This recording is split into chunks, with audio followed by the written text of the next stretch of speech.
Hello and welcome back to the voice. Your microphone is off. Is that? Yep. Hello, and welcome back to the voice of the realm. We had to be Proper production. we were delayed for 25 for you guys 30 minutes actually because of this reason. We were like, hey guys, we can't start the match.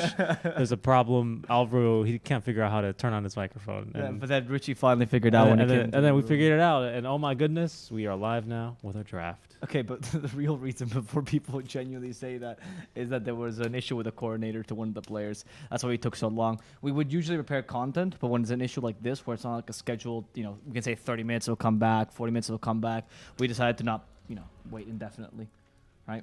It was Hector's fault. I mean, it was the coordinator's fault, to be honest. I right? know, I'm trolling. Hector's coordinators. Hector's coordinator is... His coordinator was missing. He ran away with the money. It was missing. Yeah, they pinged it. It said Dota hero coordinator missing. C. G. That's right. It always says. Well, it was C for coordinator.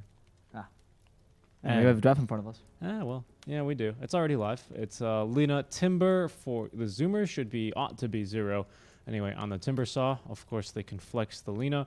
While Beast Coast already here, they've picked up the Bat Rider a little early, but hoping to probably force an Oracle or some sort of Dispel. Maybe the Abaddon. It has been not too unpopular of a pick, but now for Beast Coast. Not for Beast Coast, yeah. Oh. I agree. Yeah, I mean, Force Rumors might try it out as well. I think some people are going away from the Oracle because Oracle particularly feels weak when you don't have a combo with it. However, Zoomers are the kings of combos. Yeah. I'm so excited for this matchup in general. I think this matchup is I definitely agree. Before we even get into the draft too much, yeah, it's definitely going to be a very fun series. I think both these teams take the best out of each other. Honestly, I think both these teams are play best when they're up against each other. Because they don't try, both of these teams try to outplay each other, right? They're not like the kind of teams that bring a cheap counter or try to out-tempo you. They just try to outplay you, literally. They play the same draft as you, or the same idea as you, but they try to play it better. And that allows both teams to actually have their full drafts every single time, right? Beast Coast is much weaker when they get out tempo, when they get countered, but when they get to play their full draft, you see the team in its full glory, and very similarly with 4 Zoomers. So we're gonna get to see some nice cheese, some nice weird picks, some nice flexes. I'm excited about that. The lovely thing about this is I think a big reason of what you're saying is because both teams, they genuinely think they're better than the other team, and that's fine. But they respect the other team for that, though. You know what I mean? Like they have the respect for each other. It's like ancient gladiators getting into a duel where they're like, "Hey, I'm gonna kill you," but like I have respect for you. You know, that's that sort of whole thing. Except they didn't obviously, kill each other, by the way. obviously, this is a video game. Yeah, which is much more important. Which is much more important than obviously ancient gladiators. It's true. It's true. Yeah. But you're right. You're totally right. They do have this respect for their opponent, and I wouldn't say necessarily they think they're better, but I would definitely say they don't think they're worse. Right? A lot of teams that pick the counters, the idea is we're gonna try to squeeze out an easy win, or we're gonna try to beat you based on the draft, or these kind of ideas. But for these both teams, they think the idea I have for my draft, or the idea I have for the overall execution, is good enough to beat your draft as well, and my execution is not a problem. And because of that, they always go all out. Okay. I mean, it just sounds like you said, I think I'm better than you with more words there. But no, because not I think I'm better than you, is I think I'm equal to you every single time. I think if you look at the teams, when these teams play against each other, they always try to execute their own draft because they believe in their own strategy so much that they think, okay, it can go head to head with yours. Is it better? Is it worse? Doesn't really matter. Because that's why they don't pick counter picks as often. Interesting school of thought. I don't know. I like mine better. I mean, it's just they're not very arrogant teams. Well, of course they're not arrogant. That's because they have the respect for each other and different other teams in the region. Okay. You can think your team is good without being arrogant. I mean, if you think you're better than everyone else, that's the definition of arrogant. Sure, but if you look at stats and it's based in fact, then Viscos should not be that arrogant. Well, so they do have fun. That's my point. That's my point. But that's the whole point of them, right? Is we think we're. That they don't scrim. I just think that they can't be beaten by they can't be beaten by everyone. They also can't be beaten by anyone. They don't really take into account who their opponents are as much. I mean, obviously they do in the draft, but they don't take into account the idea let's try to counter X pick. Let's try to ban this pick because this pick is too strong when this person plays. Right? You have respect bans particularly because you have a draft in mind that you want to be able to use, and you try to adapt your bans to that. For but example, they always try to make themselves work. The Dark Willow ban for Beast Coast. Yes, or the Nyx Assassin ban from 4 Zoomers, right? It's these kind of ideas, like these heroes will disrupt the strategy that these guys have in mind, and I want to see what strategy that is, because for now only 2 picks, not very defining of their draft. Clockwork Batrider maybe a bit stronger in the sense that like the lanes are already looking good, but honestly, Lina and Timbersaw is also really strong, right? They're both playing the lanes well. Because both the teams also excel in the mid game majorly. They're not like Quincy Crew or Thunder Predator. These teams are made to play in team fights, and one of the weaknesses they've always had is if we have weak lanes, we lose relatively early. And that's why Beast Coast has struggled against Thunder, or Beast Coast has struggled against Quincy. That's why 4 Zoomers have to play something like extra when they play against Quincy. I see what you're saying.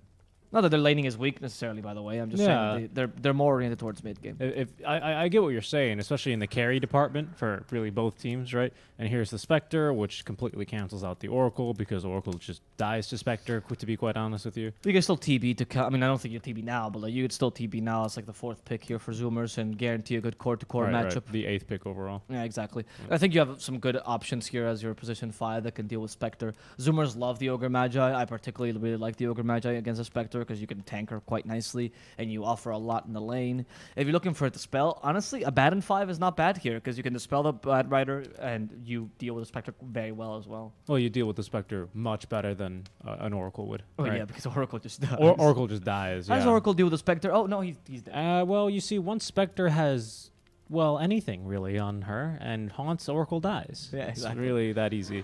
Undying. Okay, that's another good option for position 5. It's a different counter to the Spectre. It's more of a lane counter for sure, but it definitely threatens her lane. Yes, it's very... Yes, those 2 things are the same. It is definitely a lane counter. I agree with you. Well, it's a lane counter, but it's not all lane counters, end up in getting kills, right? No. Oh, yeah, Undying definitely is not the kill potential kind of lane counter. He's the kick you out of lane or like force you to take bad decisions. The only problem is Undying here is not going to be against the Spectre because he's a 5, obviously. Yeah. But he is really good in the mid game as well because of the Tombstone, stopping the Desolate damage from because of the zombies, of course, and the Undying, of course, taking away your strength is useful at any point in the game, really, because that takes away dispersion, or not dispersion literally, but takes away some of the effectiveness. Effective damage from dispersion. And he's a support that can survive the hot, so that's really the trifecta of things you want to do here.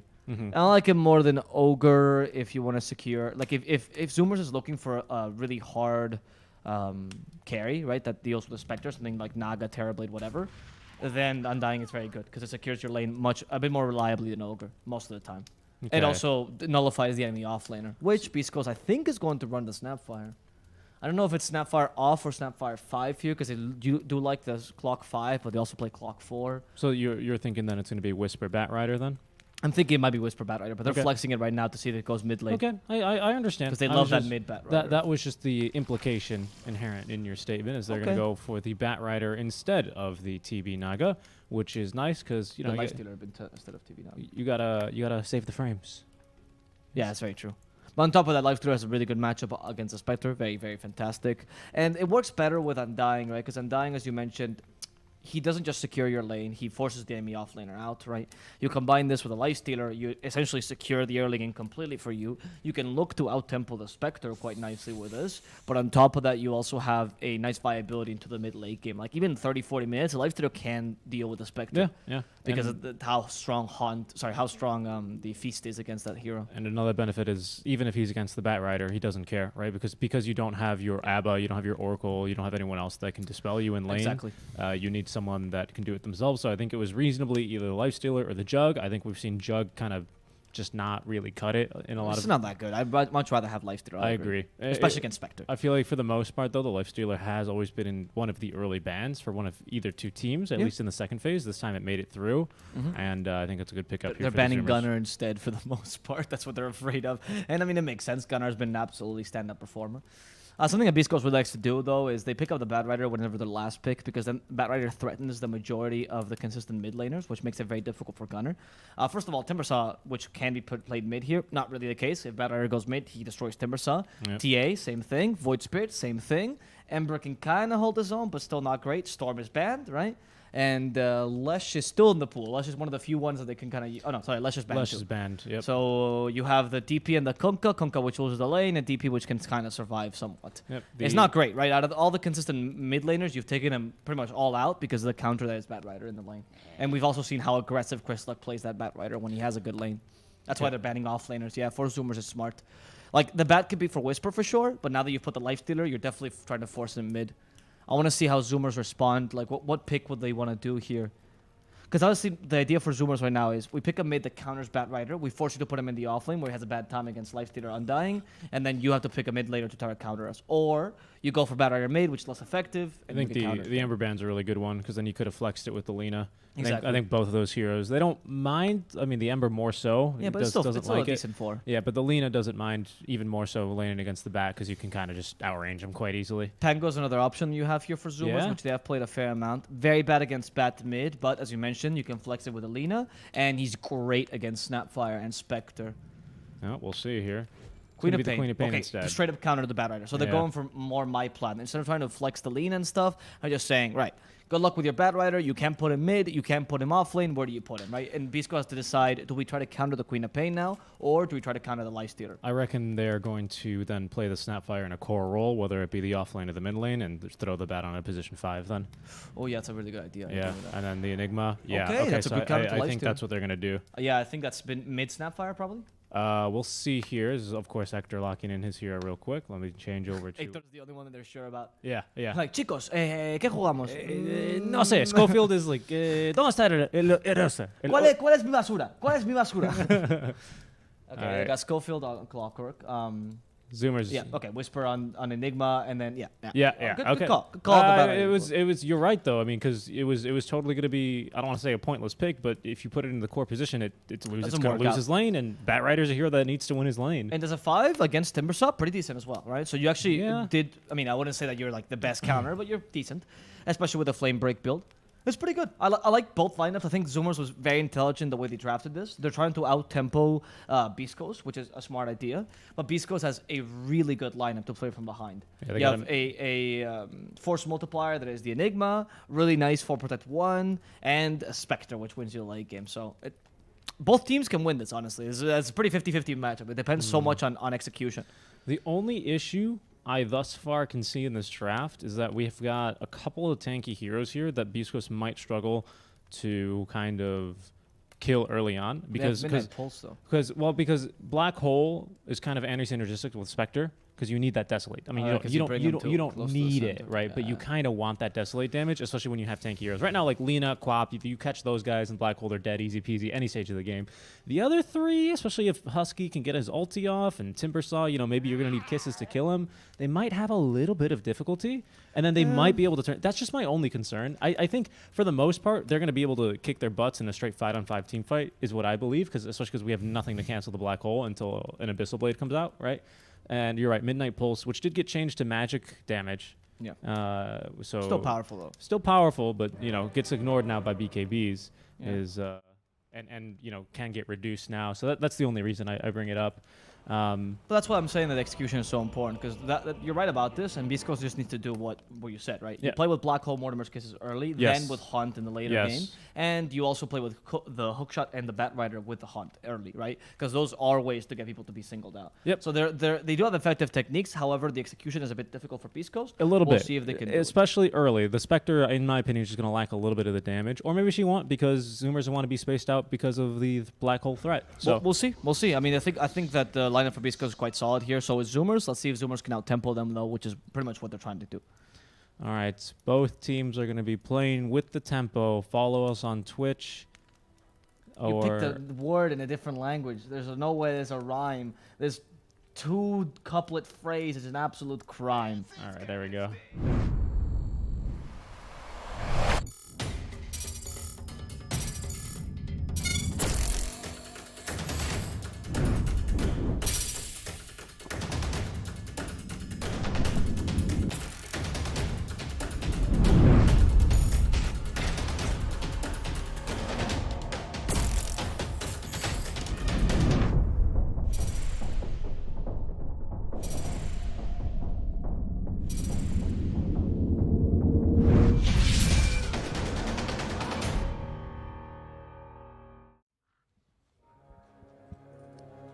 Welcome back, everyone. We are now live with our first game of the day, already underway here between the Zoomers and Beast Coast, and it's starting off here real fast as Zero's going to be forced to take Timber Chain level 1. Schofield still running him down, however, might be able to pick up this kill. We got 4 stick charges here on Zero, so unlikely, as they will be able to Timber Chain him off and away to safety. Should be 2 runes apiece, if I'm not mistaken. Beast Coast, indeed, are going to find 2, and it's going to be Husky recovering 2 runes for his side.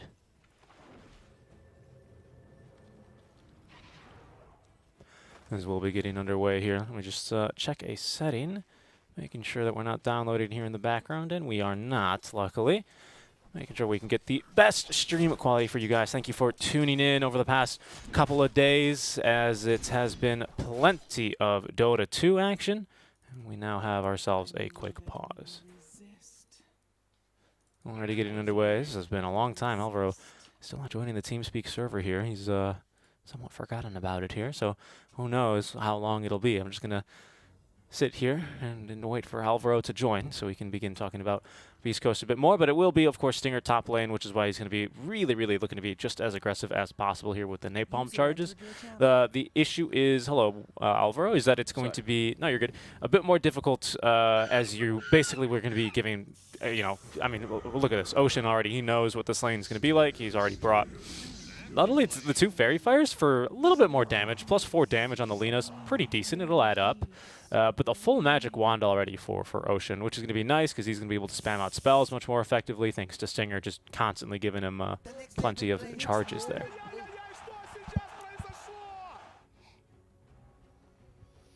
Yeah, so sorry about that, guys. I'm just Sammy boy, gah. Yeah, we're dealing with the quality issue problems today. We apologize that Twitch has not given us yet the option to change our solution. We do have a YouTube stream if you guys are suffering from that. It's really not up to us, so yeah, really sorry. Sorry about that, guys. We have enough CCV for them to give it to us, but as per usual, they're kind of like... Yeah, again, apologies. As of now, we also still have a stream on Facebook, I believe. I don't have my phone on me, so I don't know if that one has been falsely DMCA'd yet. So you can also check us out on Facebook at ePulse Gaming or on YouTube at ePulse Gaming. You can check us out either or for some different alternative streams, guys. But thank you again for tuning in, and hopefully you guys can enjoy the stream here, no matter what the platform. You can also watch us on Trovo. Yeah, we can also watch us on Trovo, which I think also has qualities, by the way. Yeah, I think it does. The only place where people are actually watching us the most is the place where there's no qualities. That's unfortunate. Yeah. Okay, so let us talk about the black hole, the elephant in the room, right? Whisper on the Enigma. Can we talk about the Enigma as a whole, though, not just the black hole? Because I think that the Enigma pick is, well, always a consistent annoyance in the offlane, right? Never an offlaner that pops off too much. And I think that the counter to Lifestealer is a very soft pack lost. I think he means pack and lost. He lost his pack, guys. Anyway, the Enigma versus Lifestealer matchup is a matchup that, while is quote-unquote won by the Enigma because of the soft counter of the denials constantly happening, is not too bad for Lifestealer, right? You don't ever have the capabilities as an Enigma to stop a Lifestealer completely from farming, and that's a bit concerning to me when it comes to stopping the enemy tempo. Nothing in Beast Coast can really slow down the game except for the Snapfire's lane push, and that's pretty much it. And that's a concern I have about their lineup. Just the weakness of the Enigma as an offlaner, no matter how good Whisper is, it's just, what do? You just use Eidolons to harass Lifestealer. I don't know. I feel like the Enigma can kind of indirectly slow down the game because he is a force multiplier. You know, I feel like in a lot of other drafts, you replace him like a Beastmaster, you replace him with I don't know, what's another offlane pick, on Mars or something like that, and you know, you get a kill onto the position 5, and whether it's the Bat Rider or a Lion or a Maiden, right? And then most teams would go 4v5. Let's go ahead and, or 5v4 in their favor, right? Let's go in Roche. We can go in Roche. With the Enigma, though, you go, I don't know. Even though it is 4v5, they still have the Enigma, right? Because of Black Hole, basically, right? So I understand that point, but I feel like sometimes you can still slow down the game indirectly like that. But overall, I do agree with you in terms of when it comes to sieging. Yeah, it's going to be pretty tough, you know, especially because you do really lack wave clear. Probably Spectral Dagger and Snapfire really is your only wave clear here that you've got. Bat Rider to some degree. Bat Rider to some degree, yeah, to some degree. You're totally right. I actually really like the point that you're making, though. It's true that the threat of the black hole can be a really good deterrent to not go high ground, right? And especially if the Enigma is alive with Snapfire alone, like for the first 20, 30 minutes of the game, you get that combo off, and that's GG, right? You might even, like for the first 10 minutes, the combo is mostly with hookshot or lasso, which were, you know, easy ultimates to use. But afterwards with Black Hole, you're right. And they have no way of canceling this Enigma either. That's exactly the point, right? Maybe if you have a silencer, or you have, I don't know, you have a Clockwork on your team, right? Okay, maybe it's a little bit easier. Sure, even with Alina, you could go, we might be able to cancel this Black Hole with LSA if Ocean's not in it, and Ocean probably for the most part, I'd be surprised if he gets caught in these black holes. I think generally that's not supposed to happen on a position for Alina. So you always have the option to Yules and all that good stuff, right? Beast Coast are going to be very aware of this, so I'm sure Stinger in these team fights, if not Schofield, is going to be looking to lock down these backline. Basically, Lina, right, is going to be the biggest threat to Black Hole early on, pre-BKB. But once this BKB comes up, there's nothing that Whisper is scared of. And that's a really big problem for Zoomers. Yeah. Yeah, that's true. That's true. It's one of the things that's why I like the Enigma pick off the Enigma last pick so much. I agree. I think it was a really solid pick. But what I'm also seeing is how is Zoomers going to try to destroy them, right? Like what is their plan right now in mind? Because I know that whenever they finish a draft, they probably talk for now they have so much time to talk anyway, right? About how. They're always talking, that's what I heard, about how to destroy the Enigma and how to deal with him. So I'm questioning, is it going to be like a really early Bashir Abyssal for Lifestealer, right? Maybe Lina goes for like an Ether Lens, Gule Setter build as soon as possible of the way to cancel this. You know what I was thinking, Alan, honestly? Might even see Ags on Queen of Pain. That's what I was about to say. I was about to say maybe you just freaking damage him, right? You buy just kill him. Ocean gets an Aghanim Scepter, right? You get Gunnar getting an Aghanim Scepter already. Let's assume it's level. We'll just calculate for level 2 right now. 500 pure damage plus what? Another 700, right? 1200 damage instantly with that you can't reduce. It's a lot. Yeah. I agree. I agree. I think it's not a bad idea here to go for Ags first on Queen of Pain. It also really boosts your farming speed, by the way. It does. It makes it very difficult for Beast Coast to control lanes. Because whenever we think of lane push, we always think of like defensive lane push, right? We always think of, clear the creep wave so they can't get to our base. But it works offensively as well. If the enemy team is clearing creep waves, making sure that they can't get to their base, you can do the same really quickly, and then they run out of spells eventually to throw out the creep wave, and you win. And Sonic Wave is particularly effective with the Aghanims at doing that. So it is a good idea. I like that we're both on the same page on that one. I think Zoomers has ways to deal with it, but that's why I said it's kind of up to Zoomers to see what they can do in this first 20-25 minutes of the game to see if they can deal with the threats that Beast Coast is putting out. So exciting, dude. So exciting. It is really exciting because I think Zoomers, they have a sort of formation that they can run, quote-unquote formation, right, that they can run when they're sieging high ground, which probably looks a little something like Sammy Boy out in front, Zero as well out in front with, Zero carrying a bunch of auras, defensive items to make him as tanky as possible. Probably even you can afford to even run probably Husky closer to the front as well, especially if he has the Flesh Golem available, just because that makes him incredibly tanky. You're going to want to probably have your int spellcasters a little bit further behind, ready to counter-initiate, and maybe looking to stay out of range of the hook shot. While, of course, the caveat being that they need to be aware that they can't be too far from their team, because Haunt can definitely just destroy that sort of formation very, very quickly, right? Jumping in front of the Lina, jumping in front of the Queen of Pain can be very, very detrimental to their health, to say the least, right? But they also don't want to stick close together, because even then they can get two-man hookshotted or black holed, or there's so many different things they need to be careful for. It's a really, really difficult game in terms of what the positioning is going to look like. So, that's something probably I'm going to be looking forward to with this game. If the Zoomers are winning at some point, or if they're making a push towards any objective, whether it's Roche or high ground or anything in between, just even a smoke gank, I'd really be looking to take note of their positioning and how they approach objectives here with so many things that they need to be aware of this game. Yep. I agree as well. I think that Zoomers is a team that understands these things very much. Both of these teams don't really care about the meta. They care about their own ideas, right?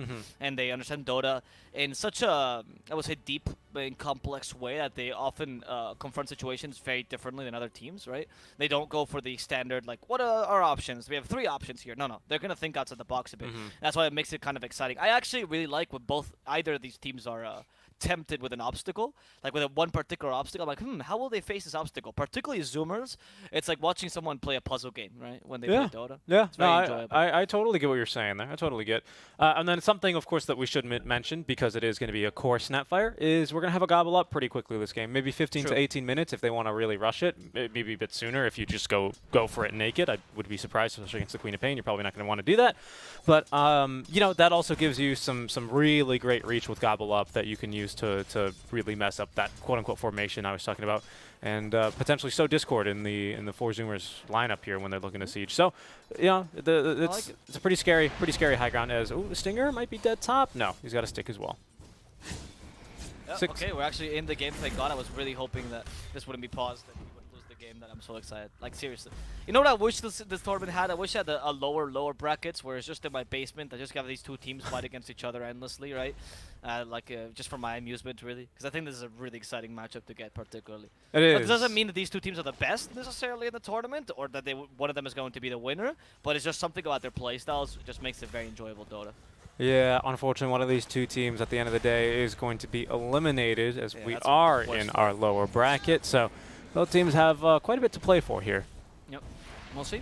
We'll see as in the top lane, the harassment's already starting. Stinger's realizing that, yes, Banner is strong against Timbersaw, but Lina is Lina. So what are you going to do against that? Yep. I think you have to go for the Flame Break build this game as opposed I to the agree. Firefly. I was going to say, it's going to be a really big problem for them. And it's not like, you know, it's a position 5, right? You're not going to be farming stacks. Don't worry about it, Bat. I think you'll be okay. They've been harassing Sammy Boy quite effectively down bottom. He's actually out of regen now, except for, of course, his natural lifesteal.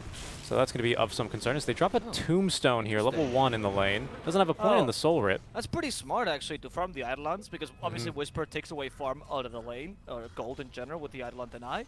But if you lose those Eidolons, which usually tends to not happen, then you get that farm back as the 4 Zoomers. It doesn't really matter who takes it. It just matters if someone takes it. If you use the Tombstone to farm those Eidolons, it makes it very difficult for Whisper to take advantage of that. That sounds good. The only problem, of course, that you do push the lane with a Tombstone, unfortunately, so it makes it easier for Whisper to last it in their tower, but, you know, there's swings and roundabouts. There's a good thing to a bad thing here. Excuse me, that's a European saying we don't have roundabouts in the US. Do you actually not? No. What? It's a new concept. We don't really use roundabouts. That's an Australian saying, by the way, but I've never heard of that. Really? Yeah. We don't use roundabouts. So what do you use? Intersections, 4-way stops. Oh my goodness! Yeah. Wow, really? Wow. Yeah, we planned our cities just to be grids, dude. We don't want to have circles. Don't fit in them. I have been to Salt Lake City. I know what a true grid city looks like. Oh my goodness, dude. The sun either hits your back and scorches the back of your head, or scorches your face. No matter what, you're getting scorched. Sure. I have never seen worse design. There's a really cool thing that happens in a lot of U.S. cities, mostly because of course they've been planned, right? I'm sure this can still happen in Europe or wherever you're part of the world, if the city's a bit better planned. Where it's called Manhattan Hedge, where every single solstice for either spring or the other one, fall, the sun perfectly lines up for the sunset and sunrise. So you can actually perfectly see it across the east-west streets or avenues. It's pretty cool. That's a nice little fun fact. Okay, mid lane they seem to be harassing Chris Luck a fair amount. 4-minute rune, DD rune though for Chris Luck. And that's played by Gunner, by the way, not going through the river. A lot of mids make this mistake. Like, if your support is not rotating, or you know the enemy team has a better support to rotate, don't go through the river, right? Because you'll die, even if you're a Queen of Pain. Just stay in the high ground. You can do that. That's one of the advantages of winning this lane. Gunner is struggling, of course, against the Snapfire. No surprise here. And the double damage rune will make it a bit easier for Chris Luck as well. So, I mean, it was a good idea to go for the Queen of Pain regardless, but the Snapfire does make it a bit difficult. It's true, but Gunner's, I mean, of course, wisely gone for the infused raindrop, so that's going to be a lot of the damage from Chris Luck, to be honest. He's probably going to be looking to burn these as quickly as possible. And Gunner just needs to stay outside of the attack range here while the DD rune is active, is the idea here. Not more pauses, please. God yeah, so we might see this turn in a little bit here in favor of Gunner, because these infused raindrops are kind of no joke here early on. Yeah, I agree. I think the Infused Raindrops will help a fair amount against the Snapfire Burst, right? Which is usually one of her best assets. The whole point of Snapfire is that you just, well, run it at someone when they're relatively low HP. They think, I can man-fight you, I can trade his. And you hit them until you see the cookie opportunity and you just destroy them. It's very similar to how SF plays, right? The cookie opportunity. Yeah, the opportunity to feed them. No, to feed yourself a cookie, right? Yes, of course. So I think it's going to be a bit okay here. Gunner's going to be able to pick up a 5-minute bounty rune here for himself, I'm sure. And then we'll probably see this lane more or less reset in terms of how both carries are doing with their XP and well, CS, of course, still going to be a bit of a lead here for Chris Luck. And, in fact, has 8 denies, which is really impressive. Yep.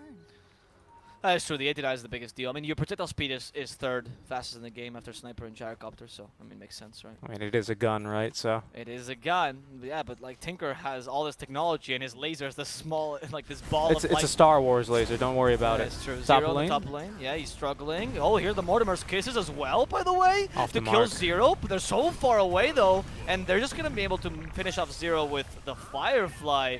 My goodness, that rotation by Chris Luck exactly on level 6, right? Immediately putting a threat on Ocean, preventing Ocean from having a really easy counter initiation. And Schofield comes to the mid lane as well, does have experience. Very well played here by Beast Coast. Yeah, indeed. Utilizing that level 6 power spike. I mean, you're not going to get, I was actually about to say, you're not going to get a kill with kisses against Gunnar. I don't imagine he's going to be making that mistake, right? Because, of course, Queen of Pain with Blink, even just with level 1 with its long cooldown, I think you'd be hard-pressed to find Gunnar making that mistake there to be put in range of that. So now Gunnar with the haste rune is going to look top lane, as he does have his own level 6, and top lane is a good target for him here. Ector will be farming the waves as Zero getting nice and aggressive. He's going to miss the Timber Chain, but it's just a bait that you see as there's the Blink and the Scream of Pain to follow up, and the Sonic Wave, of course, utilized to get the kill onto Ector. They're looking for Stinger as well. This one should be quite easy. It's Gunnar with a double kill. Both mids acknowledge that this top lane is the one where you can get kills in. That's why they both rotate there. Rotation by Gunnar a bit more effective. And this is what you're looking for in general in Zoomer's lineup. You know that earlier you can just be strong in the enemy team just by virtue of your heroes and your pretty solid lanes. So take advantage of it, especially in the top lane where Timber's pretty much has a free lane. Even against a Bat Rider, it really hasn't been much of an issue. And now the push commences. Can Beast Coast defend this though? Schofield is nearby. The Bat Rider's also joining it. I don't know. I mean, Gunnar is here right now, so he's obviously looking for kills at the very least. But maybe 3 heroes is too much for them to muster. Yeah, and they've scouted Schofield as well with this Observer Ward, so he's not going to be able to get the jump on them either, unfortunately. And right now, Chris Luck into the jungle, and Ocean taking some CS and experience in the mid lane is going to be really, really good for Zoomers here. Thus far, of course, Gunnar's just going to continue getting aggressive. They can really start bullying Stinger, and I think they will now begin. Yeah, they have a, what is that, level 1 tombstone on. Yeah. They're still okay. A bit of slow, right? Immediately Hector's like, farm! Farm! Oh no, the Soul Rip stopping Hector's farm! And he doesn't deny it, which is really good for Hector. Stinger might die to the Shadow Strike alone. Deny him! Here comes the Lina. Oh no, the salve. They don't. They have a salve. They salve between. The Mortimer's Kiss plus the Cogs is effective and Ocean will fall. Husky in a similar bad position, but he has the infused raindrops to tank some of the damage and they'll let him go. Nobody wants to lose his top lane. Meanwhile, Lifestealer and Enigma are just having their little fight in the bottom lane. Yep, they're having their farm fiesta. Yeah. Mid lane, Gunner's like, all right, I guess I'll just farm the mid wave then if no one wants to. Schofield's going to trap another inside the cogs. This time it's a Husky. They will free him, but that's not going to stop him from getting stunned with a cookie. Ector just canceling the auto attack animation. He's just focusing on CSing here. Doesn't care about the little skirmish going on. He's here to do one thing, and that's farm. Everyone else here is just a distraction. Am I wrong? Sorry, I'm just laughing at one of the comments on the random discussion. Middle lane, Queen of Pain is being harassed slightly by Chris Luck, but you know, for now they're gonna let him go. This top lane still not falling though, as Hector wants to preserve that integrity of his own jungle. Very important here.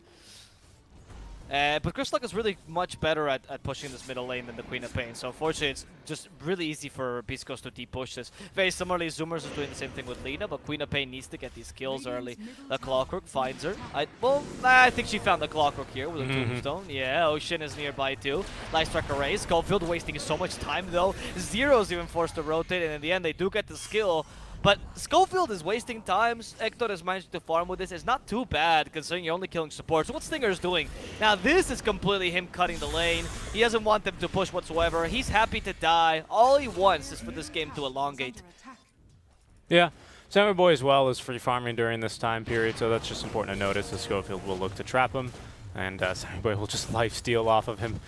With level 4 Feast, it's really not an issue for him here to tank through the, level 2 max battery assault, and indeed it is level 2. With Chris Luck rotating mid lane, he does have the kisses, but of course the rage coming through instantly from Sammy Boy. Rotation down bottom, courtesy of Zero and Ocean. We do have the Laguna Blade at the ready. And Zero is maybe trying to bait here with the idol on. Stinger's going to rotate on back and say, hello, friend. And Ocean, or Zero rather, doesn't really want to deal with this anymore. So it looks like they're going to concede the top lane. They have wasted plenty of time here. They've got good farm on their mid lane, good experience, as well as Ector, of course, off to a decent start. And they're going to look to now just maybe play a little bit to the early game, get this first item. For Gunnar is going to be the Orchid. For Chris Luck, I imagine it's the Ags. Oh, Zero? No. Yeah, I could imagine so, right? Migos, Arcanes into Axe, something like that, right? We have seen some Snapfires up for the Grease, but no, I already see an Ogre Axe, so I must be the Axe. Straight up, right? Not even bothering with any other build. Zero in trouble. Ocean, though, does bother Whisper here. Zero's a target. They have Black Hole. Whisper sets up for it, but here comes the Sonic Wave. Whisper, not expecting this bout of damage, will just surprisingly die. The Mortimer's Kisses will guarantee the kill on Ocean as Stinger is trying to push this lane. Mortimer's Kisses almost murder Gunner, and with a cookie, they guarantee that kill. Stinger's still alive. He has the lasso, by the way. Zero has to be a bit careful here, but there's no damage for the lasso. Chris Luck just leaves Stinger to his own death. But in the mid lane, Sandboy took advantage of all this kerfuffle in the bottom lane to try to push this middle lane with a double damage rune. Yeah, so he does well there. They Nice they do get the kill onto Gunner. Level 1 Blink, of course, taking advantage of that. But that's kind of what we were talking about when just buy Ag's forehead, right? But just buy Ags on Lina and your Queen of Pain, and then you have pretty much no issue killing the Enigma, especially from good range, right? So yeah, we can see there already kind of the idea that Oliver and I were talking about earlier on when we were paused, and it's still a valid one in my opinion. He's unable to get a black hole up, especially without any initiated items. He's going to be going straight for the Blink, however. I thought for a second he was going for a Necro Book with the 2 Void Masks, but He nope. might have been thinking about it, to be honest. Yeah, we have seen level 1 Necros for Enigma. Mid lane though, Chris Luck is in trouble. Wants to destroy the Tombstone, yeah. Now can you hook yourself to safety? You cannot. Even with a Flame Break, he will fall. And Zoomers proceeds with a Death Ball push as they take the tier 1 mid. Not much that beastcoast can do to defend this. This is the strength, of course, of Zoomers lineup. Just destroying enemy towers and you being unable to deal with them as a whole. And that's why they're executing it so aggressively, right? They kind of have to even force these engagements, even the ones that are a bit bad for them, just so they can take towers.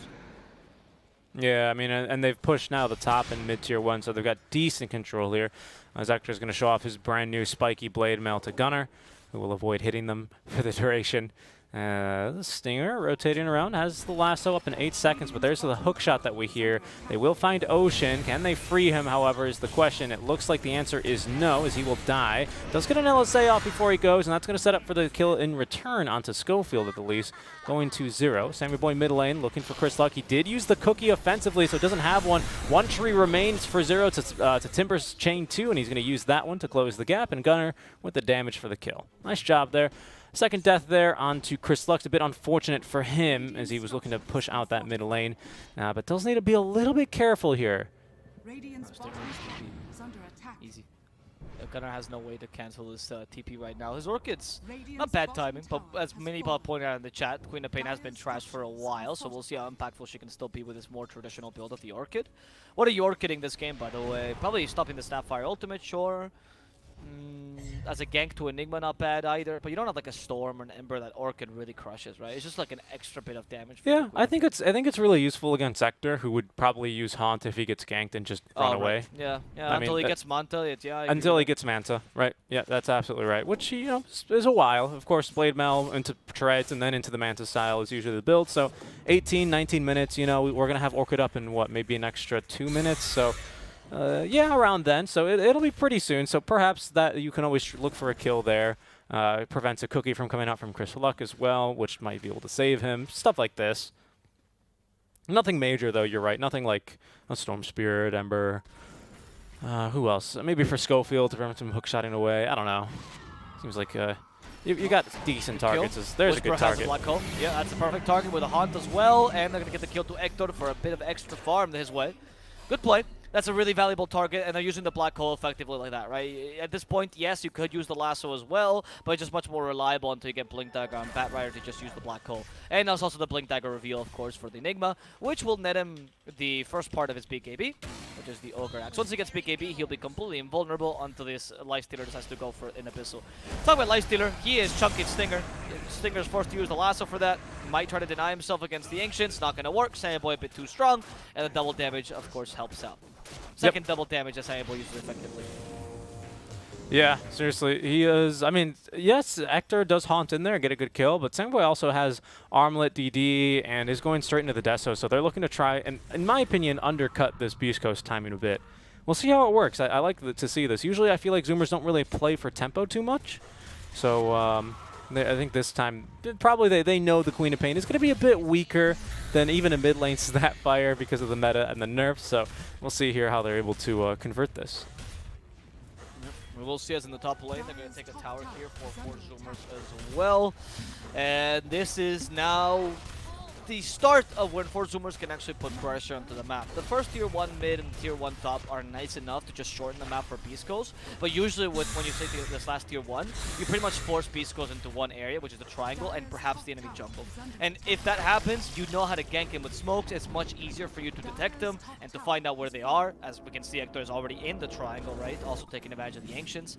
And this is a very big turning point for Zoomers in this match. If they want to keep putting up the pressure, I will expect a smoke in the next couple of minutes, maybe around the Orchid timing for a Gunner, which he already has, and try to take a kill on Hector particularly to stop his farm even further. Speaking of farm, Ocean's been farming up quite a storm here. Actually does end up going for the Aether Lens into then 4 staff. So a bit more of a defensive build here, which I do like to see out from the Lina. I think there's a lot of value in being able to, you know, stand as far away as possible. I feel like sometimes on support Lina, sometimes it's just straight Yule's Ags. Don't always see the Aether Lens these days. But this game, of course, it's you need to keep your distance. Gunner is going to smoke up with the rest of his team here with the Orchid as they will scan and look for someone.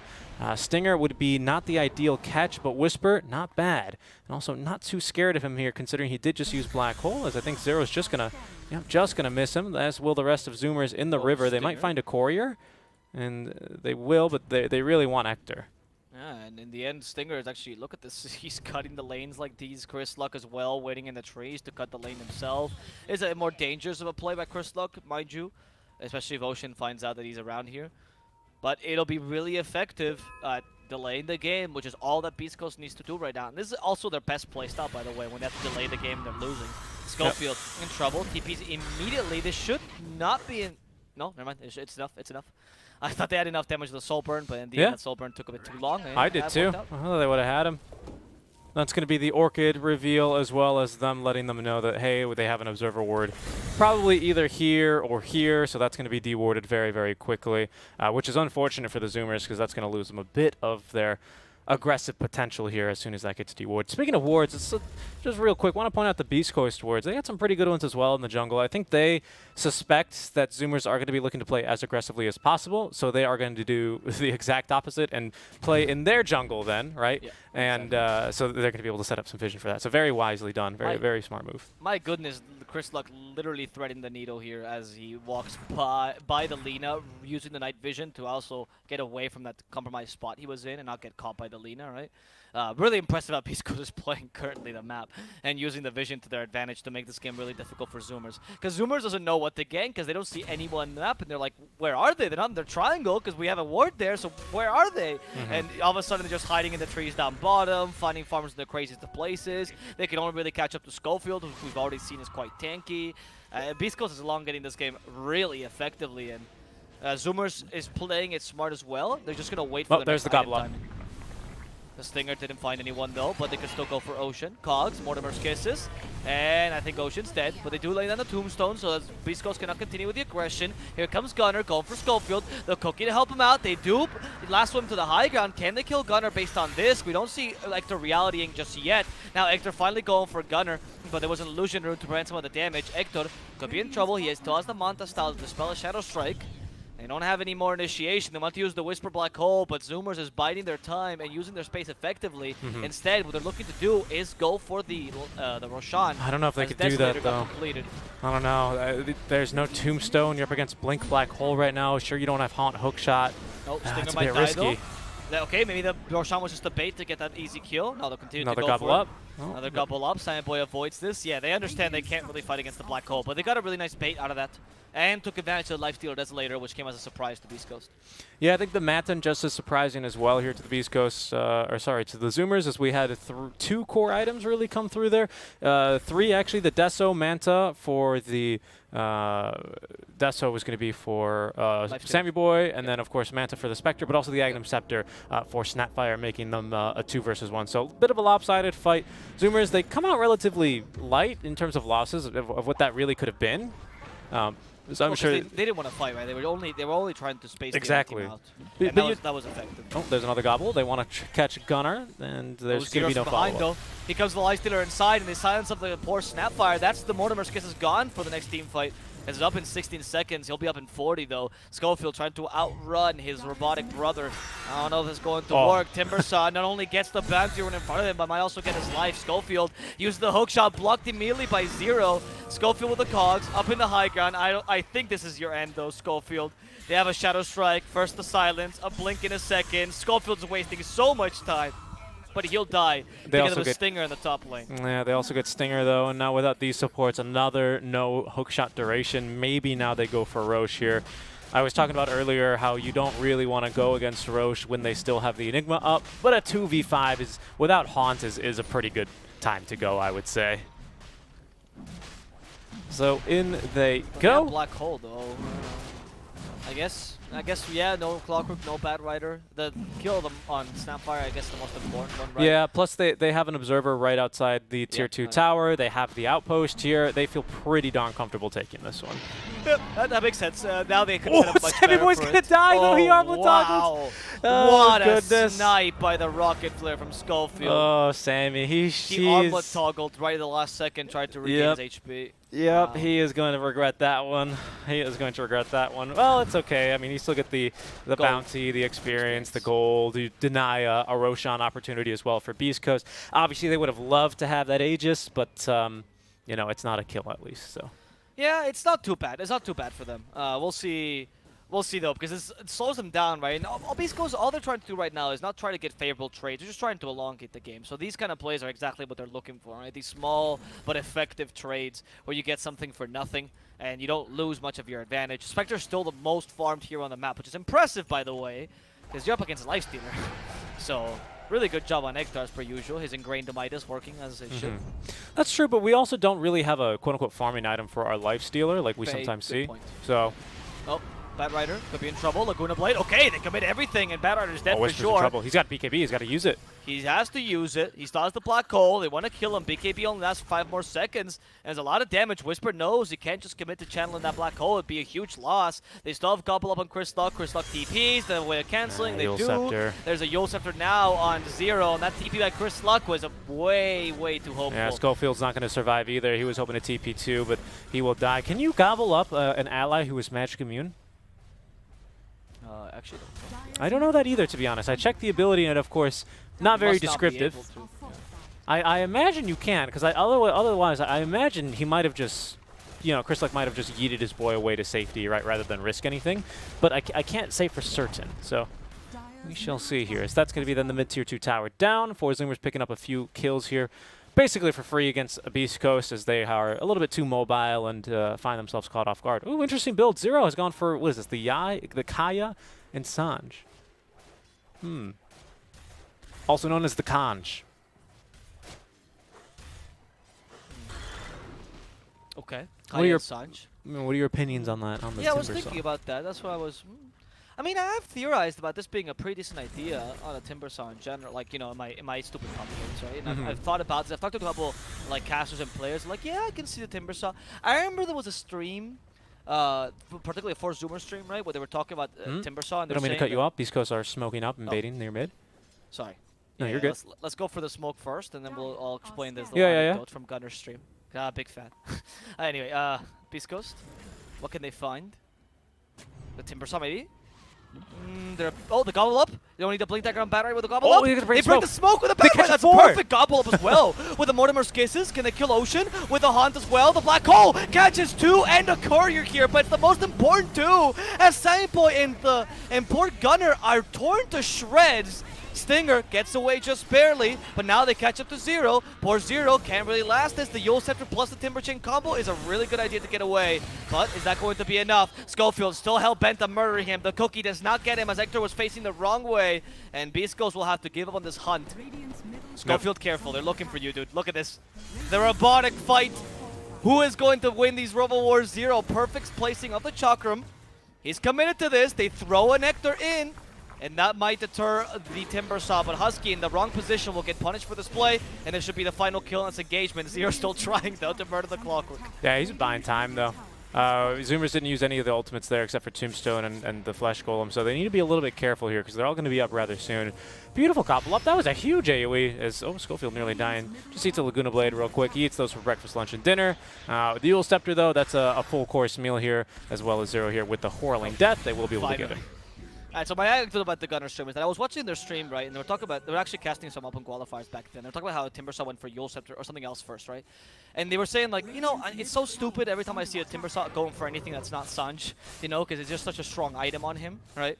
And they were talking about, it's like, yeah, you know, I hate Timbersaws that go Bloodstone because I think Kaya and Sanj is just better. And they were talking about how nobody had actually tried that before, but just because of how OP the Sanj is, right, it's just much better to go for Kaya and Sanj than ever consider a Bloodstone on Timbersaw. Yep. And I think this is the living embodiment of that idea, which is that because Sanj is so good, if you don't want a Heaven's Halberd, which this game is just kind of okay, the Heaven's Halberd, you might as well go for the Kaya and Sanj instead. Yeah, it's the same idea about building a Sanj on the Undying, which you don't really see, but I think you might be able to maybe in a perfect draft get away with an Undying 3, go build a Halberd because it does increase his self-healing, which is further amped and does stack with his Flesh Golem buff as well.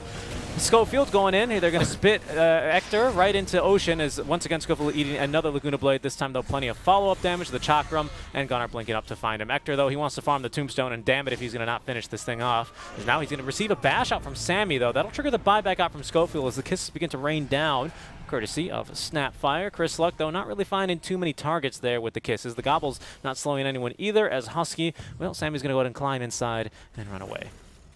I love that this draft. I'm just thinking of yesterday's interview with CCNC where he said that he wants Viper to stop spin. Yep. I can just imagine Chris Luck looking at that interview and going, escupiendo, eh?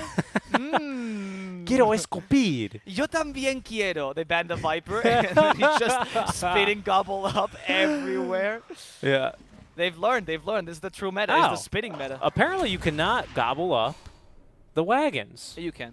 No, it He just... just did, but it took too long. Oh, okay. So you can't shoot the wagon. and then Mortimer's like, gross, get this thing out. Yeah, because it's only 3 seconds. Yeah. Mm. Yeah, Mortimer's a really weak stomach. You know, I mean, he can shoot stuff anywhere, but he's not that great at keeping it in. They're going to This is smoke how he used to under... deal with his vegetables. They smoke under a ward here, so Beast Coast know about this. We'll see how they react. Okay, I mean, Beastco's getting the upper hand now in this matchup, by the way. It's a 2K lead for Zoomers, which is not too much, considering how the late game favors Beastco so much. And now the 5-on-5 They're not going to catch Ector, right? Ector, they saw you smoke. You saw them smoke, is what I should say. No. Ector, though, does get the final last hit, right? Oh, can they catch him? He's going to TP. No. No, he's going to TP. They need Timber to cancel the TP. I love that even when he knows they're coming and he's very smart about it, he still gets the final and Yeah. completes the ancient. Of course he does. Of course he Full does. efficiency, Ector, dude. Nice. I mean, well played. I was just really afraid that they were going to catch him. I mean, you're totally right. We see this Blink BKB now for Enigma going straight into the Lincoln Sphere, interestingly enough. Yeah. Okay. I thought it was going to maybe be a refresher. Maybe he will turn the second Perseverance, or the first Perseverance, rather, into the refresher. He still has the option. But I think the Lincoln's We'll not see. too bad either. Yeah, I don't mind the Lincoln's idea here. I think that... So what are you stopping here? Is just for the lasso mainly? Well, hold that thought. Schofield is going to get gobbled up, but Ocean with nice LSA is now going to eat the flaming lasso of Stinger, who is looking for some damage. Again, just saving that Laguna Blade for one. Whisper trying to find a black hole. Will commit a one-man black hole here for Gunnar, but it's an important one. Sammy, though, with the bash, will jump immediately onto him and murder that poor Enigma. The Gunnar will buy back. Sammy man-fighting here versus Ector. Can't really do it too well, and as well as Schofield jumping in. They're fighting in the Midnight Pulse. Percentage-based damage, and as soon as that rage ran out, so did Sammy's life. Gunnar BKB'd. He bought back for this, looking like it might be a dieback as they push Stinger away. He will not take down in the base either. Husky left in Flesh Golem form, needing to run, but not able to run too far. He is, well, is he going to die? Actually, Gunnar's nearby, though. You're going to gobble up an illusion at him. As Husky still alive, has another soul rip. He's going to use it, but Hector is back. Underneath the tier 2 tower they go. They needed a little bit more damage, and they have enough. A 1 for 5 then, as they did get a buyback out of Sammy Boy. Sorry, make that Gunnar, I should say. Really well done here. Good fight from Beast Coast. I like that Hector is playing... Oh, be careful. No, don't kill Gunnar. It's not enough. But Gunnar even considered going in again. But yeah, Hector's like, this is like playing Wraith King, guys. I almost died, come back again, and get all the kills. This is amazing. So he's really having a fun time this game. Now with the Scotty's very difficult. I mean, you saw in that team fight, right? That Black Hole wasn't even that impressive. And just the superior team fight on Beast Coast is hard to beat. For Zoomer's lineup had such a limited window opportunity, and now it's starting to falter. They couldn't push fast enough. Yeah, I'm also not sure why they decided to man fight in the Midnight Pulse. Sammy took 1,000 damage from Midnight Pulse. Oof. That's a good point, actually. Like, don't get me wrong. I know you didn't really have much of a choice, but you know, be careful. TP in time, Gunner onto the Force Staff, and that saves him from the LSA. I can't believe it. The Force Staff voice from Stinger there. Stinger is like, yep, yeah. I don't want Schofield to die this time. Yeah. I don't think you can fight this next Roshan, by the way. I mean, even if you fight around the DMA team cooldown, I guess you have 50 seconds. No, you I have think 50 seconds to make this Roshan happen. I think you can take this. Sammy Boy with Armlet and Yeah, Desolator, now with a Hyperstone. I think Soon you to can have, take soon this. to have AC as well, by the way, to make objectives easier. I like this build by Sammy Boy. I think it's the only correct build. They only in have this game. hook shot, but Zero's ready and willing to jump in. Zombies as well might just block it here. Yeah, unfortunately. Schofield insane though. Do you doubt this man? He's I just know looking for the he clear. will There we go for it here. Schofield's there's the gobble insane. up. Can he take the Aegis? It was No, on the the Yule deck, Scepter though. stops it. It was on the deck. Yeah, it was a very good Yules there by Zero on point. They were hoping for or they were waiting for Schofield to do one of his plays, right? Yep. They know this kid. He's unable to stun them all. Gunner, he stops Stinger for now. Schofield, he actually might just survive here. Stinger, though, will not be so lucky. And Schofield will be caught out with an LSA. So that's a double kill. Honestly, I think the attempt is still worth it. If you get the Aegis there, it's such a huge win that you might as well try to do that. It's only supports anyway. It is a dieback for Schofield, though, which kind of sucks. Yeah, that's a good point to bring out, actually. It is a dieback for him. And it's going to be a full minute here at least. Resumers are going to be pretty confident. They don't have a break. They're probably not going to be building one, I imagine. No one really a natural Silver Edge carrier or anything, as I think they were hoping to out-tempo the Spectre rather than take it into the late game here. Chris Luck, though, might be caught. No, they're not going to have anyone in time. He's free to TP away. There's Ocean with no Yule Scepter here. The only way they can stun him is with the LSA, which, granted, has incredible range thanks to the 75 cast range talent as well as this Aether Lens. So that's no joke of a range either, but still, it takes a while to cast and all that. So their best bet for canceling TPs is almost certainly Zero Timber chaining in and Yulesing them, or Sammy Boy maybe with a bash. Which is why the Yules is such a useful idea, right? Mm-hmm. I think the Yules is a really good idea in this game, particularly because you need to cancel those TPs and you don't have the most reliable way to do so. Also, it does force the Enigma every single time to activate BKB for Black Hole, which might seem like a no-brainer, but especially when the BKB goes down to 5 seconds, you might not be able to use it as effectively, and the Yules will always be able to cancel you if you don't activate it or if you mess up with the timing. I like this choice. The Zoomers, of course, they're going to go straight for bottom and then the Tier 2 tower. They know that Beast Coast are very unlikely to really risk too much here by trying to defend a Tier 1 and a Tier 2 especially. So they're going to have to concede some map control then, is sort of the risk analysis. Schofield, of course, he doesn't care. He's still here anyway, canceling the animation for hookshot, but his team is not here with him, right? And this tower is going to go down rather undefended. We'll see here. Maybe Beast Coast trying to catch him on the way out. It's Chris Luck and company smoked from behind. We do have the gobble up at the ready. Sammy Boy will be caught. Lasso to follow suit. No, he's going to get Yules instead by Zero. That's going to allow Sammy now to fight. Still gets Lasso, but they almost kill him instantly with the three-man Black Hole out from Whisper. Nothing to cancel this one. Sammy in trouble, gets stunned, and the Scatter Blast connecting onto 2. That's going to be Aegis now wasted almost immediately as Sammy Boy needing to run away. Hops in his friend Gunner. They're going to be able to blink away across the river and ride off into the sunsets. They should be alive, these two. Okay, good retreat at the very least out from Zoomers, but an even better team fight once again out from the Beast Coast side as they yeet in Ector. I'm not sure if they can fight this. We do have the blink and cheese ready, so yeah, Gunner just wasting some time. Okay, that was, I mean, I gotta first commend Zero because his Yule Scepters every single team fight have been on point. He's been the reason why they don't straight up lose this game, right? And they actually have a chance. It's because of those Yule Scepters. But that, I mean, those Black Holes, what do you do against this Enigma? Seriously, this game? Gunner? What are you doing over here, Gunner?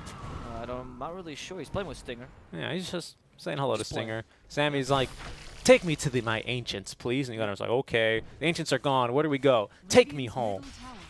I think it's just impressive how they're playing in general. Beast Coast. It's like they honestly they go full serious mode, as they like to call themselves, when they go against Zoomers, right? Because they play so much better against them than against their other teams, and you can really tell the effort they're putting. But in this case, the draft is doing them a lot of favors. Their lineup is quote-unquote much easier to execute because this team fight, now that it's 35 minutes in, is just much stronger. I know people will concentrate too much on the core-to-core matchup, and yes, Spectre's a good late-game hero, but Lifestealer would be able to beat her, but not when Enigma is such a big threat this game. And that's the force multiplier you're talking about, right? I mean, due to, I would say, just generally really great plays out from Zoomers,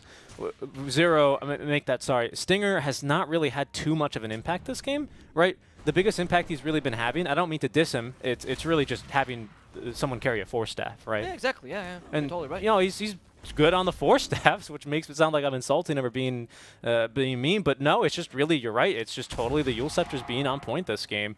And that's really tough. That's unfortunately an issue with their draft. Now that you're talking about core to core, I'm just bringing up the supports, right? Because, of course, Ocean now has the Aghanim Scepter. Huge item for him. Husky, always kind of relevant throughout the game, right? Even if he's just gets the Tombstone off, he is having a huge amount of impact in the team fight alone. As Schofield, you madman, jumping in completely alone. Now there's the Haunt. Will they actually jump in? Gunnar activates the BKB as they're going to go ahead and say hello to Schofield with the Aghanim's upgraded Laguna Blade. He dies. That's a way to deal with Enigma. Just murder him, right? Yep. You can't get 2 black holes if he's dead. That's the solution, I guess. The 4 Zoomers brute force it. We're very close to the Epistle Blade for Sammy Boy. This could be the last turning point the Zoomers will get in this game, where you actually will be able to cancel that black hole. They just build an Echo Saber, which I don't think is too terrible an item on the Spectre, but I think he just... Dude, he is pardon me, building a he Silver loves Silver Edge, though, doesn't he? I'm telling you, this man will, if he dies, last thing he'll ask in the last meal, like, can you give me a Silver Edge? That's an item in the game. He's on death row, you mean? Yeah, he's on death row, and he'll ask for a Silver Edge, and he'll just get out of prison like that. I'm telling you, Hector loves this item. And for those of you who don't know, or don't listen to Hector, or haven't heard his explanation, it's very simple, honestly. He says that in late game, carry mobility is super valuable. And there's 2 items that provide that, Shadow Blade and Blink Dagger. There's really no other item that provides you mobility. Other items provide you movement speed, but not necessarily mobility. And he says that it's a no-brainer. Silver Edge gives you stats and gives you mobility, whereas Blink Dagger does not give you stats at all. So Silver Edge is always the item to go. It's that simple. That's how Hector explains it, not my words. Now, if you disagree with that, go talk to Hector about it. No, I totally agree with you. To do this. Mobility is definitely underrated in the late game, right? That's why there's a bunch of tier 5 neutral items that give you mobility. Yes, exactly. Which should maybe change Hector's idea, but like I see the point, honestly. Even this game, Silver Edge against a Lifestealer, getting rid of his feast, actually a big deal. Yeah, I think it's still fine to build the guaranteed item, right? Hector, of course, it accelerates his farm. It synergizes somewhat decently with Desolate, right? You do basically burst damage here, your initial burst, 120 burst instead of the 60. So I don't know. It's not terrible, right? Even if you're just gonna be using it for farming. Oh no, Sammy boy! He's been caught by the black hole. That was so easy, and Whisper still has the second one, by the way. He doesn't have buyback either. Yeah, that he was not saving for it. He wasn't expecting to be just single black hole. Now this is the opportunity for beastcoast to fight this. They have Haunt in 60 He's seconds. not even close. What did he buy? The full Abyssal. They sent him in. Stinger with a lasso actually catches the Lina, and she's so important to push out these lanes. She's not going to have a chance here as Hector just jumps to her with the Abyssal Blade. Stinger could be in trouble though, forced out the way. Here comes the Snapfire though, stopping the Undying and not breaking the Tombstone though. Chris-Lug has a BKB, sets up the cookie, and Gunnar gets bashed right as he uses the cheese. He has to get away towards the end, but has been forced to use that BKB. Zero BKB as well. Still chasing the enemy team out. They know they don't have any more stuns. So there is a second black hole though, because the refresher got used, and Stinger will fall first as the Yule Scepter cancels his TV as Spectre. Oh, he did build a Whisper refresher. just waiting for them to overextend. Nice. I was hoping he would. Yeah, because this game is so strong. He had it for a while. Yeah. Oh, I never noticed. Thank you for pointing it out. Yeah, so refreshes the BKB as well, which is absolutely massive for him, and he definitely has the mana pool for it as well. Zoomer's in some serious trouble here as they're just going to make the jump onto 0. No BKB, no chance for him to get it off. He's just dead. Sonic Wave will not save him here. Mess up by 0. He does have buyback at the very least, but he's buying time. Sammy Boy back in 20 seconds, has the full Abyssal, didn't really get to use it last time and might not be able to use it again here as Whisper again with that refresher ready to black hole a second time. But the buyback out from 0 will scare them off. They know Sammy's coming back soon, and they're just going to go ahead and take it easy here. Like, they need to use the first black hole always to counter Sammy, of course, and that's the plan, essentially. Right? You counter Sammy with the first black hole, and you hope the second one is a big team fight black hole. That's the value of the refresher in this game, because you know Lifestealer can literally do nothing if he gets caught out in that black hole. You need like a Timbersaw or a Lina nearby to stop him, and if he has BKB, that's just impossible. Yep. I think probably the only 2 carries that don't care if they're black hole is, of course, Wraith King, and then probably maybe Abba to some degree, but also like Spectre even, because she disperses all around, or Morphling if he's morphing. Like, there are ways to deal with it, but certainly not Lifestealer. Ursa with Eggs, he just roars. Yeah. there are ways to deal with it, but it's certainly not a hero like Lifestealer, who this game had to build himself like a glass cannon. It's like glass cannons, they're going to burst Schofield up top, who is going to be made out of glass, pretty much. It's made out of metal, but yeah.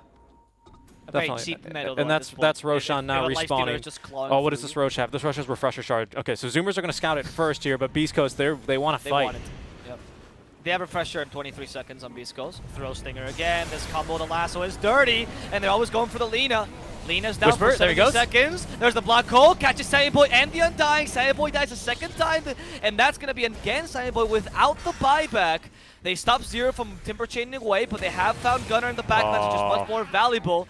He has buyback, so does the Undying, but Saiyan Boy has no buyback, and Beast Coast is not going to concern themselves with the Roshan when they can just, well, No, I think they might go for Roche, to be honest with you. I mean, they might take tier 2 into Roche, right, if playing this safer.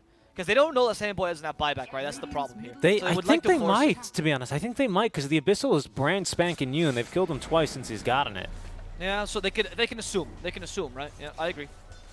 I don't know. I'm not sure. They're going to probably make the safe play, however, because of course they're comfortable taking the super light. Hector now has level 26. He's got the full Silver Edge, Ayascati. He's even got the gosh darn Spell Prism, which, you know, I think you should probably give to your Enigma. I'm just saying, Hector. But, you know. But Timeless Relic, there's a... oh, he doesn't know that it doesn't work with Black Hole. Okay. Well. What are you going to do, dude? Like, I see the point. This just doesn't work with Black Hole. That's okay. Whatever. More Spectral Daggers, right? It also does not work with the Malefice. Like, you don't get more instances out of it. No. It does give you more stuns, though, or longer stuns. Longer stuns on the Malefice. That's right. All right, so Aegis, Refresher Shard. And I they're picking it. assume... Chris Luck is like, guys, I'm out of slots. Yeah, I guess he's- Whisper can take it. He's like, guys, I can't drop my Sage's Mask. This is giving me 0.6 mana regeneration. That's really important. We have 3 Black Holes now for the next team fight, and 3 BKBs, by the way. Well, 'Cause now it's 5 seconds. currently two, but soon to be Right. 3 in Soon 50 to be seconds. 3, yes. And that's super valuable, especially because you can just Refresher the first Black... Like, you can use Black Hole 1, then Refresher it immediately, right? Not necessarily use a second Black Hole, I don't and know if always he keep has- Refresher Shard. I don't know if he has mana for it, though. He's not going to have mana for all 3. 500, No, you're right. Yeah, there's he's no not going to have... Black So we have 2 No, but guaranteed. the point, though, is more not 3 Black Holes right after another. It's more like you Black Hole 1, right? You Refresher that Black Hole to have it always available, and then you present a threat again, and then when you're in a pinch, you can use Refresher Shard. By the way, real quick, in that team fight, I was focusing on Sammy. Sammy knew he shouldn't have really gone in. He knew they didn't have vision on Whisper, and obviously he's died to Black Hole now twice, so he knows how big of a threat that is, but he just didn't have a choice there. It was either he TPs out and dies, or he runs away and dies, or he runs in and tries to get a kill and dies. So I think maybe that was the best choice he could have made. Oh no, they've found our Lina yet again. Ocean down, does not have the buyback either. Husky as well, getting eaten alive by Hector, who is just murdering people one after another. Samuel now will turn, but that's just going to pop the Aeon Disc of Stinger, just recently purchased. Yeah, very smart, dude, to stop them from getting that kill. And to continue with the eat and yeet combo, right? Yep. Let's see, Gunner in trouble. Chris Luck blinks forward. Gunner wasn't even expecting that. He actually threatened the BKB. Yeah, he still has the Aegis, so he's fine with this. He knows he hits pretty hard now that he has the little shredder, 3 times multi-shot. Yep. And the the OKB. cookie catches Zero. Can they turn this into a kill? They might be able to, thanks to that cookie. The hook shot. What? That went right through him. That was really weird. Sonic Wave, though, to finish off Chris Luck. But he has the Aegis, so it's fine. Spell Prism still, by the way, on Hector, so he's going to have the Haunt a bit sooner than usual, but he's still just lacking 60 seconds. We have no Mortimer's Kiss either. Shadow Strike AoE to help push the lanes, but 4 Zoomers seems a bit helpless because the threat of the Black Hole is too big right now. It's just such a risk here. Sammy, he's even risking his own life going out that far, to be honest, because right now, without the Lina, they have almost no way of stopping him. They need Zero to maybe get him with a Yule Scepter, but he's going to almost be certain to be BKB'd. In goes the jump, the Black Hole immediately to counter it. See you later, Sammy boy. Dead for 100 seconds. We have another Black Hole at the ready. Will they use it here onto 2? Absolutely, as there goes Whisper, forcing the GG out from the Zoomers, and it's going to be Beast Coast taking a 1-0 lead. Look at that. He does have mana for a 3rd Black Hole, Alvaro. Yeah, because I told you, right? That's how you're supposed to use him. You use the regen in between. Very well played here in general by Beast Coast. What a stellar performance by this team. It was mostly, of course, due to the draft. I think that Zoomers played well. I think their draft was just very limited, right? Because they needed to really take advantage of their window opportunity. And had they been against a team that was playing worse, like even Beast Coast in a worse state, they would have lost. They would have won this game, right? But Beast Coast, the cutting the lanes that they did early mid with Schofield and Stinger was incredible. Let me just tell you, absolutely incredible. Their itemization was really well done as well. How they played the lanes was effective, and they knew how to defend and how they could just throw bodies at Zoomers to prevent them from taking map control overall. I mean, it is like when Beast Coast is back to full form, dude. And because of that, they could play this draft, and they played really well. But I don't think Zoomer should be sad about this game. If anything, sad about the draft because it was a very risky draft. I'm hoping for a game 2 that's extremely exciting for Zoomers.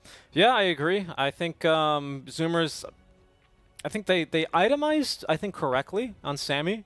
You know, I think Yes. it was smart Yeah, to go for. There was no other build this game viable. Yeah, I agree. I feel like they weren't really. I don't know.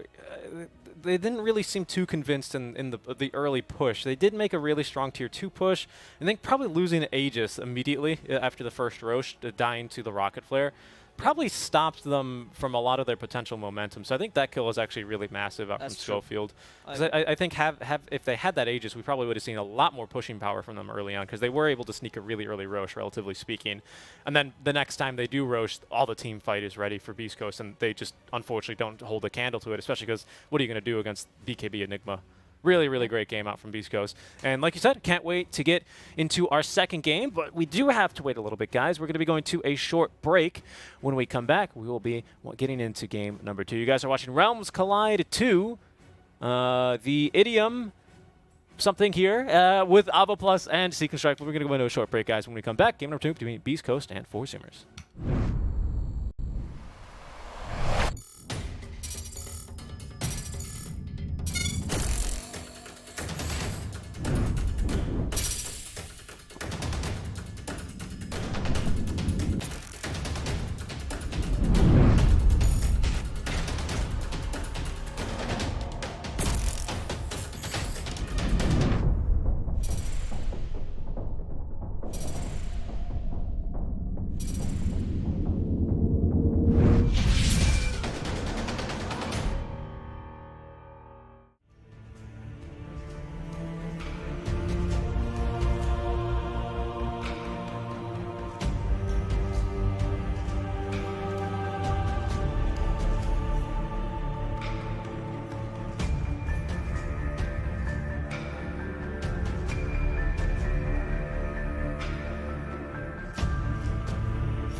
hello, guys, and welcome back to The Voice of the Realm. We are your nightly podcast that brings you the best NASA Dota ever.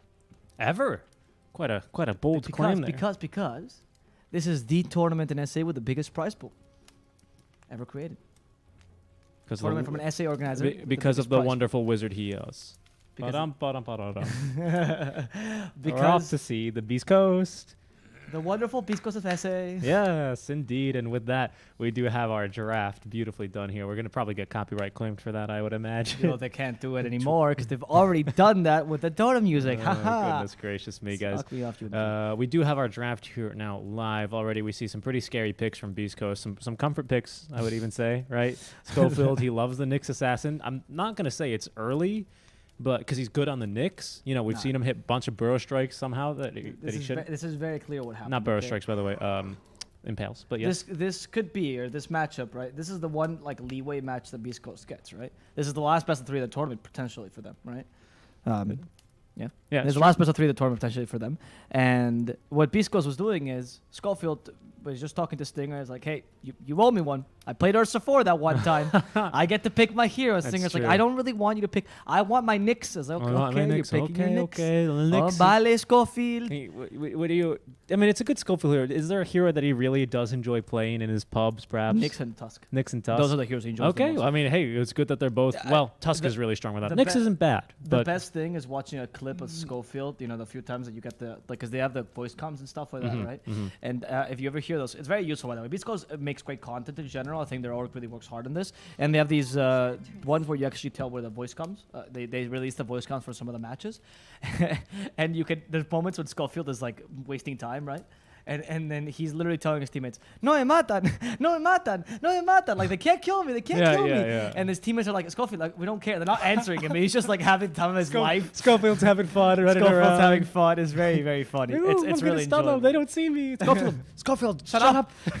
We're trying to concentrate here on the game. Oh goodness, Yeah. that's great. That's great. They don't actually tell him to shut up, obviously. I know, but you know, it's sometimes it's important to get the comms ready. Yeah, but exactly. I imagine Beast Coast, they're kind of just a little bit loosey goosey sometimes, and They do seem to like. I mean, it's mostly Stinger that's the least loosey goosey. Stinger and Hector are the ones that take it the most seriously per se, and then the other 3 enjoy. Well, their because time. Hector's on a mission to get farm. the most fun. Years ago, they took my gold. I will now take all the gold in the Gold world. killed my father. Now he's gonna take it all. Well, Beast Coast is starting with a strong start with a lot of comfort picks. I'm thinking that's Whisper's Leshrac, but it could be Curslux as well. So there's a bit of a flex pick here with Leshrac Viper. They do love Leshrac on Whisper though, so that's something to keep in mind. Yeah. However, for first Zoomers, they also are starting with a strong draft. The Sven or Spirit into Enchantress. They're going for the easiest, most consistent draft to execute, right?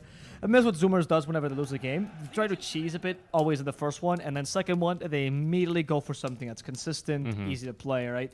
Unless you have Clinks in mind. But for the most part, if it's a best of 3, they're always going to go out with a good draft that has very little weaknesses. and very little chance for a Clinks here, I would say, with the Sven already Yes, yes, thank drafted, God. right? As the Clinks just didn't work out too well. I think yesterday, of course, remember it was the lane was very important. It was Clinks Chen versus Tidehunter Marana, and Yeah, Marana Marana versus Chen was- completely destroyed that lane and allowed Pepita to do really great things. Spectre And picked up now for Beast Coast as a response to the Sven, because they're going to try to do the same thing as last time, right? Just elongate this as much as possible. Not bad. The Spectre thing is that it sort of synergizes with your team, right? But your team is kind of meant to play the lane strong and play the mid game, and Spectre's clearly meant for the late game, at least against the Sven. So, okay. I would really like to see Zoomers pick a mid laner here with some sort of burst to ideally kind of. It doesn't need to be like something too cute for the Legion, but you do need something really, really fast and bursty to get out of. You do not want to take a fight in a stable or a stationary place here versus this Beast Coast roster right now. Yeah, 'Cause you want to go Space Greater right now. Yeah, because you have Viper, another toxin that you don't want to fight in. Nyx Assassin in a small area is fantastic. Lesh as well. Obviously, I don't need to talk about that. And the faster you can kill Spectre or anyone in a duel, it's just going to be way better for you. Yep. So hopefully we can have something. Bring in a little bit of burst. Even something like a Kunkka boat would be fantastic here. You know, for example, that's what I want to see for the Zoomers specifically. What they do have right now, though, that will complement this Legion pick is Legion, first of all, counters the potential Spectre pick. They might have been able to guessed that was coming because it's a very typical Hector pick, especially when they see Sven, right? Mm-hmm. And the Legion is just really good against Spectre in lane for the most part. Magic Stick keeps you alive with all the Spectral Dagger spam. And if Viper's a 5, which could happen for Beast Coast, Legion can also dispel a poison attack, so a big deal there. And on top of that, Legion is really good if you go for the Blade Mail build, like Blink Blade Mail, against Leshrac. You just absolutely destroy Leshrac. You duel him as he has Pulse Nova activated, he kills himself, which is we've seen this a couple times with Spectre versus Leshrac. Same thing with Legion. So I like the pick a lot. He's also particularly good against stunners like Nyx Assassin because you have the spell. Yep. It's a really solid pick. A bit off meta, but I wouldn't say Legion is weak. She's just not as valuable as, for example, say Slardar, right? Yeah. Another problem she has is, unlike the Slardar, she can feel a little bit impotent if she doesn't get off to a decent start at least. Because then because duel is a bit of a stun. Yeah, right. And then you need something to kind of center that. That's why I like having the nuke, because it gives you that fallback, the ease of execution, right? Oh, Legion didn't stomp her lane and isn't going to get free duels. It's okay. We can have the Storm Spirit zip on it and go for a big nuke, right? That's kind of what I want to see early as well as in the late. Something that you can synergize at both stages of the game here, because again, that might be a problem here for the Zoomers. I agree, because the game has naturally elongated itself. One thing to be mentioned is that all these offlaners that cannot become quote-unquote carries, because Legion, if you don't get the early start, what you usually build into is like pipe, you go into aura items, you're useful for your team as initiator, but you don't, you're not useful when you're weak, like Slardar is, where you get Corrosive Haze and you're useful the whole game. Yeah. And you're also not useful when you're strong, like for example a Viper or even Slardar is, when you can become a pseudo carry, right? Legion Commander always stands in that. Legion Commander always stands in that mid-gamey position. Very disappointed in you, Alvaro. What? I don't have a hat on. That's what I was missing. Yeah, that's okay. That's okay. Oh, I'm so sorry, guys. I That's apologize. Okay. Sorry, completely it completely took me out of. Yeah, I realized that. Come on, dude. Where's your Frostivus I'm spirit? so stupid. I'm so sorry. We dude. have to say Feliz. I had one job to do. Feliz Frostivus. Feliz Frostibus. Lo siento, chicos. No me castigue, señor. Haré más regalos este año. Okay. Sorry to cut you off. The Legion Commander, though, that's why she's not picked very often. Yeah. She is more around the kind of like the mid-game kind of matchup, and that tempo is not great. The same tempo that TA shares, the same tempo that these kind of heroes share, that is not very favored. But in this matchup, it's good. I do like it against Slardar, yeah, for the reason, because like the Slardar, like you said, Slardar, even the Beastmaster, right? He always is going to be something reliable, right? A stun, a roar, right? Yeah. Something like that. And there's the Kunkka that Beast Coast are going to take. Yeah, Sora was a Corrosive Haze, which is useful no matter what. Yeah, right? of course. These sort of things. Yeah, so like I said, they were thinking of Viper Stinger. I know this team. I thought the Zoomers would guess this because they went for Legion Commander already. Apparently not, but it's still fine. Their last bans are interesting. The last ban Shadow Demon Undying, so I don't know if what they were expecting here. A 5. They were expecting a 5. Yeah, okay. I see what you mean. Sorry. Yes. Yeah, they were. Zoomers. What do you pick here as your mid laner against the Kunkka? You know what? This is actually a pretty decent Monkey King game, actually. Because you force Kunkka 5, that's just not viable. So they don't really have much flexing potential here. And Monkey King is not too bad against Leshrac. Okay, DP. Easier pick.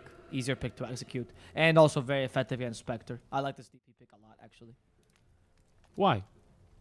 Why is it good against Spectre? Yeah, why do you like it? I like it very much because in the lane against Kunkka, we already know it's like a favorable matchup, like 60-40. Not too much, but enough. You bring some pushing power to your lineup, which puts some pressure onto the Spectre's farming patterns and allows you to play a bit quicker. It suits the tempo of your draft, which is like the mid-late game, like 25 to 30 minute mark where you're really strong. And in general, it's just a really solid pick against what Beast Coast is running. The Ghosts trigger the Spike Carpus, but don't stun you. They stun the Ghost, They stun the Ghost. But it doesn't. That means you don't stun yourself afterwards. Spirit Siphon is not the greatest stun either for the Spike Carpus. You're great against Spectre because you suck off her HP. Same with Kunkka. Spectre's a low armor hero, which means the Exo destroys her as well. She's a good Blade Mill carrier this game. Not a consideration for her as well. We'll see. Also, Gunner Death Prophet, I'm in love with this thing. All right. I think Gunner is such a good Death Prophet player because he plays Death Prophet according to the situation, and he was the first person I saw in North America to actually flex her build much more. No typical Yul Scepter into BKB. He was the guy that invented or first used competitively the Blink Shiva's build. I really like Gunner Spectre. This is going to be a match that I'm excited to watch Zero in because it's going to be a lot on him. We don't really It's one have... of his best heroes as well, Legion Commander from his pubs. Yeah. Okay. Yeah. Well, that's good to hear because I don't want to say he's all on his own in the early game, but the Sven not really going to be ready to fight with him, right? DP, very cooldown reliant, right? And Crypt Swarm at best is amazing, right, for its early damage, but might not be enough for a duel. So I'm really excited to see how he does this game. I think it's to be a real test. Elimination at stake here for four Zoomers. So we'll see how he does under some serious pressure here. His first tournament, already in the lower bracket. I'm very excited. I'm very excited. It's going to be a really good match. I'm giving it to Zoomers this time. I'll see if they can take it and make it a 3-game. I really want to see a 3-game series here as well. I think we'll be in for a good one if we can get that. Yeah. I apologize that I did not wear my Frostivus hat, but still follow us on Twitch. How about that?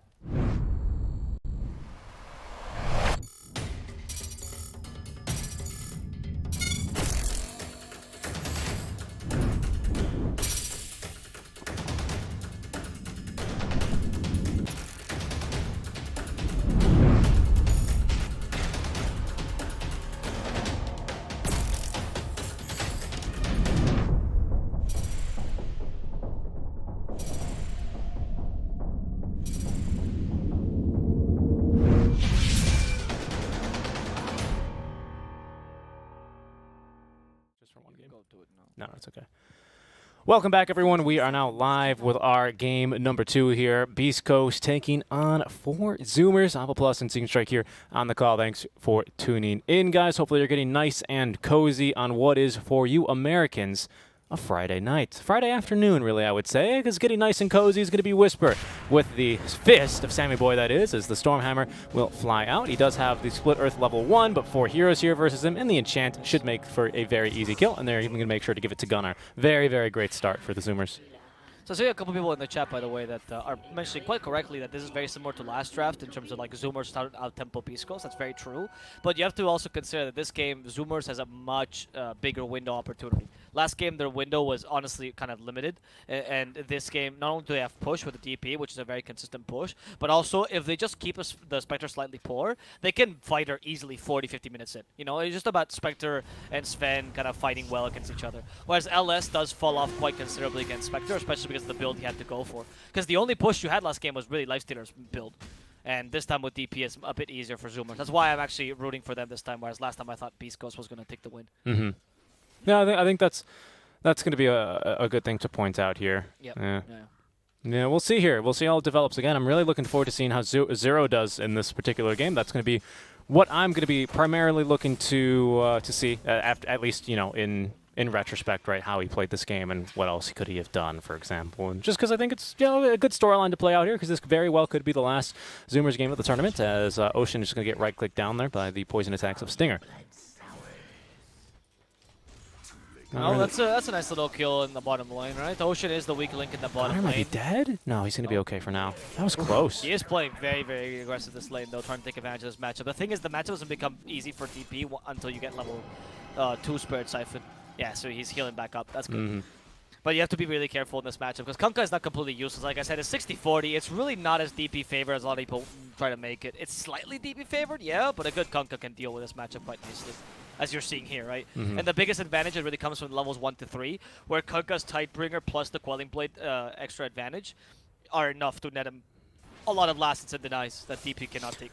Interestingly enough, Ocean decided to run back to the lane. I don't know if he had TP at the ready, but Zero's going to suffer a little bit because of this. Not too much. He's got the healing salve, can always dispel off the poison attacks, but he's going to now be back. Zero at least does have level 2 off of this and can now trade a little bit better versus Ector just because of the Moment of Courage procs.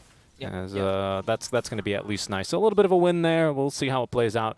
The experience on Earth Spirit is really the only thing he needs. He's a pretty item-independent hero as far as his playstyle goes. He excels with items, of course, but he doesn't really need them to be impactful. So just important that you do get some experience there on that guy.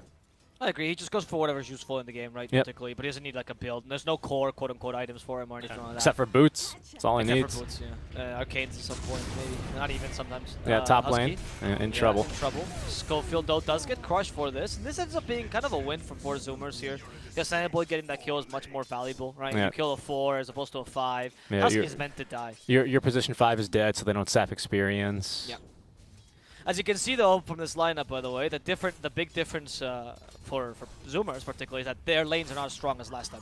This is what you get, right? This is the drawback of trying to draft a bit more into the mid-late game. Obviously, your lanes will be a bit weaker. Still fine, but a bit weaker. You won't get to see the domination we saw from last game from Zoomers, from the, literally 5-minute mark on. Yep. Oh, nice impale, though. They're going to try for Sammy. Nice stunt to follow up with the split earth. Pretty easy combo, but he does have the stick and the fairy fire to go ahead and use. Actually didn't even use the stick there, but needs to run now. Impale. Oh, the split earth actually will catch him. Impale ready in a second. Should be able to end his life. Schofield doesn't even need it. Whisper there, I believe, with the auto attack getting the damage in, and he's going to live as well on a sliver of HP. Husky will have to take Schofield instead.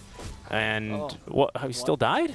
Yeah, because there's 2 instances. The fun fact, guys, you're when right. you do that, there's 2 instances of damage. First, your attack damage hits, and then the impetus hits. So the impetus damage will go through the Spike Carpus in that instance. That is the dumbest interaction in Dota. It does not work like that with aura effects, like, for example... Poison attack?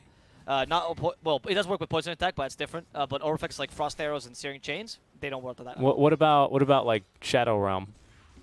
Attack for Willow. No, Shadow Realm also works like those 2. Okay. The only other one that I know that works this way is the Arcane Orb for OD. What about Glaive of Wisdom? I'm not sure about that one. Because that one, I think the effect is when you see the purple number show up, yeah, right? so I'm not really sure about that one, to be honest. Okay. Okay. But Curious. Very curious. Is this consistent? No. So, Dota. that's the answer. Dota. Dota. But I think it's fine. I mean, this top kill is pretty bad for them. Not going to lie. Sammy Boy, the thing that was a slight mistake he did there. Oh, Husky. No. Husky in not much trouble. Ocean's here? Ocean's here. Can they turn? Huh, Yeah. interesting. I don't know if they can really leave Zero alone yet. Yeah, you can see Stinger sees Ocean top lane and immediately just looks to zone Zero out of the lane. Yep. Yep. So yeah, I don't believe... I think Sammy Boy just needs to play this lane a bit extra defensively. I know he doesn't want to, obviously, but they have only kill potential. They don't harass you as well, especially with Nyx. Oh, nice so 2-minute you bail. gotta prevent them. Yeah. Scoville's That's a so really good so good on Nyx, my god. It really is kind of ridiculous how good this player is on Nyx. Yeah. That's why they keep picking him Nyx, right? Even when the hero was trash, they still picked him Nyx because he just likes to play it. Yep. You can tell he's enjoying himself as well with Nyx. It's like his perfect hero. He can prevent the Death of Spike Carpus, he can annoy people with Mana Burn, and laugh to himself while he does that, and he can get like 3-man's impales to look like a god. It's like this hero is designed for Schofield. Mm-hmm. Yeah, that's and a good to think one. this guy was a carry player just 3 years ago, huh? Crazy. Now, and then he's like, I still don't want to die, so I like to play very annoying heroes. I imagine he probably likes going for the Aghanim Scepter into the E-Blade Dagon build here. It kind of seems like his play style, having that sort of fun. In a pub, right? Yeah. I mean, because people that don't know, Schofield actually started out in the scene when he was... Look how far they're chasing Husky here. I mean, it's kind of a useful rotation because we did pop the Exorcism mid, so it's a whole party mid now, Avo. That's why. Gunner, ooh, that's a lot of damage from the Tidebringer. Gunner's in trouble here. The Split Earth, they keep him stunned forever. They can't push him out. Ocean didn't really have the angle for that boulder smash, and Ocean will also fall. And Zoomers are the ones being run down now. Yes, they elongated their window opportunity, but now they're playing on the mid game, and their lanes are a bit weaker inherently, which is giving Beast Coast this extra chance. Mm-hmm. This will leave Sammy all alone up top lane, so CS is going to be really, really peachy for him in this laning stage. So that might come back to bite him in the butt, really rotating your position 3 that early. It's an effective rotation, I agree with you, but let's keep an eye on Sammy. He's on a more flash farming hero this time, so can really start to take advantage of that. I was saying, Schofield actually, when he came into the scene, was like 16 years old, and he went into like, first he was the carry player, then mid, then offlane, finally settled on 4 when he was playing with Hamburguesa, and that's when when he replaced people in Hamburguesa, rather. Mm-hmm. And that's when he really people started to notice, oh my god, this might be one of the best 4s in existence. Because back then everyone was talking about Moose and Matthew, and now Moose is coaching Schofield, imagine. Anyway, Stinger, trouble. Oh, they have the duel. Yep, that's a really good duel. Zero playing this by the skin of his teeth. He knew he could, and Hector mistimes this. They want to go for him as well, but then their Toxin is a bit annoying, so they don't want to fight in the middle of that top lane.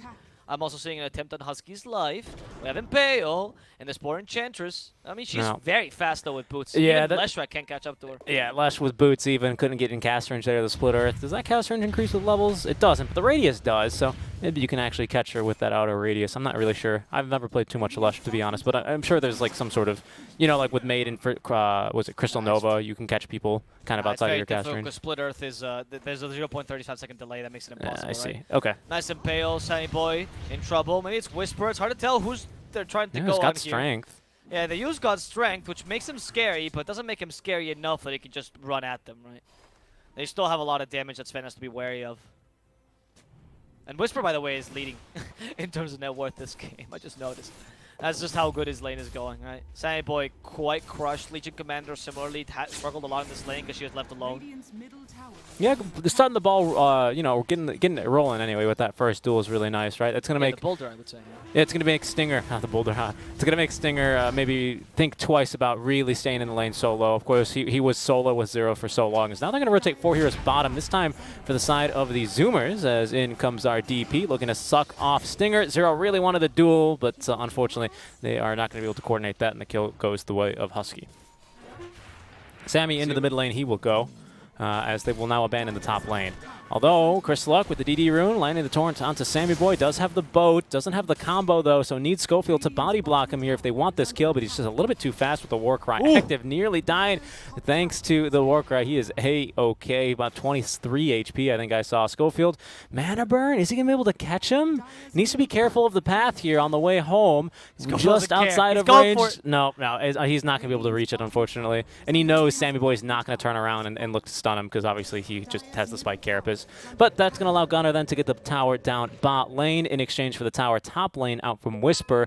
Of course, this is a win for Beast Coast, as we did use only the Diabolic Edict versus the whole ultimate. So now Gunnar's not going to have that for this mid lane duel, and it's not even a duel, it's more of a 3 versus 1 here, as Schofield will keep him locked down to give Chris Luck the kill. Yeah, slight mistake by Gunnar with the overconfidence there, right? He could have defended the lane, but again, the misstep was more going as far as he did. And of course, Chris Luck does the trick with Kunkka, right? If you're ever going to be silenced like Kunkka or stunned, you set up the ghost ship 0.5 seconds, more or less, after the X mark the spot comes out, and you can always guarantee it hits, regardless of you being silenced or stunned. So very smart play there by Chris Luck, nice and pale now. As the initiation continues, the Torrent doesn't hit anyone, Zero avoids it, but Ocean could be in trouble. 5 stacks of poison attack onto him. The Tidebringer will guarantee he dies, with Whisper finishing him off with the Pulse Nova. Single little pulse of our Disco Pony. Not bad.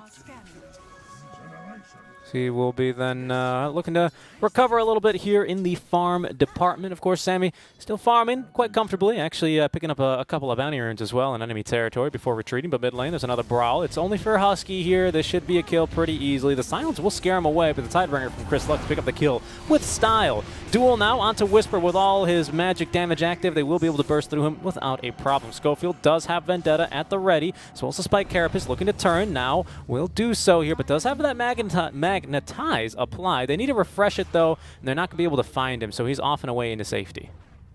Okay. I mean, right now the game is still going very much in favor of Beast Coast, but we're kind of asking ourselves, what are they going to do with this early game lead? Because if Sven just catches up in terms of farm, Sven will outfarm a Spectre. It should. You know, last time Samba was Lifestealer. Lifestealer has some nice farming techniques, but not compared to a Sven. Right? I want to point out real quick, Chris Luck is so far. I saw him. I accidentally switched over to current gold. He was sitting on a pretty penny, 2K here to be exact. As Gunnar in some trouble. And the ghost ship will hit. Gunnar, Split Earth as well. They have the X onto him. They try to help him with the press attack. Gunnar, can he get away? Yes, he can for now. The hunt comes in. Gunnar starts sucking off the illusion to survive. And Gunnar for now is fine. Hector, though, is at his better to go for Husky. A massive silence stopping Hector from killing Husky. But Zero could still be in trouble. Instead, Beast Coast will have to settle for this tower. But at least they don't take any kills off it. With Exo, you can fight if you're Zoomers. Zero's looking for the duel for Schofield. Doesn't matter if they have Spike Carpus. Whisper in trouble. Nice, a nice silence again as they go for Schofield. The duel has ended, but it doesn't really matter. They'll still get that kill. And Gunnar's looking to threaten the enemy tower as well. We even see Sammy Boy rotating from the bottom lane, and I don't think Beast Coast wants to defend this any longer. No haunt means no fight. No, they do not want to defend it any longer. You're exactly right. Mask of Madness now completed for Sammy, so he might just, pop the ulti, farm the tower real quick, farm maybe the enemy triangle here. Maybe they'll retreat back into the jungle. We'll see what they want to go. They're going to go ahead and split up and look for clues, but eventually they will then look for the enemy jungle here. So they do have Hector farming in here. He will be backing off. This man, he just always knows when to stop farming. As he will be looking to escape. They might catch him, and they will with the rolling boulder, kicking him back into the waiting arms of Sammy Boy. Zero's got another duel in 5 seconds, but they just want to kill him. Nice. That's a really good kill as well. They understand the strength of their lineup comes from the EXO timing as well, and they kind of played in between timings, you see. They went and forced the haunt. They're like, yeah, we know they can haunt us here, try to kill Gunnar, but Gunnar just played super defensively there, exactly as he should, and now they played with the EXO and the God's strength a bit more effectively. So, well played by 4 Zoomers. Still, though, 3K behind, right? You're not matching right now the farm from the enemy team, but your Sven is starting to come online, and that's what you want to play around. Yeah, Sven time. That's exactly right. He is now only 400 gold behind your mid laner. and beginning to farm up quite the storm here, as he's going to be going for the Echo Saber first, then into the BKB, maybe then the Aghanim Scepter. Seems pretty darn good this game. I also see a case for a Silver Edge instead with that Echo, immediately buying into the Shadow Blade. We'll see what Sammy Boy decides here. For now, I'm just taking a look at some support items for our Zoomers side. What do you got coming? Just some regen, probably? Yeah, just some regen, some wards there. So nothing exciting on the Enchantress, of course. Building for the Yule Scepter this time on Earth Spirit. That'll help them a bit here survive longer against Whisper or the Viper or even Schofield here. Maybe set up for a Yule's. Another TP cancel, which Zoomers this time they got a few more of compared to last game, which was a minor issue. Not really too big of an issue for them. Zero is going straight into this Blade Mail here. He is nearly complete. Choice. Yep, very good We choice. spoke about it against the last Shark, right? How powerful this is. And what I like about this, that this makes the Legion a bit more durable towards the late game, because she'll always be available to cancel Leshrac, and that's always valuable, right? Imagining it's Blade Mill going to be into Blink Dagger directly. I don't think this game you can afford to go for a pipe, to be honest. And I know Zero rather go for BKB than pipe. He's one of those offlaners that saw the pipe got nerfed for the 15th time. I was like, okay, I'm not building this item ever again. It's so expensive, isn't it? Maybe It's just ridiculous. a headdress for himself if he decides he really needs it, but that pipe upgrade is a lot of money. Yeah, Okay, and then just another Yule Scepter for Gunners, what I wanted to point out. All right, what have you decided, Chris Luck? It is going to be the Halberd instead. He always baits me with this Shadow Blade. Maybe he's baiting the Spanish He streamers. does. And then he goes He always back. does it. Yeah, right? He always does it. On the Kunko specifically, he's like, I'm going to build Shadow Blade. And then his team's like, no. I think it's because Choco is casting. I see. Okay. Yeah, I think it's because they're good friends and they're just baiting him. It must Okay, be that. Schofield. Must be a meme. Schofield's been scouted, but he's not going to be able to get off actually the Spike Carapace silence up. Now Oh, he's he going to gets get it it off off now, onto 2, and it sets up for the Torrent now. What? And the An Ghost Impale! Ship and the Impale onto 3. Gunner's dead. Sammy's dead, and they even find the Earth Spirit. Zero's going to be pulled back into his death by the X mark to the spot as they were unable to keep that man silenced, and it turns into a full team wipe. Well played, Schofield. That's incredible, dude. That's absolutely incredible. That's one of those plays where you're like, I don't know if Zoomers made the wrong play. I don't really think so. I think that was a good incursion to the enemy triangle. I think it was just Beast Coast, especially Schofield, styling all over them. Oh, yeah.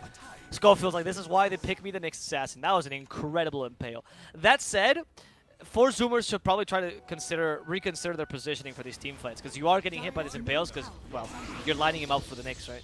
So maybe initiating more haphazardly with like Gunner and Sven coming from opposite sides so they can't both get stunned by the same combo, right?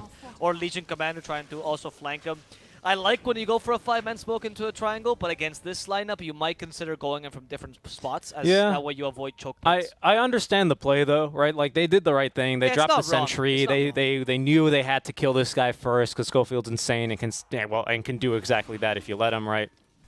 Unfortunately, the Geomagnetic Grip silence is only still 2 seconds right now. I believe DP silence, if she got 2 points in it, is a bit longer at 4, so they might have stacked it a little bit there. Minor mistake, of course, but you can't expect every single team to CC perfectly under pressure like that, right? But those are the minor mistakes that can lead to major team wipes, as we just saw here. And it looks like Ocean is going to take a death. He's going to interrupt the combo, and there's a silence to follow up, actually, courtesy of Gunner to get him off safely. It's a beautiful animation on the Ice Shield little armor there. Schofield, though, looking to hunt. Will find Husky. Doesn't even appoint an untouchable. Terrible splitter, but it's not going to matter. Don't worry about it. But we did use Exorcism. They want to fight here as in comes Zero, as well as the Rolling Boulder. They've caught Schofield. Can they kill him, though, is the question. Probably not, but you can kill Stinger. Down he goes. Now they're going to turn for Schofield. This time only landed a 1-man impale and will not lead to a team wipe as they have the control for him. Well played. That's how it's supposed to look a little bit. When you kill a Nyx. Yeah, right. You have to squash it like that. Squash right? the bug. He's got to squash the bug. Richie knows all about it. I do. They did use an exorcism for this fight. I believe it was only level 1. Yeah, it was only level 1 exorcism, I can tell by the other ghosts. Right? Yeah. And they didn't take an objective off this, so it's not ideal. But since they needed a fight so desperately, I see the point behind it, right? You only kill 2 supports for the exorcism. If Beast Coast wants to, they could play around this and just go for the next fight. Haunt is available in 20 seconds. Try to force something here, and you know the enemy team really cannot fight you. They have no God Strength and no Exorcism. They might have Duel. Who cares, genuinely? Zero's Duel has been used exclusively to squash the bug anyway. Sorry, I just saw the illusion sign. No, you're completely right. Yeah, the XL level 1 is a bit... not really much of a problem. Right now, Zoomers, I don't think they want to fight. They're down 7k. Obviously, they don't know that, but they probably can feel that Ector is farming really nicely. He's actually already finished the Manta style, I believe, which is absolutely incredible. Whisper with full Guardian Greaves means he's actually quite difficult to kill. because unlike the Yule Scepter, you just purge yourself instantly and get to cast all your spells, compared to the Yules where you usually set yourself up for a stun or a duel or something like that, right?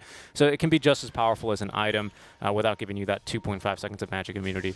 As Gunner's going to be able to dodge the Torrent. A little stun there on a Sammy Boy will be reflected by the spiked Carapace of Schofield. Haunt now breaking out. They're not sure who they want to jump. They've already killed Husky, however, there's 2 fights breaking out. We'll watch this one now as the duel will find one, but they haunt away. Schofield again just owning them with the 2-man stuns into the Torrent. They just line themselves up beautifully and right into the split earth.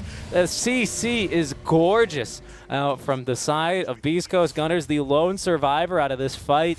And it looks like they might even go for the kill onto him. Level 4X, but their Gunner is going to be able to just outrange that. What happened in the back lines there? The 2 supports got caught up by the Haunt? Oh, they got caught here. You tell where I'm picking. Yeah. Up in the high ground. They got caught by the Viper. And then the Haunt just added to that, right? But it was mainly the Viper that was stopping them entirely. That was, I mean, the positioning by Zoomers in these fights, I'm not liking it too much, I'm not gonna lie. I think you're making, I mean, Schofield's a god, but if you're getting hit by Torrent, so that X marks the spot, yeah, Kunkka can be really good, but it's probably because you're positioning yourself wrong, right? You're way too close together, especially because Zoomers, what I don't understand is that they don't have an advantage of being close together this game, besides the Hunt.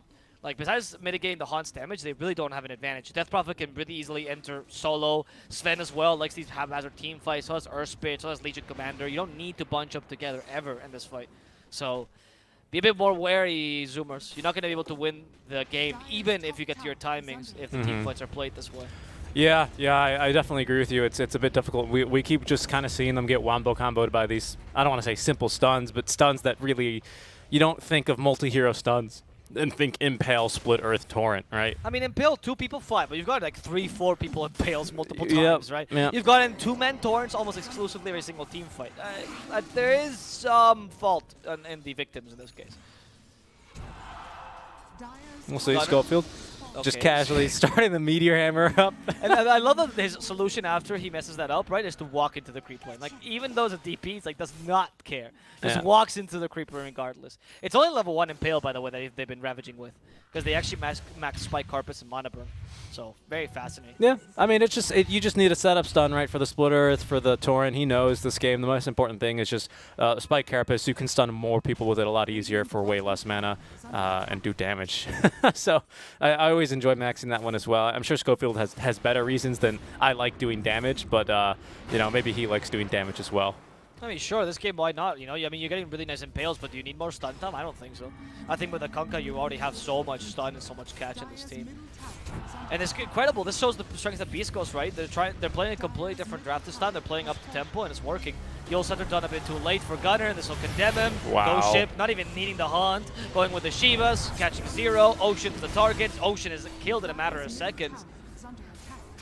This is gonna be over really soon at this pace, Yeah. Albo. Yes, it is. I don't know what Zoomers can do right now. 0 dies to Stinger alone. Gunner comes back in, activates the Exorcism. They have to force Beast Coast out of their base at least. Quistlock is a target, but Quistlock is really tanky. Yule Scepter to set up for the skill. They have Stormhammer still. They also silence him. Sandboy just walk in, use God's Strength. Sandboy, they need your damage. That's a beautiful 3-man silence, avoiding the Nyx with the duel. Now they're capable of squashing the bug. Now, hoping to destroy Quistlock. There are Spirit Siphons, but they do still have a lot of hammers. The Torrent will not catch anyone. Instead, they'll settle on Whisper, but Whisper's also very tanky. They go into the enemy high ground. Whisper trying to gain some more space, but this Exorcism is a bit too powerful. Sandboy finally takes the Aegis away as Whisper falls to the Death Prophet, and they catch out the Spectre. She cannot last against Ector with Quistlock trying to get away. He has the only remaining core, for Beast Coast. He's already lost the Aegis. He certainly doesn't want to die a second time. Stinger's trying his best to help him, but he's doing absolutely nothing. He's just a Viper. He annoys Sandboy though, and now the real kill threat is here. They're forced to boulder smash Sandboy to the low ground. He will die to Stinger though. Stinger has enough range to murder him in the low ground. And this team fight lasts so long that 0 actually got 2 duels off in this I don't think it's fight. over yet. Schofield has Vendetta and a Haster, and he might go for the kill on the Gunner. Okay, you purged off. absolute madman. Purged off. I think he's going to be punished for this one now, Yes, unfortunately. Oh, no, he's going to... That fight lasted so long, we actually had a duel, and then they kept fighting, and then we saw another duel. By the we way, had 2 duels. the cooldown of duel does not get reduced. It's always still 50 seconds. So over a minute-long team fight there, we could say safely. And a really great one out from the 4 Zoomers side, I got to say. Target priority, it seems like they were a bit confused on who to go on at what time, maybe. Gunnar was doing a good job of holding back Viper as well as the Lesh. Make that not Lesh, as well as the Kunkka, and he kind of distracted them. I thought he was in trouble when he used himself. He was really just buying time. That was really well played. But Zoomers, they do well in these really extended team fights, right? I don't think Beast Coast really wants to take these long, messy team fights because you have God Strength, which lasts forever now, right? You have Exorcism, which also lasts a long time. Duel to lock them down. Earth Spirit does really well in these long, messy team fights, right? Well played to Zoomers, who have to buy back on 3 heroes, by the way, already 23 minutes into this game, but they're still down 14k. I mean, Beast Coast very reasonably can just wait for the ultis, specifically Haunt, and then just go at it again here, and I think they do quite well. Yep. I will say, though, that in this matchup, I think what I was saying earlier showed, right? If they play these haphazard engagements, which is their strength, they will definitely be able to beat Beast Coast. Of course, Beast Coast didn't have a Haunt there, which is obviously the best way to deal with these kind of plays, but still, this is the way that you should be running your team fights. And you still have a solid chances for Zoomers, a very, very solid chance, if you just keep playing like this. Yeah.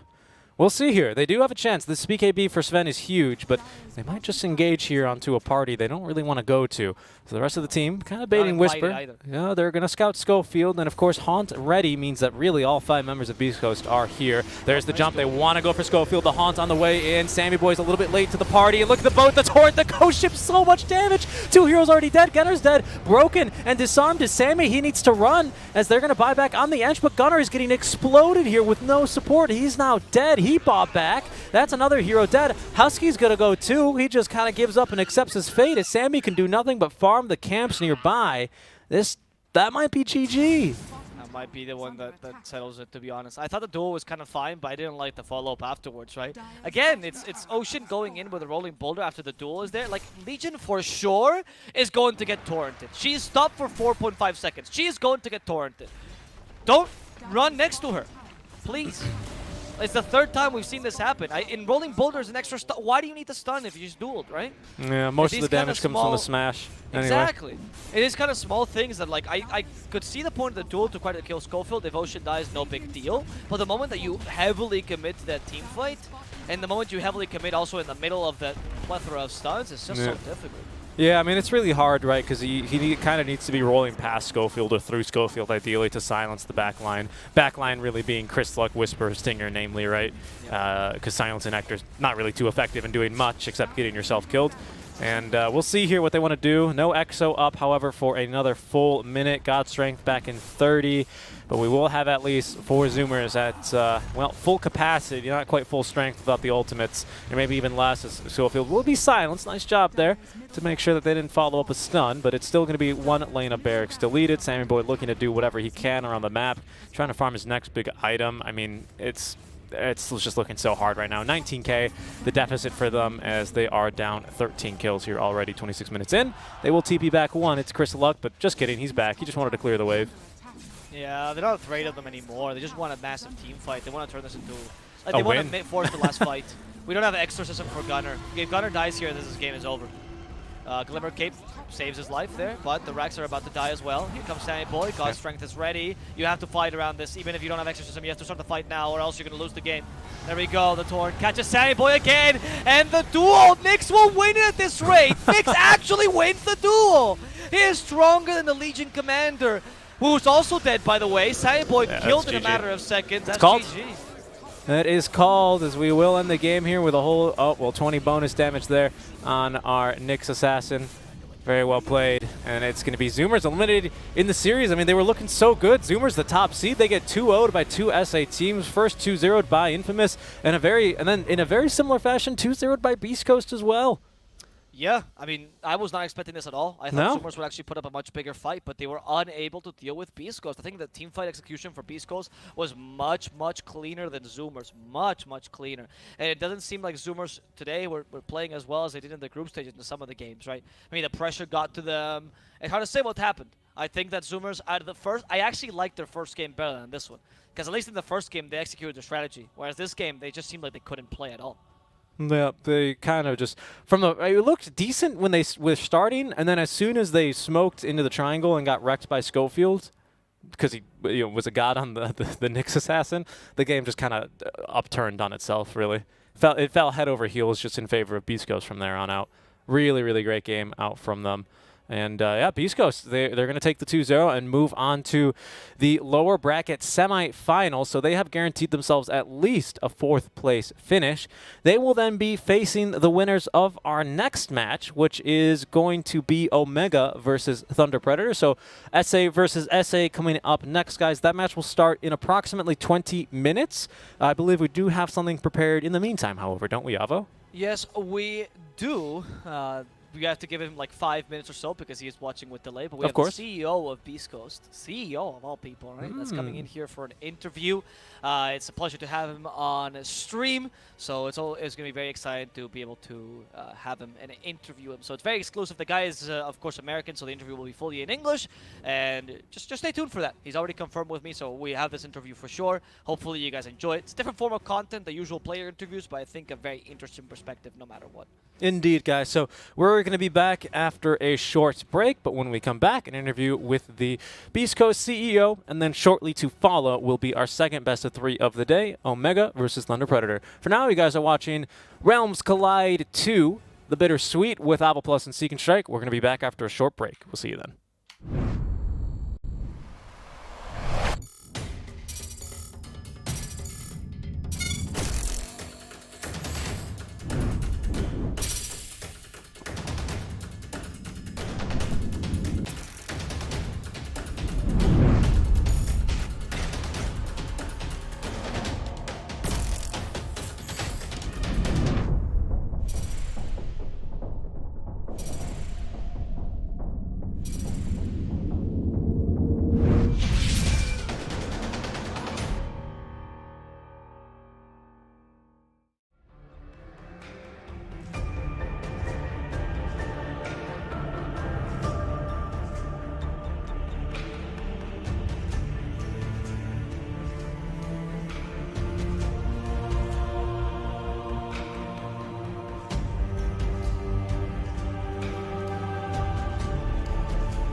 Hello guys and welcome back. I know if you're staying on this channel, some of you might be waiting for the next matchup, which is Omega versus Thunder Predator. And we are here, of course, very excited for that matchup too. But before that, we have a special treat for you guys, as we have the CEO of Beast Coast, Mr. Grant Zinn, here on the stream.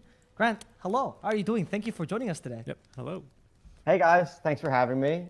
Much appreciated to be here. I know you guys have been up at 5 a.m. every day casting these games, and I've definitely noticed, and I've been following since the beginning. So, kudos to you guys for giving us this great coverage, and yeah, happy to chat. Thank you so much. He's buttering us up. Classic interview technique. We're still gonna throw you some curveballs here. I'm just kidding. Yeah, sure. Thank you. Much appreciated. But yeah, congrats on the win. Do you want to kick us off here? Yeah, I asked actually, because we were talking about this earlier, but I asked yesterday, Guashi, about if you guys watch all the Beast Coast games, and I know for a fact that you do. How is the experience when you watch these games for you, Grant?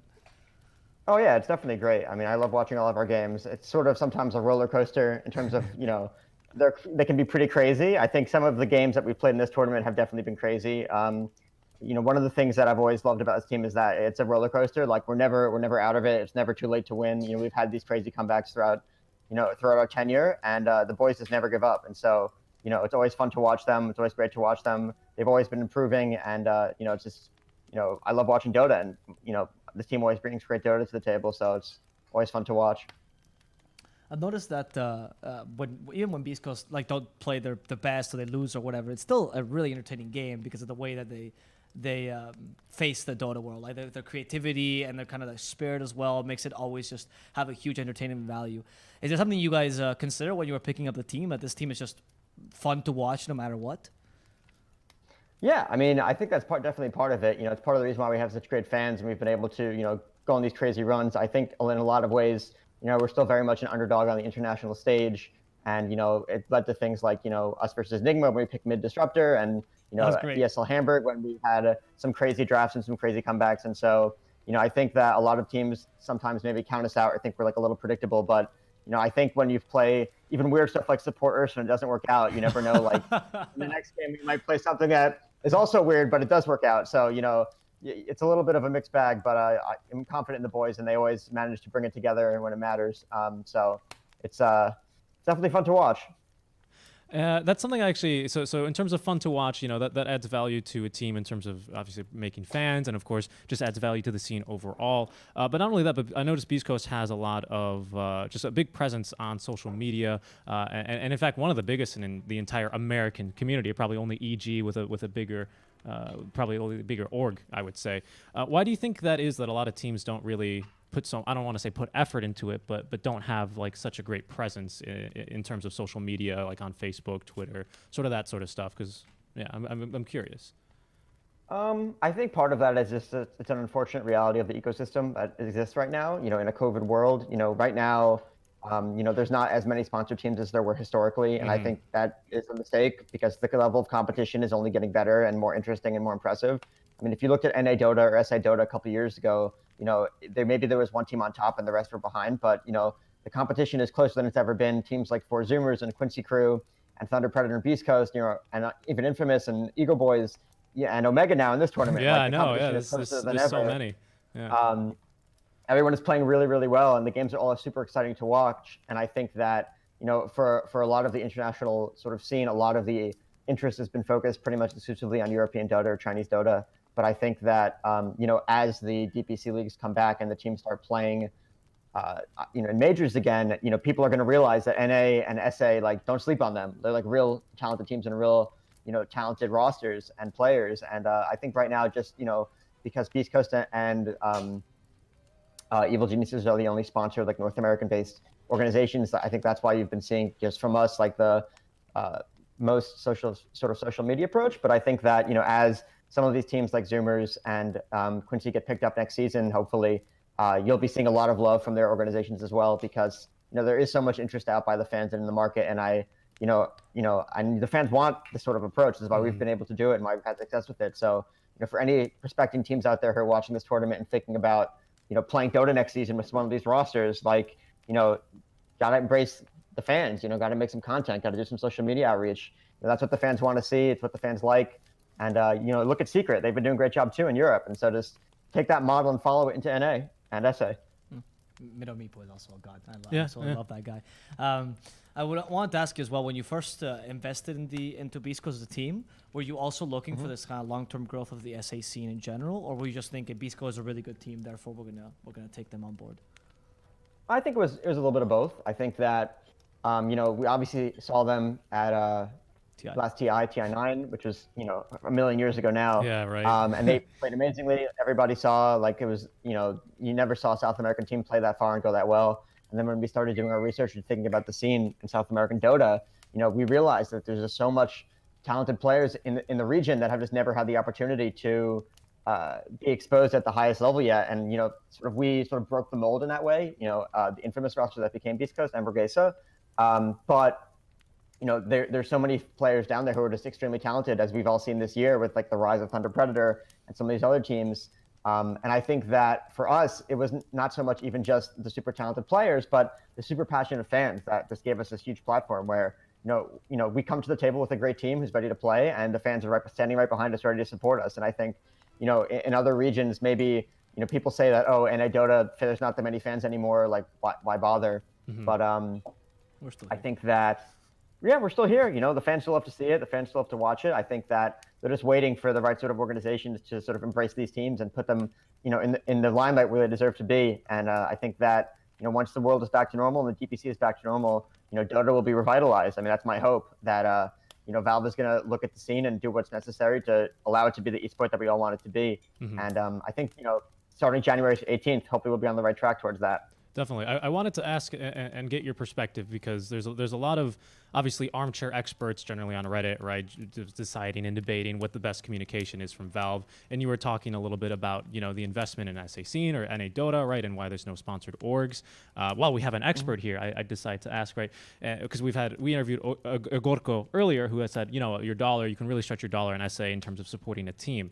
Do you think that the approach is like sufficient from Valve? Like, does the DPC announcements and the way that it's done really help you out as a person in your position, or do you think maybe, I'm not asking you to do better? Yeah, I'm not asking you to crap talk Valve, but I'm just curious as to what it's actually like, because us from the outside can only guess.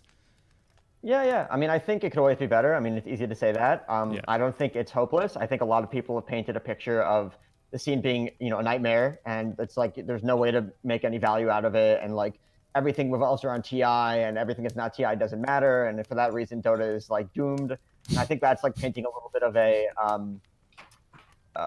unfair picture and a little bit of a dire picture that doesn't really exist. I know that there are a lot of problems, and hopefully Valve is listening and working on those problems, and I think the new DPC is a way to fix them.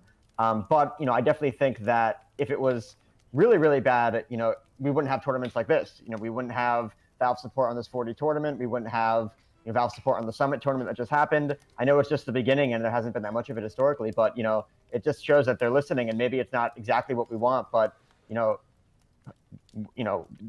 it's sort of similar to some other esports where maybe the publisher's not as involved as the fans want them to be, but the power of the fan base and the power of the community really is what pushes the game forward. I mean, you look at Smash Brothers Melee and how the fan base has held that game up for years and years and years when the developer doesn't have any really part of it. That's a good point. And so I'm not saying that it's like that for Dota. Valve is definitely listening. They still update the game. They still have patches. They still have new heroes. They still have TI. Like all those things still happen. But at the end of the day, like we should all be proud of the really amazing international Dota fan base that has carried this game for the past 10 years. And hopefully we'll continue to carry the game for the next 10 years. I mean, I want to watch TI20. Like, let's go. That'd be awesome. Yeah, thank you for that insight. I share that sentiment so much. That's I totally agree. I want to ask you as well, because you're one of the few one of the few orgs that don't come from SA that actually have triumphed in SA. A very beloved brand and are doing really well. And we've noticed some people trying to do that in the past as well when they're trying to invest in the region. Chaos, for example, is probably a big name, but also some Russian orgs tried to invest in the region, and they didn't really succeed, often citing external problems, right, about trying to deal with that region. How come you guys have managed to make it work? How are you guys so successful compared to the other so difficult projects? I mean, I think we have a great team. Start there. I think we have great staff like Guashi. We have great people down in Peru helping us. We're working with the right people to get the job done in a big way. I mean, if it was just me, there was no way I could do it alone. And so, we were lucky enough to find the right people to work with us to make this, this dream a reality. And I think the thought process at the beginning was sort of like, we have the tools that are necessary to build like something really special, and the tools of the team. And all we needed to do was come and support them in the best way possible. And so that's what we've been doing since day one, and we'll be doing for many days to come. But I think that, is sort of, what all of these players need internationally is just like they're the ones playing, they're the ones performing. Orgs just need to step up, provide the support that those players need to be able to play at the highest level and provide the returns and the visibility and the fan base that the orgs need to survive. And I think that our team has been able to do it for us in spades. And for any organizations that are listening, don't secondhand look at Dota. Like, it's one of the most popular games in the world for a reason. There's definitely an opportunity here, and there's definitely really talented players and really excited and passionate fans here. So just got to look a little bit deeper and find the right team and the right staff to help you make it happen, and you're off to the races. Okay. I want to ask a side question, not such a serious question, but I've actually been very curious about this. I've seen your mascot on Twitter. It is absolutely adorable. Why choose an axolotl, though? I'm very curious about that. That is a good question. Why choose an axolotl? Is there something special? Well, sort of what happened was, in the beginning we were workshopping like a couple of different like aquatic animals, because we're sort of like Beast Coast and the ocean and things like that. And we workshopped some other stuff, and we sort of had an internal poll with a couple different options, and one of them was the axolotl. And we just thought, it was just the most funny and interesting and cute and just like the most likable. We had some other ones that were also pretty close. Maybe one day we'll post the runners up that didn't become the mascot, but we just think it's just like something that we always saw, in American sports, most teams have mascots, but in esports, almost no teams do. I think maybe one team does, and it just maybe. Like VP has the bear. Team Liquid has like Blue, which is like their horse. Yeah. But we just saw an opportunity, like from my background as an artist. I didn't make Crest, but I worked with the team that did, to do something a little bit different, a little bit more interesting and more fun, and something really cute. And I think the fans have really embraced it and fallen in love with Crest. And that's the whole reason why we decided to sort of do that kind of stuff. And that's the whole reason why we even decided to start Beast Coast, because for me, watching esports for a long time, sitting on the sidelines. One day I just was like, well, what if I just start my own team and just do things in the way that I think is cool? I'm fast forward 3.5 years, and we're still here, still doing things that I think are cool. And hopefully we'll be at TI10, whenever it happens, and we'll be doing cool things for years to come. But so it all sort of started with, it's just do stuff that we like, and that's what we've been doing to this day. And we still like doing it. I have a serious follow-up question now. When can I buy a Crest plushie, and how? I'm sure the team is listening and watching right now. There is one in the works. I don't know if we've shown it yet. It's very cute. Paige, if you're listening, people are asking. It's in the works. Hopefully early 2021 will be when they're available for mass market sort of approach. Okay. But, we've spent a long time behind the scenes making sure it's as good and huggable and cute as possible, and also available internationally, because we don't want to, leave our Peruvian friends, in the lurch and not able to get them. So that was a big focus for us as well, being able to make sure that if you're a fan and you want to get one, you can get one. Awesome. So it's great to hear. So awesome. Yeah, yeah. All right. I think maybe time to get close to wrapping up. Before I do let you go, I've been having a little bit of a tradition here to ask everyone here, what is something as a viewer, of a fan of Dota, or even as a team owner, that you're looking forward to in the next patch, without leaking any strats, of course? What am I looking forward to? I'll say what every Beast Coast fan is hoping to hear: the return of Wraith King, so we can get some K1 Wraith King back on the server. Everyone can run in fear again. That's the dream. That's what I'm looking forward to the most. And I think the meta, over the past year has been not as bad as people make it out to be. It's no Necrobook Zoo like we had before. But I think it is time for like a shakeup, and maybe the meta isn't as developed as it might have been in a world where there was no COVID and we had TI. But I think people are just ready for something different. So maybe we'll get some new items, we'll get some new builds, we'll get some big hero changes. Like, that would be awesome to see. I think there are a lot of heroes in the meta that are just completely garbage right now. Looking at you, Bounty Hunter. But I would just love to see the return of Wraith King. That would be awesome. Awesome. Great. Yeah. Thank you very much for coming by, Grant. It's a pleasure to have you here, and congratulations on your victory yet again. Good luck with the rest of the matches of this tournament. Yeah. Thanks so much. Hoping to talk to you guys again after the next game. We'll see. All right, best of luck, guys. Take it easy. And thank you again to Grant Zinn, a.k.a. the CEO of Beast Coast, for joining us now on the call. I think we're going to be getting started here relatively shortly with our next series here, if I'm not mistaken. Yes, relatively shortly. What do you want to say? We throw it back to a break, or maybe just stay live here? We can just panel. We can talk Okay, about both. we're going to go ahead and jump into a little bit of panel here for our next series. But once again, thank you to Grant, as we'll be letting him go now. Bye, Grant. Bye. All right. Actually, that was a very genuine interview. Can you not tell how much he loves Dota? Seriously, yeah. I mean, so the answer of let's bring back Actor's Wraith King, and then the jab at Bounty. But as well the constant positivity that he shows, like it really is not the kind of fake positivity. The positivity and optimism he has for the scene is the kind of positivity you have a fan say, right? Because you can just tell how much he likes the game. It's hard not to support an org that has your CEO literally speaking about things like that, right? So it's just nice. He actually reached out to us, by the way, to grant us the interview, because we had previously reached out to Guaxinim, and he just offered himself. So that's really, really, we're really thankful of him for taking time out of his day to do that. I also like that he's like, yeah, hopefully we'll see you guys again, as he's hoping to win again. Hopefully, like the interview at least. That's a good sign. Come as many times as you want, Grant. I am so excited about the crest. Have you seen that axolotl? I have, of course. It is the cutest thing in the entire world. Oh my goodness. It's a little bit hard to discern in the logo if you're not really. I'll come by right back for the panel. Keep going. Okay. He's just leaving. How dare he? How dare he? I'm all alone. It is just cold. We have a fire to at least keep me warm. But he was for a good reason. He finally realized the hat. I had no hat on. The hat is back. No, it was on purpose because the panel is festive, but the Grant interview is serious, of course. It is serious, of it's course. Serious. He would never wear a hat. It's a super serial interview. Super serial. Yes, indeed. I'm super serial, guys. Yeah, it's nice. I mean, it's something to be said, right? That I think a lot of the things that he mentioned were nice in the sense that the optimism that he's sharing is not baseless optimism, right? I think there's a bit of an issue to some degree in the Dota scene where a lot of people, partially because it's their only livelihood and they don't know what else to do with their lives, or partially because so many people are so passionate about the game, they rather condemn it early. It's like when it's like dating someone, and you rather break up with them before it goes bad. I get that. And people are way too quick to dismiss the scene because things are starting to go bad and they're afraid of that and that's why I wanted to ask him the question, because it's really easy from the outside as well to just kind of jump in and do all that. Oh, never mind. I thought you'd notice. Okay. What did I? Awesome. Hopefully our stream is still looking good. Oh. Yeah. Interesting. It's back onto the struggle bus, it seems. Hopefully there's no issues here. Yeah, we can try and address that shortly, but we do apologize about that.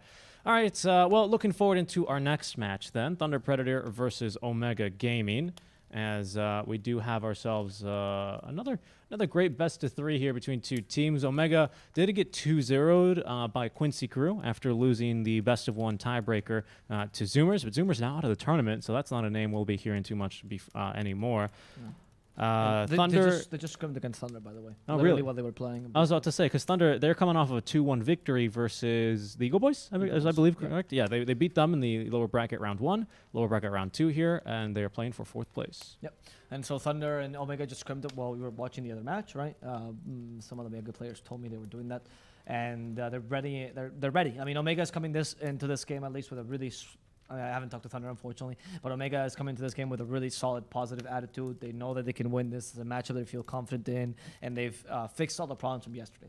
At least from what I was speaking to them, they acknowledged there were some issues yesterday in terms of how the team was communicating, and they're feeling much better today. That's good. There's something to be said about Omega. This team does not tend to communicate besides when they live apart from each other. They don't have a team house or anything. They don't communicate apart of when they scrim and when they are training. Like it's when they're working, and when they're not working, they're not like talking all day. No, I get that. It's not like Zoomers, right? In that sense. I get that. But what they do is that is that Omega, after each and every matchup they have, they actually do spend 30 minutes to 2 hours speaking about the matchup specifically. And something that was actually hilarious. Panda was telling me that. Panda, of course, the position 5 player for Omega. And the captain. He was telling me that he learned how to communicate with his teammates because his girlfriend taught him how to communicate more effectively, which is a very sweet story. He was telling me, like, I was a really toxic person before, and then my girlfriend's like, how about you try not being mean to your teammates? And he's like, wow. Never considered that before. And that's why he actually, whenever the game goes badly, right, what he just starts saying is, we're not leaving here until we fix the issues, right? We understand that you might be a bit angry or whatever, but we need to talk this out until this worked out. And I'm like, you're just dating your team. That's He kind of, that's what I was going to sound like. It sounds like he's dating his team. Listen, Dark Mago, I hear you. I understand you. I'm listening to you. But what you need to know is you can't farm like that. No se puede hacer. And Dark Mago is like, pinche, no, sin insultos. Yeah. We're There's gonna no calm, need. no screaming at each other. It's like, okay. Let's make sure. I feel like when I want to farm aggressively, you're always behind me. It's like, pues sí, Dark Mago, es que estás jugando Storm. Y parece que estés jugando Timbersaw. Or un Tinker. Pero Timbersaw lo tiene Oscar. Y Oscar está más atrás que tú. No, but it's, Omega, they're good people. It's really nice to see the rise. They're a bit of a dark horse this tournament because even Grant kind of making reference at that right in the interview. That's another thing I liked about Grant, right? He clearly values the scene, right? He's clearly watching the tournament, which is really nice. But in general, he watches a bunch of the stuff. I remember when I met him in ESL, he was watching all of the games as well. I mean, I know he didn't say that because he obviously is going to be humble and talk to his team, but I think one of the things that beastcoast did really well is that they actually properly studied the region before going in, right? You can tell they did their homework, and that's something that makes them very successful as well. But yeah, Thunder Predator, though, I'd be happy if they could make it through. I really don't care who makes it through, of course, but Omega is a bit of a dark horse, and Thunder's getting back to their roots. So this is a really hype matchup. It is. It's one of the, I guess, more established teams in the scene that has shown really good progress in the past 6 months, that has started to be in a bit of a slump, versus the literal newcomers that took the group stages by storm. Yeah, you got. I mean, of course they play second overall in groups, which is a fantastic finish. Zoomers played first. Zoomers plays first, but I'm just saying, it takes. You got to win a lot of matches to play second in a 12 team group stage. Like, you got to be consistent is really what I mean to say, right? And just based on the results alone, they proved they were more consistent even than Beast Coast, Quincy crew. That's the reason I bring it up, as right? consistent as Quincy was technically tied in terms of. Well, technically tied, but they did. They beat them by the tiebreaker rule. So fair enough, right? But again, I bring it up to kind of build up the story here a little bit because you're right. You kind of have this, if you want to make it simple, right? The redemption arc versus the dark horse, right? Yes, is really a cool way to think about this match, and I completely agree with you as well here. Sacred, of course, the newcomer, I believe, for Thunder Predator, right? So they're off laner, so who has been working much. I'll be honest, I was not a fan of this change when it happened. I would still say that Frank is a better offlaner for the most part, but Sacred has improved by leaps and bounds in this tournament. In the beginning, what I saw was an offlaner that lacked communication with his team, which is normal because, he's a new team, right?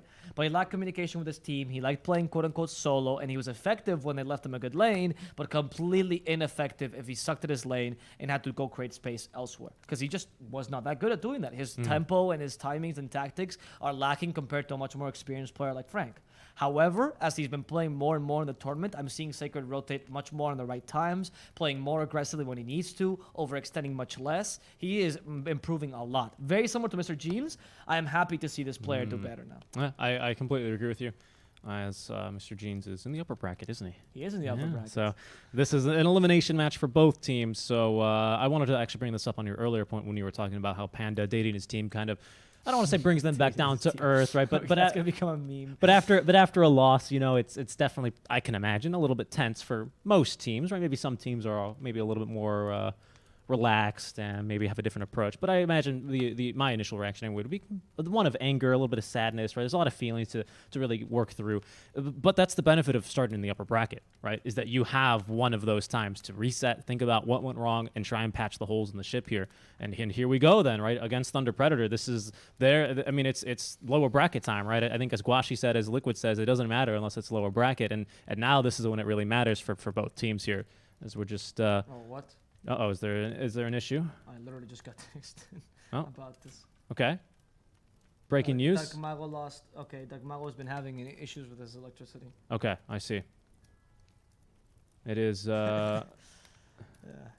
we are having... Panda dates his team, he dates his girlfriend, occasionally dates me as well. Panda, yes, Panda is your source?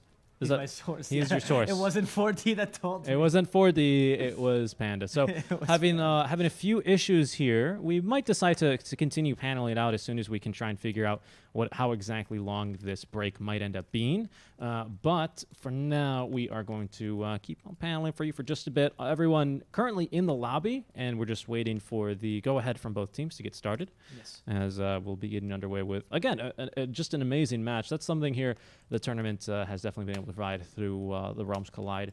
And while we're talking about Realms Collide, why don't I tell you about our Realms Collide Community Cups, now that we have a little bit of a break. Time. Yeah. Yes. We actually have, of course, 4D building an excellent community around the SA Dota 2 scene, one of the biggest tournament, actually, I guess if you just go off of price pool, the biggest SA organizer as well. But ePolls, the channel that we're currently, that employs us, and the channel that we're currently casting on, and the only sponsor on the tournament. I mean, sponsor, right? Creator. Creator Like of BTS sponsor themselves. Right. Creator of the broadcast is also a tournament organizer, and we organize a couple tournaments specifically here for the community behind Realms Collide. In fact, they're called Realms Collide Community Cups. Yeah.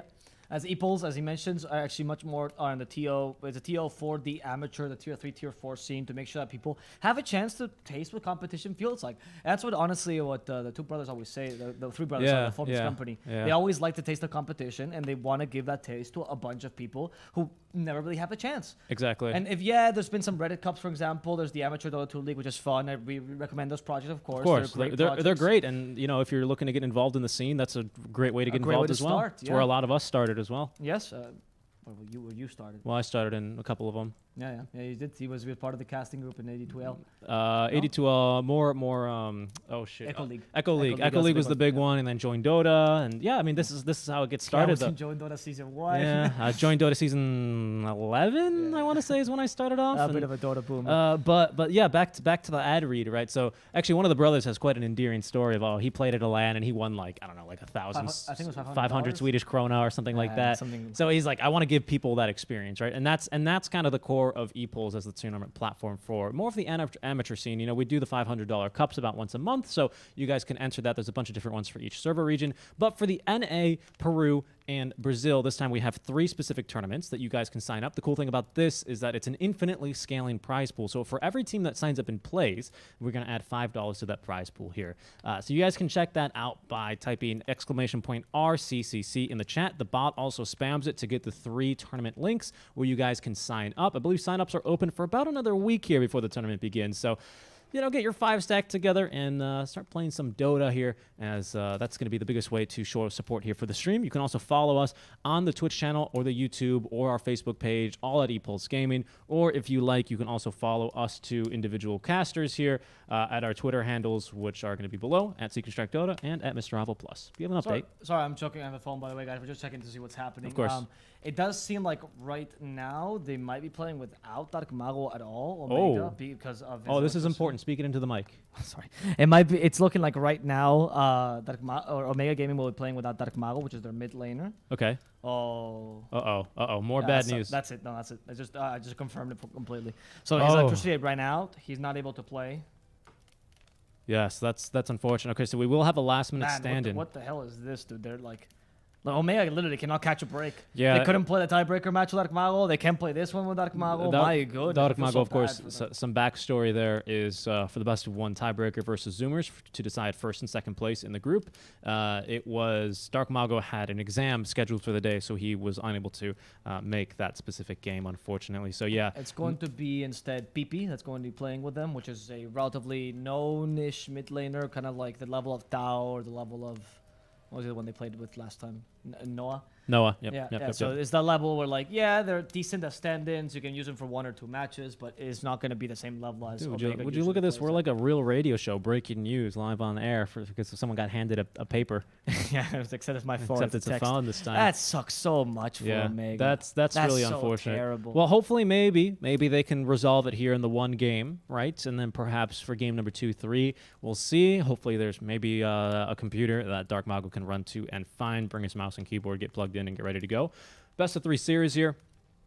But yeah, your heart has to go out here a little bit for Omega Gaming, who unfortunately, like you said, just cannot catch a break. They lose in the upper bracket to Quincy with full strength, of course. But it's not going to be too fun as well, losing this one here. Well, if they lose this one, I should say, as they've, of course, not lost yet. But playing with a stand-in is going to make things a little bit more difficult, to say the least. I mean, you still deserve that upper bracket spot. That's why you could lose against Quincy and still be quote-unquote fine, right? Still be in the tournament. But, like, to lose because you have a stand-in because of literally something completely out of control, that feels awful. It does. It does. feels So awful. my heart goes out to the players right now, and Yeah, hopefully that's they terrible. can find a temporary fix, a little Band-Aid fix here for Dark Mago to be back involved here.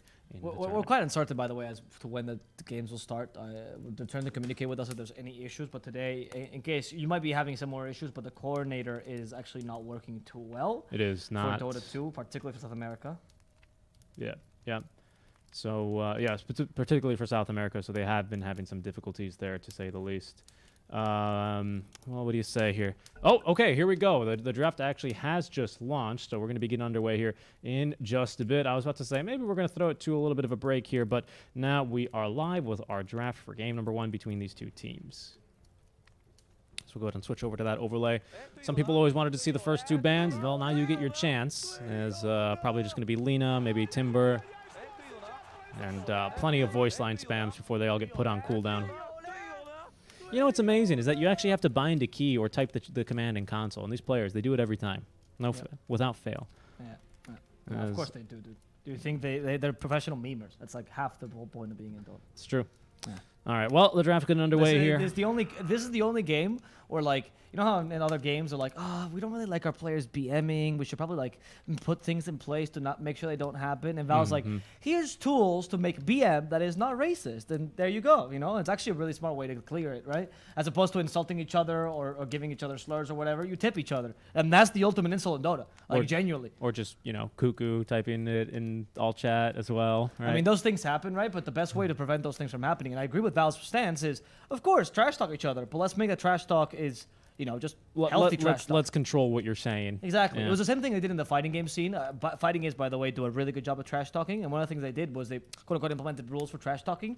Like, yeah, do you want to call someone a noob and a scrub and you can beat them in 5 hits? Yes, you can do that. Do you want to laugh at them for other things? Probably not. Let's let's keep it to the game. Let's keep it to the game, right? That's what Dota did as well. That's what always StarCraft was really famous for. I think that helped build esports up a lot because it was those 1v1 sort of type of games where you can have much more of a personal sort of I love trash stuff talking. in the game. I think it's great, especially when, like, you have, like, back then it was Idra. Idra, who Idra was the went to big my one? school. Yeah, he went to my school. Really? Yeah, You did tell me this. Yeah, he does not touch computers unless he has to anymore. anymore. He's like, yeah, that wasn't like really healthy for me. I never talked to him. I sent him an email, but and then read it in an interview as well because I was like, hey, do you want to come do like an esports event with the esports club? And he's like, nah, I'm not into that anymore. I was like, I respect that, and I figured it out. Yeah, he's just doesn't think it's healthy for him, and he got out of it. But yeah, he was one of the guys that really started building up that scene. Of course, the illusion army that he got baited by, and he was always he did not care. Like they would stick a microphone in his face, and he would just say like whatever came to his mind. So but it was all about the game, though. That's what it was great, right? You're right. Like I much rather hear a team go and be like, you know, OG, I hate the rat door. They're absolutely cowards, or like OG always tipping. It's always or OG in that stack of fucking papers, right? with no tail, just bringing in a whole That's ream. hilarious. Good stuff. I love that kind of smack talk. So I'm really happy that Dota has that and that we are allowed to do that in the community. It's good fun. At the end of the day, it is a game, guys. So a little bit of professionalism goes a long way. But part of the reason why Dota scene goes so well is because we're so casual, right? We have also very classic things like the Mattel Man shorts, winning a TI in shorts, or the MV flip flops. They're Sumail as well, looking all casual with the neck pillow at TI5. The neck pillow at TI5. Those become memes, dude. Yeah. We don't go and be like, no, you have to dress professional. We go, oh, we embrace it as a community. The shoulder bump as well at TI8, I want to say, from OG, right? And then, which shoulder was it? Which shoulder? All that stuff's great. Yeah. The Slacks video was amazing when he was like, when he made him Canadian, like a Canadian hockey player. I don't remember that one. Yeah, because he made the EG the most American team in the world. Oh, and then he was a Canadian hockey player. What's up, hoser? It was great. That's so funny. That was great. Oh, all that stuff's great. That's one of the best pieces of content ever made. Anyway, we digress. We have a draft in front of us. We like Dota. Anyway, there's a draft here. Marana Slardar. Very strong start by Omega. We were talking about this yesterday. Actually, Marana's one of the most broken heroes in Dota 2 right now. I mean, you pick her and you reveal nothing about your draft. She has no weaknesses, and you also have like a relatively solid pick for a lot of situations. Right? All of her abilities are freaking amazing, right? Starstorm to clear the wave and push as a support, or nuke damage for ganking the mid lane. Arrow to completely slow down pushes, or for a fantastic stun that's pretty easy to set up for as well, even though it is a skill shot. Or you just farm the whole jungle, ruin a jungle, or you can just destroy pushes with the wagon because it one-shots everything in the game.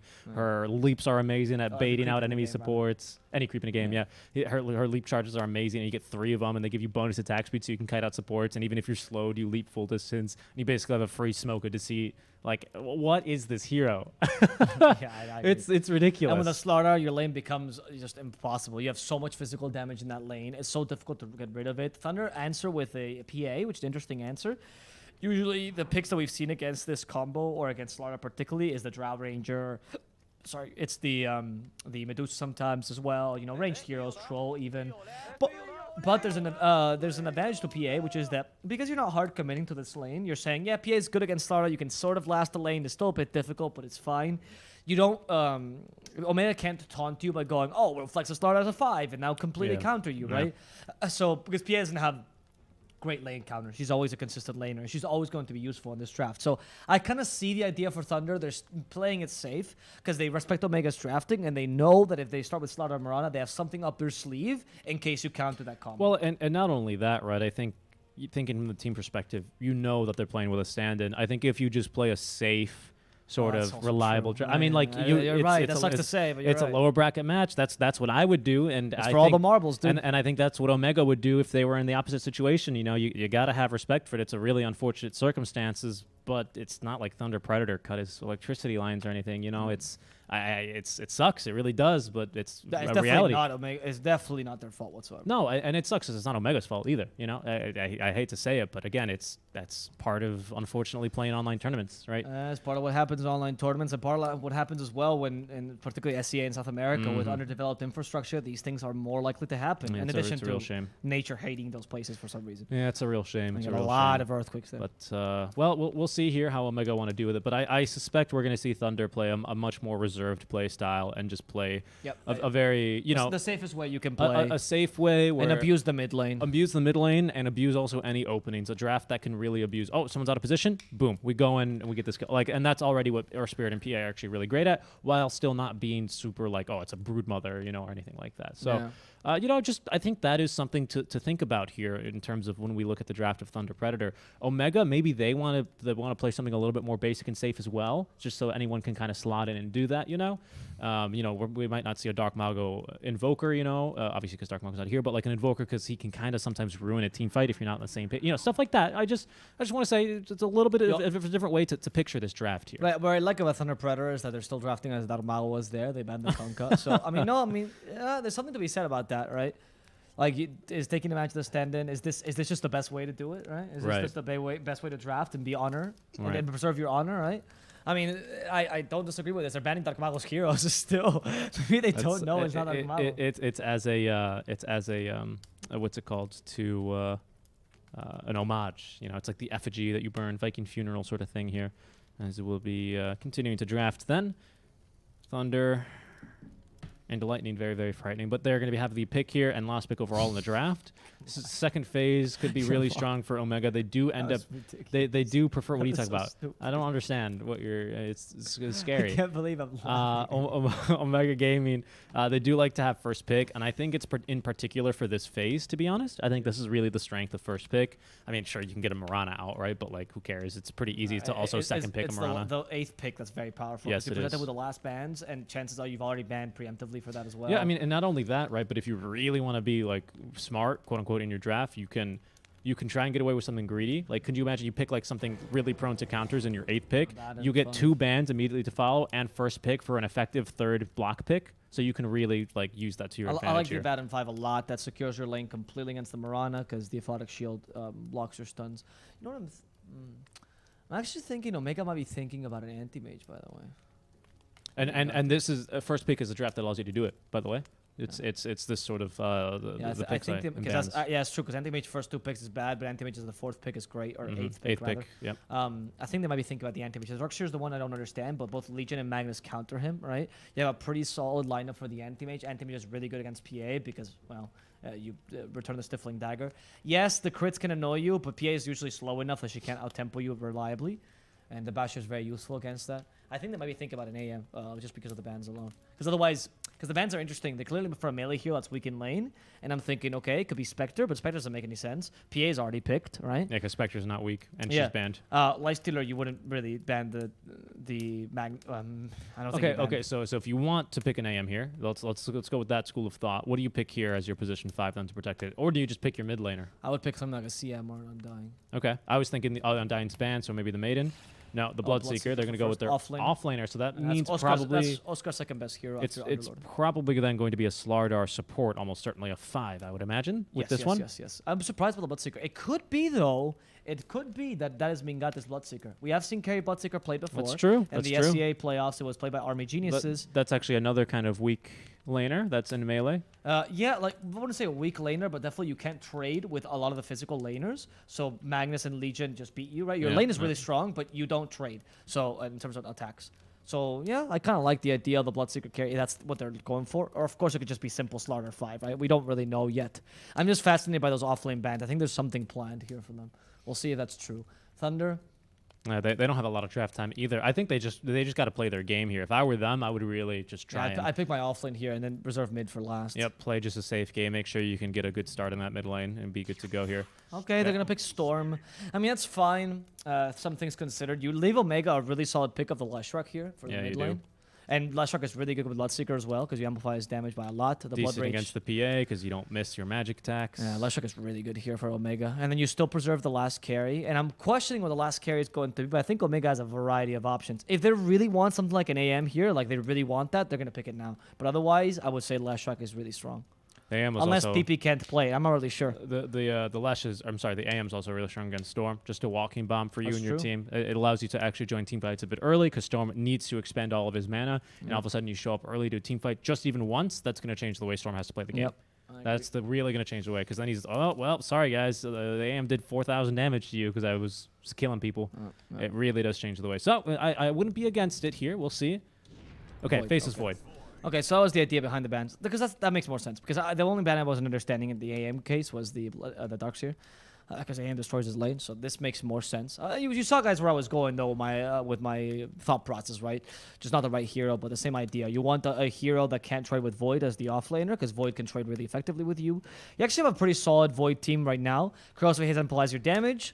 Your lanes should be pretty good. The Blood Right into the Chrono is amazing, and the Mirana Arrow also extends your Chrono. I got to be honest with you. I really, with the Faceless Void pick, I wouldn't mind seeing the Abba in the position 3 here. It's really weird, and I don't think you do want to run it. Oh, I agree. But I think it's pretty good, right? Because then you can have the Aura carrier who can just walk out in front and be I agree. annoying. No, it's a good idea. And it's one of the better counters to, I mean, because Wraith King's so bad right now. Even Ector doesn't want to play him, right? As Grant was joking about that.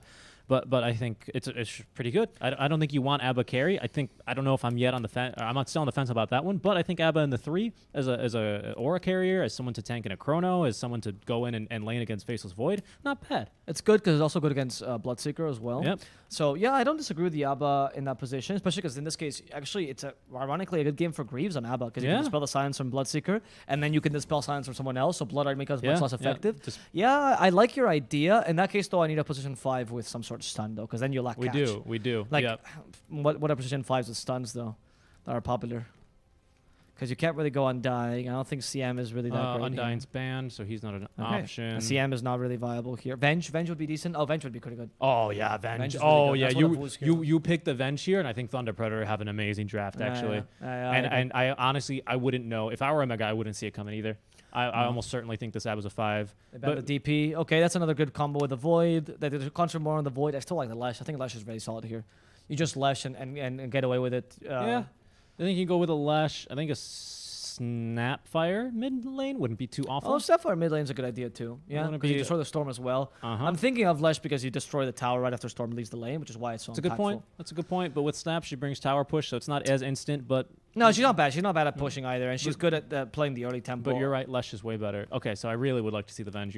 That's a really good suggestion here. And then you even have some minus armor for your PA. Oh, yeah. Oh, that's Yeah, a Lash good is really pick. good. That's a Sorry, good the pick Pain- here. And just really good. Queen Queen of Pain. Okay, still damage into Chrono. Yes, this is what happens when I'm guessing, and I don't know who's playing, or like the mid player as well, because like it might be that he doesn't play Lesh. Like Yeah. we don't know if he plays Lesh, and if he chose not to play it. We don't know if they want to pick a Snapfire, but they just don't play it. We know they play Queen of Pain. I'll be honest with you, I don't see Queen of Pain as being the greatest pick in the world here. There's some more damage in Chrono, sure, but Queen of Pain is kind of weak against the ABBA. Halfway through the game, she can become really weak to PA too. Omni Knight. Okay. Who's the position 3 then? Now, Position 3 is, I think it's a bad, and position 5 Omni Knight. There's Minos, Nokotaro today. As there's PP, the stand-in for Omega, locking in the mid laner. They're still deciding here. By the way, we do know that means P in Spanish. It's just his name, dude. I don't know why he It's chose his that name. We're going to It call really him. does mean P. It's just, I don't know why he chose that. Okay, they're not locking in yet. I think it's position 5 Omni, position 3 ABBA, to be honest. 'Cause I think that's much better for this it would game. be much better as well, because then if it's position 3 Omni, then he needs to be out in front, and he might not be able to get the GA out in time if Chrono locks in. No, this is a pretty good pick. I think I still would have preferred to see the Venge, but I also see the value. Because in now the you're Omni. lacking a bit of lockdown, to be honest, which Queen of Pain takes advantage of. So the Yep. Queen of Pain is pretty solid. I still, I'm not sure about the Queen of Pain pick. I think there were better picks for that mid lane. I think any pick that was earlier and with a bit of push. Queen of Pain kind of relies on winning her lane, and you go, okay, yeah, but what do I do against Storm? It's a very classic matchup where whoever gets Orchid first wins. But Thunder Predator has an Omni Knight and an Abaddon. So no longer is that true. Yeah. Because they can both dispel that, right? Well, at least the Sonic Wave is going to pierce anything, right? Yeah, no, Sonic Wave is So- strong, and Queen of Pain still deals damage, but I think they were just better picks here. I agree. I will slightly side with Thunder. I think Thunder has a really solid draft here. I'm And gonna, of course, the stand-in also is biasing me towards them. Yeah, I'm going to be inclined to agree with you again on the stand. I think this draft's a pretty solid one here, honestly. They got some good ways to save Storm inside of Chrono. Really, anyone inside of Chrono, right? If you Chrono ABBA, he doesn't care. He's just literally couldn't care less, He right? might even like it, actually. He's To like, be yeah, honest, hit me short. You're totally right. Yeah, so it's going to be a really, I think this is a really solid draft from Thunder. Here we're going to see if Omega can pull off a miracle, pretty much, because they're playing with a stand-in. They're playing with a draft that is... they have definitely not won the draft. Like, even if the draft is good, they have definitely not won it, like, by out-drafting the opponent. It's an even more or less drafting, even-sided slightly towards Thunder.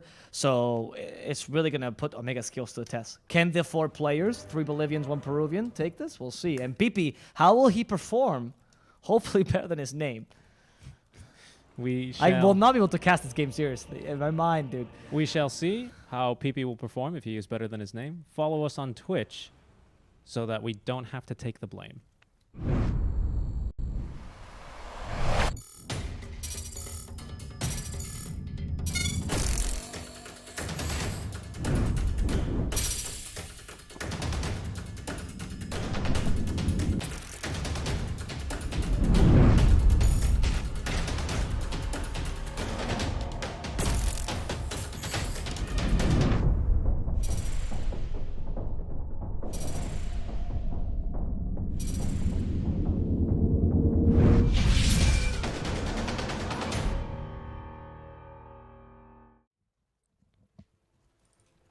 Welcome back, everyone. Game number one of our second series, as I meant to say, second series now kicking off here with a stand-in, of course, on the side of Omega Gaming.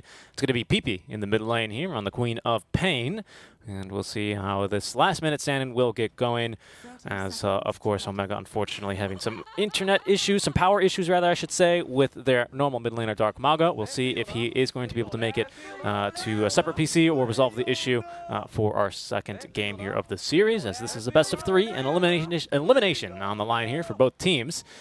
And a big one at that. I realized today that pipi in colloquial and Peruvian means penis, and in Spain it means pee. So there's just no good interpretation. Yeah, in Mexico it also means penis. So oh my God. I mean I didn't really want to say it because Why? Why would you ever choose I'm this also name? not really sure where Sacred is going here. This is a bad start. Is he trying to? Okay, where's he going? Is he just gonna? Oh, he's dire. He's a what am bad- I talking Yeah, about? what are He's you talking about? he's dire. I was like, what are you doing He's over here? also a Batten. Yeah, he is. He can go wherever he damn well pleases, sir.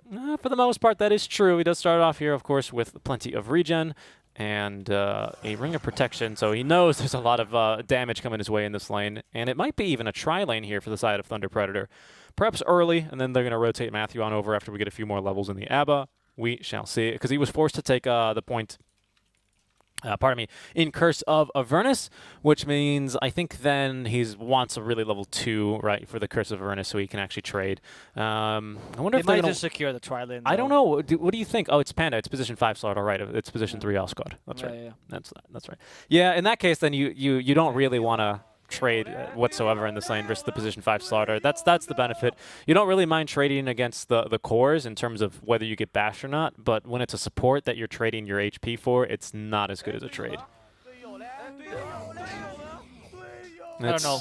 I think that this game, the forcing a tri lane by Omega is not a bad idea. Bloodseeker's one of the few guys that can kind of solo lane. It's not like you're ever gonna win at the top lane with an Omnight PA, right? So you can just play super sacrificial. Oscar's version of the Bloodseeker tends to be quite sacrificial. Like he tends to play with like Greaves and Pipe and stuff. That's kind of his idea behind it. Yeah, and that's why I don't mind if they do use a tri lane here in this game.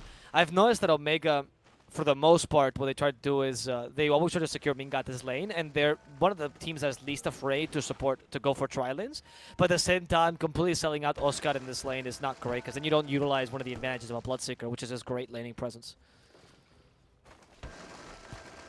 Yeah, I agree. Right, because the lane is going to be obviously crucial here, as they now have a few TPs off and away. TPs. All right, so they know that Oscar needs to have a decent lane, and they try to go for maybe first blood attempts or whatever. But this makes the bottom lane kind of difficult. Luckily, I think Slardar is pretty decent at trading with Abaddon, so I think that's going to give you a bit of help there. He totally is. Yeah, I was just saying that earlier. Like, the Abba doesn't mind trading with Mingate because that's the core's HP you're reducing. But when you start trading your HP for the support's HP, and the support even has the bash, you know, it's not a very good trade anymore.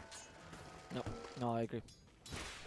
Mid lane though, Leo Style versus PP. This is going to be an interesting one here to speak about, as we do of course have the stand-in. So new player, you're somewhat familiar with him, but of course not to the same degree as you'd be familiar with a Leo Style or a Dark Mago. We'll see here as what he'll be able to get done here in this lane. Already starting to struggle a little bit.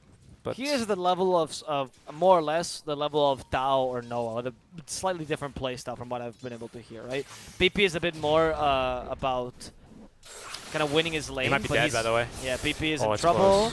Leo Style almost gets a kill. PP is a bit more about winning his lane and trying to snowball from there. That's his style mostly, but he does get nervous against some of the better players. He is a friend of the Omega stack, so they do know each other like quite well, and they played each other before, but they are aware that his competitive experience is pretty much zero, so he does get quite nervous against better mid laners, and Leo is one of the best mid laners in all of Peru, so yeah, just to point out. It's true, his lane's amazing. You can see he actually went for the 1-1-1 at level 3 just to try for an early kill. I do like the aggression. That means Oscar, with the single point in Thirst, has a lot of move speed already. Both Wu as well as now actually Leo provided him a bit of the move speed overall and a little bit of that attack speed. Nothing too crazy with only a single point in it though. We'll see what build he wants to go for. Likely Blood Rite, I think, right? Just to be able to try and zone Minos out of the lane as fast as possible and get him away from the creep.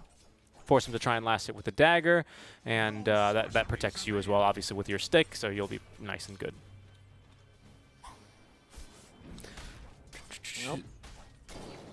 Let's see what happens in the top lane now, as Wu is doing a really good job of keeping Oscar out of the lane, as Mirana is assigned to rotate mid, try to create some space here instead. It sucks, right, because the bottom lane, Abandon's not having a nice time, sure, but at the same time, the Mirana is not able to help the Bloodseeker, so you're going to have a really underfarmed Bloodseeker. INS doesn't have any leaps, tanks the tower necessarily, will die, has to smoke to prevent himself from dying. Oh, well, they're going to feed the courier anyway. No, that had the ring of health on it. That's not inconsequential. That is not inconsequential there. That is going to be a lot of regen then missing from our PA. So Minos Kotaro is going to have to play this one a little bit more cautiously because he can't really be affording to trade as much as if he had that ring. But Oscar now the one in a little bit of trouble as we have another pause. By the way, Leo is just landing combo after combo here onto PP, who it does have to kind of close the gap, otherwise he's going to get denied by Leo. But I'm surprised that he's finding himself well within range of the Electric Vortex time after time again. So we'll see here. This very well could be a first blood relatively early here for Thunder, but they're probably going to get it top lane instead in favor of Thunder still actually here onto Oscar. Yeah, let's see. Oscar dying early is really not great. The Bloodseeker, I've spoken multiple times, and yes, he can be a sacrificial Bloodseeker. That's fine. He will still have use this game, but it does limit a bit how you want to play your map. So the Bloodseeker has two main advantages to being played in the off lane, which is essentially his laning and then how great he can create space in the map. If you nullify his laning, the enemy team can predict that Oscar will be going to the dead lane constantly to try to get farm that is hard for his carries to take, but he can take very easily. And because they cancel your lane, your playstyle becomes predictable, and you lose some of the advantage you get by being one of the best dead laners, if not the best, in my opinion, in the game. So it's a tough matchup to be put against. But I understand the point of Mirana though. If Mirana rotates mid, Earthspirit rotates away from bottom, and Void will have a good lane, and that can always guarantee you a comeback in this game. Yeah, definitely. As I like your point about the Bloodseeker. Sometimes we will see I this, love right? this pick, man. You know I do. I know you do, but sometimes since you love it so much, almost as dear as a child, whenever it doesn't work out or whenever they're dying a little bit too much and you know maybe playing a little bit more sacrificial, it does tend to pain you, doesn't it? Yep. Yeah. Exactly. Yeah. It's the things you love. You gotta let them know. Edmund. Oh. I'm so sorry. So Matthew just went, hey, can you tell them we're ready? I think they muted us because in the ranked games, Panda did tell me they had all of Thunder muted because they're very toxic in ranked games. I see. I'm sorry about that. I've just read that. There was, yeah, Oscar. Oscar is going to die here in the top lane. Yes, down he goes. That is I fine, can't though. believe There's that a dive happened in mid? a real Okay, he's competitive okay. match. Leo might be punished for this, actually. INS nearby has an arrow, needs to land a short duration one, but that's not going to stop the second remnant. A short duration's blink, though, just to keep fighting. Well played to PP. Nicely done. Leo Style just getting a little bit too aggressive there behind the tier 1. Really had no way he was going to get out of there, even if he got the kill. That was... Yeah, that was very well played by the Mirana, particularly in the mid lane. Tano, really good rotation there, guaranteeing the Queen of Pain struggles a bit. Sorry, doesn't struggle at all, because of course the whole point of picking this hero, the only advantage you have of picking this hero is that you can really snowball off the lanes a bit stronger than Storm. So we'll see how this mid game goes for them. For now, I think they're stabilizing pretty bad lanes, kind of decently, so not bad. But Leo's still getting his amount of farm, and so is the PA, so let's not underestimate them completely. Yeah, it's very true. Very, very true indeed.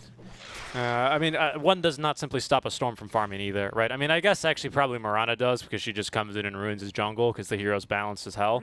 But, you know, other than that, you're still not going to really stop him from farming too well. But Omega already off to, you know, off to the right sort of start here for what they need to be doing in order to make sure they can keep the Storm under control. This offlane now is, by the way, is going to get pretty darn difficult here with Sacred now having a second point in the shields. Mingate does not really want to trade with him whatsoever. We have obviously the point in the Curse of Avernus, and once you get 3, oh, hold that thought, Matthew might be dead here. We don't have enough mana for a shield, as the bash there will prevent the rolling boulder from coming on through. Leo Style is ganking, however, wants to refill his bottle, is going to go ahead and just avoid that Slytherin Crush out from Panda, and Leo Style, full HP, full mana, needs one more attack, and we'll find it. Nice little rotation on there over to get refill his HP and mana pool. Top lane, they do get a kill in return, however, onto the Omni Knight. So it's at least something there in favor of Omega. And they might get another one, actually. Yeah, another one up top, and this is starting to. This is worse, right? Because they actually managed to get like a 1k lead because this rotation is mid, but now the side lanes are starting to pull their own weight as well. There's a reason why they picked up the Abandon as a 3. It's really strong against the Void, not just in the Chrono, but in general in the lane. True. Very, very powerful against them. Despite the Slaughter, who has mitigated a lot of this impact, it still is fine for the Abandon to be there. Yeah. And now we can see that Mirana's pretty much camping mid at this point. Like, you really cannot do much else top. Yep. You might as well let it go. Mingata, though, I want to say, is playing this very wisely. Of course, maxing the time walk first. If the Abba ever gets 3 hits of the curse on you, you just have to time walk. It's just too risky. You never know what's waiting in the fog for you, especially with an Earth Spirit if he's missing off the map. Speaking of Earth Spirit, though, you know where he is because he's going to be dying to the right clicks of INS, Oscar, and PP all together. So nice job here for Omega. They're really supporting their stand-in here to try and make sure that they can still get off to an early start. Of course, the Queen of Pain, as of this very moment, the strongest hero on the map with the level 6 power spike of Sonic Wave, right? We'll see, though. Leo Style, not too weak either, now that he does have level 6 as well with the Ball of Lightning. As PP is going to be trying to at least catch up in terms of CS. He is going to be 10, make that, a whole 10 down here compared to Leo, who, of course, has the luxury of going to the jungle and farming stacks a bit easier. But we shall see here how it recovers. No. And, of course, dying on supports is OP because you go back and refill the bottle. Exactly, which is why Matthew was okay to die there. I mean, it wasn't really that major of a kill. The bottom lane is not going that well for Abaddon, though, so that's one of the saving graces here. Abaddon is very item independent, though. I wouldn't say Bloodseeker is the same, but Abaddon definitely does not recover, whereas Bloodseeker does. So there's a little bit of advantage there to be said. The Storm, though, is going to be the pillar here for Thunder Predator. It's all up to the Storm and how much it can accomplish this game. Because the Orchid versus Orchid timing that you usually see in the Queen of Pain Storm matchup, as we explained in the draft, doesn't really matter here because Storm has 2 dispels, and there's no way he's going to ever be caught without one of the dispels available. Right? So the Leo Style can play this much more aggressively, and he can go straight for the Orchid, which he will, of course, and the idea is here to cancel the Queen of Pain right after. Yeah, because if you can do that, then Omega, they don't have a strong Queen of Pain for their Chronos, and the game becomes difficult. PP, nice job there. Immediately knew what was coming and got the blink out in time. Great warding for this mid lane. I gotta really commend both INS and Panda this game, as they will be able to turn, get a kill onto Matthew. Silenced by 2 here. Not really gonna end up making a bit of a difference. What the heck silenced them? I think. Were they not silenced? I might be losing my mind. I swear. I think you might be. Because I'm just double checking. Oh, maybe it was Geometric Grip. Geomagnetic Grip. Yep. Yeah. That'll do it. Okay. Yeah. Sorry. I had No, to check the you're fight you're recap. you're This is one of good. the situations where the fight recap is kind of important. It is, and actually, I'm surprised, to be honest, that he took it, because you know, normally I'd like to see it at level 4. Maybe you take a point, especially in a game like this. It's just that without the boulder smash, you really do lack a lot of your damage here. This thing does so much damage the more points you put into it. While level 1 silence, it's not bad. I think it's a 2-second silence. It's very meh though when you don't really have the damage to kill a Quap who is going to have the blink ready, right? I understand the idea, but I think perhaps a better counterplay is, you know, that this Queen of Pain is not going to be maxing Blink first in a lineup like this, and maybe just look to force out and bait a Blink and then play aggressive with it on cooldown with more damage out from Boulder Smash. I don't know. That's something I would consider. He's a professional, so he knows way more than me. That's a good idea. He's probably not used to playing against a Queen of Pain that's not like if you play against tier 1 Queens of Pain, they won't make the mistake, but maybe PP might, right? Wu in trouble. Oscar. Wu's just going to fight this until he can. No longer. He's like, I'm an Omnite, dude. Yeah, I have healings for days. The arrow will still hit, but it doesn't really matter as they get Oscar's life. INS isn't here, but that's a beautiful chrono. To 4. Where's the follow-up? No, they only have Wave. Scream of Pain, but that's going to be enough to destroy Leo style. That's what they were looking for, as Minos, though, fights back, gets the kill on INS, but he realizes that this is too late. He's lost his whole team, and the Void's time lock is a bit too powerful. Mingate dancing his way to victory. That chrono was fantastic. That was, I think, a beauty. Absolutely, Avo. Great stuff there. Unfortunately, that they do lose Oscar very early on, but they are able to turn that around with a 4-man Chronosphere. Of course, you're not going to be killing Minos this early on, not without Sonic Wave and a lot more magic damage at least, but a really great rotation out from the Faceless Void here as we approach the 10-minute mark, and it pays off greatly in his favor. They turn that around with 3 kills, even one onto the mid lane Storm Spirit, and that actually jumps him ahead here in terms of just level 8, along with every other core in the game save for Oscar. In fact, the biggest thing I see currently here is Thunder Predator. Both their supports are level 5 here. And again, Omni Knight, very similarly to the Earth Spirit, really just depends on experience here. As we'll get some experience from Matthew, they should be able to get a kill onto Panda, as they even connect on the Bounty Rune, and there it goes. So that'll get them up to level 5 along with the 10-minute bounty, or rather the 10-minute experience, I should say. And yeah, so that's not too bad here. He's going to go for a 2-2-1 now at level 5. Interesting.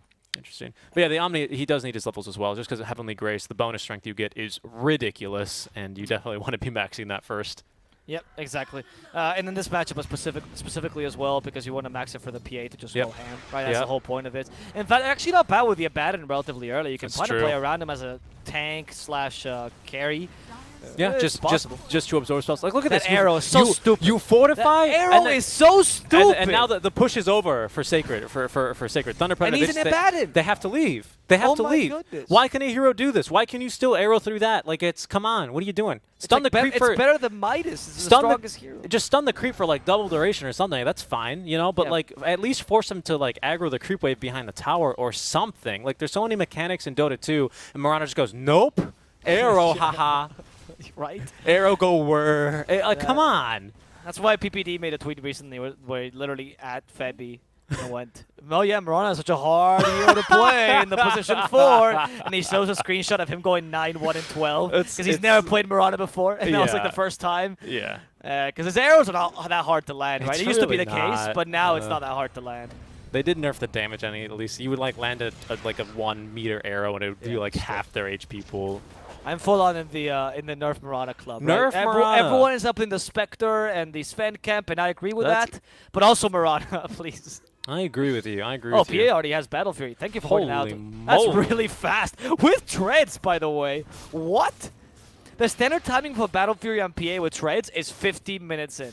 This is 12. What the heck? He's got one-on-one seal. He's got 2 kills. He's been involved in 4 kills. I mean, that gold adds up, doesn't it? That's incredible. The Void, by the way, who's actually has more net worth, is also about to, like, he's quite well underway with the MKB, so he's going to have it relatively early, and this is perfect for both carries. Let's see who just plays this better. because they both have the counters to each other. The Storm Orchid is also a big point of inflection. I'm wondering what, yeah, Queen of Pain is going for the same. We'll see how impactful this is, though, against a Storm who has, again, those 2 dispels in his team. Well, one of them is dying right now, though, because we're taking a page of Axel's book. Yep, trying to take him for a walk around the tower. Unfortunately, the more HP he loses, the faster Oscar will run you down. Mid lane, speaking of getting ran down, we do have the 2-man gank, courtesy of course, the very balanced free Smoke of Deceit you get on this very balanced Yo Morana, setting up for the arrow onto Leo style. PP then jumping in with the DD rune with a Sonic Wave. As, oh, can he run away? It's only level 1, though. The leap charges from this very balanced hero. Look at this. They have to rotate the position 4 on over just to stop her. She's going to be free to TP away as they will leave, but now they're going to try and turn on to Matthew. He did drop the Magnetize, and now he's going to drop himself into the grave. He will be killed. What the heck? Oscar dove the tier 3 tower, got the rupture onto Leo, and he's still going to live. Minos like sushi? Oh, sure. They don't have a tier 1 yet, brother. He's going in. We have Desolator on Minos as his next item. It's going to come out relatively soon. And we're going to have this super exciting matchup between PA and Void, which is literally a game show called Who's Going to Jump on Who First? And that's kind of who wins the team fight, right? We'll see. MKB on Void, of course, is required for this to happen, and similarly, Desolator on PA is required for this to happen, but it's usually the 2 items. In fact, if I was this game, this is the first time I'm going to say this, don't buy BKB on PA. I swear. I think this game you actually just can go for the... I know. Alvar, are you okay? I think this game you actually don't really need it at all. Most of the stunts go through BKB anyway. It's really only for the arrow. I'd much rather you go for an early Bastion and try to man-fight the Void. No, I agree. Go for the Ags. But don't quote me on this when you see like PA versus Lina, which is what I've seen usually not going for BKB. I'd like to see a hard cut of all the times you saying PA build a BKB in this game, cutting to you going, PA don't build BKB. Just build a Manta instead. There's a beautiful Spanish song called Eres un payaso, which is You're a Clown, which I would like to play in the back of that video particularly. Okay, not bad, not bad. It's a ballad. They're gearing up to fight here, both teams. We do have a regen rune ready for Leo, so he's going to be just dranking his bottle here. Come on, dude, give a sip to Sacred. My boy needs his mana. He's got a Soul Ring. He'll be fine. Oh, they're going to make the jump, though, as there's the arrow that is connecting. Heavenly Grace now is applied as we're looking to turn. Leo just jumping off for a brief second, just giving him a preview of what's to come, showing off his regen rune. And that might dissuade Omega from wanting to fight here. They're going to send their cores back into the jungle, as we nearly have a full MKB already done by Mingate. That's his first item. Wow. My goodness. Some good farm on this guy, too, to be honest with you. Yeah, some really good farm on Mingate. I mean, that's what I was saying, right? He's matching the PA pretty much hit for hit. PA with a with the Battle Fury. PA with the PA. Yeah, PA with the Battle Fury should be able to beat the Void now in terms of farming speed, but not before Void gets 1 or 2 teamfights with MKB. That's why Thunder is ganking his triangle. Is so important. They have an Orchid ready, and Storm wants to show it off. Go for the Void. They need a second silence. They do have it. That Bloodseeker Blood Right is too late. And now they have to help out Leo style. Heavenly Grace first. They cure all the dispels in the world. Yep. All the What do you healing. do? Storm is just standing there on top of 2 remnants. Yeah, he gets like his strength increased by like, I don't know, 50% when he gets all that bonus strength now. Well, not 50%. Oh, right. Yeah, more or less, I can say. Yeah, it was what? He gets another 400 HP with that one. It was level 21. They're going to jump onto Oscar now. Minos will be stunned up by 1, but will find a crit eventually. Big silence there onto 3 heroes, but they don't get Wu, the most important one with the Dispel there, who then can dispel the Abba, who can then dispel anyone else in the game. It's kind of going to be a problem here for Omega in terms of actually stopping the Dispels from coming through.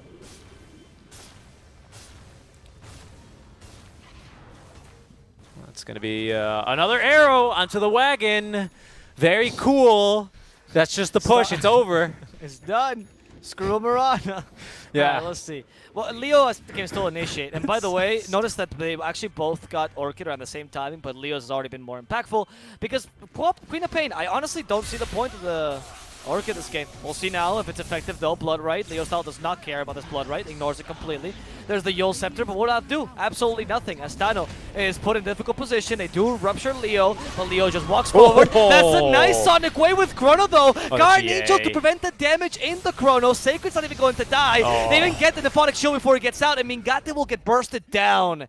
And that is why you pick Omnight versus Void. Venge saves 1 hero. Omnight saves them all. Yeah, I guess that's a really good point. They just lack the damage there. They were looking for bashes because, of course, the bash is magic damage and will actually go through the Guardian Angel, so that's why he was still attacking there and not just leaving. He thought maybe he could get at least 1 or 2, which would have made it a little bit less worse for them, but they're going to lose 3. It was a great setup as well. I thought we were going to see another great turn from Omega against the odds here, but down goes Roshan here as they're going to look to try and contest and maybe steal this. Of course, INS is able to do this all by herself almost and has 2 leap charges at the ready, but will now suffer here to Leo style, who zips out of the pit. We do not have an arrow. I don't think it's going to matter, though. Leo just going to be able to run her down. And, of course, Storm Spirit, one of the best Aegis carriers in the game, especially early on, and we'll be able to pick up that kill to boot. 10-14, 3K in lead here of Thunder Predator. They've got an Aegis on their Storm Spirit, who's had a fantastic start. He has a full Kaya waiting for him on his Courier, and the rest of Thunder Predator are looking overall pretty strong right now as well. We got the Vlads onto Sacred, a fantastic item for Mingate this game. Speaking of whom, I'm sorry, make that Minos, who does have now the full Deso and had it for that fight. Yeah, and now he's going to go for the next item, which is the Basher, indeed. Skipping the BKB. Good, Minos, for once. It's the right choice, and that's going to make it really difficult for Void to man-fight them. Void is 300 gold away from the MKB. He's so close. He's very, very close, and he needs it for the next fight. Otherwise, you won't be able to kill PA reliably in Chrono, because you don't really have much damage. You know, I think BP should have really gone for the Ags build this game to make the Chrono more impactful. They're getting really good Chronos, and they're playing around Mingate, but this Orchid is so useless on her. Yeah, I agree. The bonus damage, I mean, it doesn't seem like a lot. It's, what, 50 bonus damage every level, but it's pure. That's pure cash money, guaranteed damage. Matthew's going to bleed himself dry a little bit here as Panda with a 2-man, only a 1-man crush. Just caught Wu there, who's then going to go and apply the Heavenly Grace to Leo. Oh, of course, the very balanced leap. Away she goes, and down she goes. As they look how much more they, like, this, come on. What the heck is that? Yeah. Oh, wait. You can do that thrice? Let's see, Panda. He's in the trees, and Panda's like, okay, I'm just going to walk out. No, please don't attack me. No, he's dead. Yeah, Sacred's going to heal off the tower a little bit, popped the borrow time level 2. Shorter cooldown, wanted more HP. You know, it's not like you have an Omni Knight or anything to heal you up, but that's fine. He's going to be okay. And that's going to be 2 more kills there on the supports of Omega as the rest of the cores look to try and farm up whatever items they can go for here. Yule Scepter coming soon to Oscar. Mingate has now the full MKB going next into the Sange. I think he's still deciding on what build he wants to go for, so that may change. And our Queen of Pain as well going for another Yule's Scepter. All right, not too bad. We'll see here if they can build, how many of those they'll be able to get to build this game, because I think Thunder Predator, they got a pretty strong lineup right now. And yet they are not afraid to zip in halfway across the map from the Tier 2 tower, from the outpost, make it to try for a kill. You know, though silenced up. Again, does still have this Aegis, but PP now jumping on in. There's the counter engage from Matthew, who's going to land the silence onto all 3 and the slow thanks to the magnetize. Oh, the Chronosphere. It will catch 2, including Panda. They're going to go first for Wu, the more important kill. They bash him to death as a Sonic Wave with the lockdown onto Leo Styles. Going to be able to pick up that kill right before PP goes down. Now, Minos just waiting very patiently next to his Storm Spirit. They're going to go for these final 2 kills and wipe the remaining members of Omega as Minos with the kill onto Mingate is easily able to then run the rest of Omega down. Well, that is an absolute domination again by Thunder Predator. Yes, you lose the 2 supports, but who cares at this point, right? These 2 supports are exclusively there to save you and to initiate the fight. And we're seeing that in Omega, they just can't get the proper engagement going because I think they're lacking the tools to do so. The Bloodseeker often that's one of his biggest weaknesses, that you're not a force multiplier hero, that you're just a hero that can land blood rights, and that's pretty much it. And when you have a bad lane, you tend to fall off. The best thing you can do right now is to cut lanes, but Thunder Predator as a PA has a Nurse Spirit and a Storm Spirit, all of which are great against these kind of lane cutting heroes like Bloodseeker. Yep. So that makes your second strength as on the hero much weaker, of course. And they seem a bit helpless. If this Queen of Pain at least had created some space, but this Queen of Pain just is not working out for them.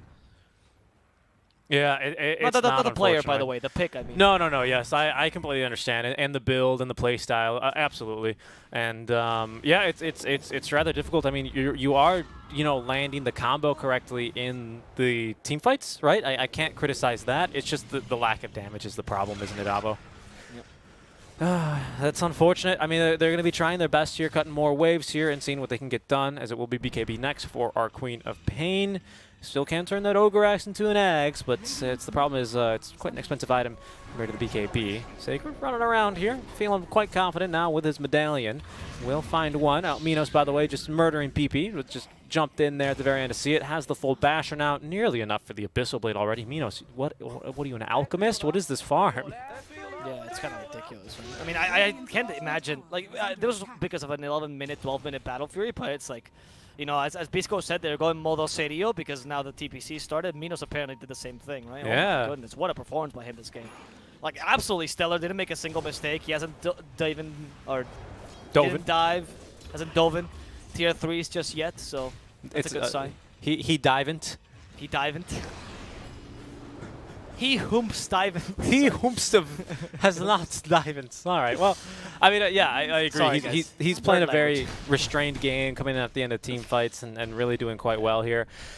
Mingata's still a bit of a threat, though, of course, with the Chrono now back off of cooldown freshly as they're going to jump for BP. He's going to need to blink out in time and will be able to do so quite easily. Two-man silence looks like a pretty decent Chrono target, but they need to catch Wu, and with the Vortex, there they go on the way in. Another Sonic Wave that's going to be dodged over by Sacred. They want to kill Leo, and they will be able to now finally as the GA will drop just a little bit late. As now Thunder Predator, they've already lost 2. They're looking to retreat. Oh, or is Lord. they? Minos with a huge crit there onto our faces. Void, he's going to buy back, but he doesn't have Chrono. They're going to continue chasing. The arrow connects onto Sacred. He no longer has the borrowed time, so who's that threat of actually dying? Oh, speaking of dying, Minos is going to go to deal death to our poor Mingata. He gets about 2-shot. Panda might be next as soon as he unsilenced, just needs to throw the dagger. Another crit onto Oscar as the dagger will finish off Panda. It even crits him and bashes him. Why Sorry, not? bashes him, yeah. I don't think he crit it. I'm not sure. I didn't see. I only saw No, the it bash. wasn't I enough damage. apologize. No, they get the they get the bash there. The GG well played. Did Mingata just throw it? Yeah. Okay. As GG well played. They're done with the PA. That makes sense, to be honest. Like I said, in this matchup, PA versus Void, if PA gets more farm than Void and can reliably initiate on you, then your game is over. So it's not much you can do about that, unfortunately.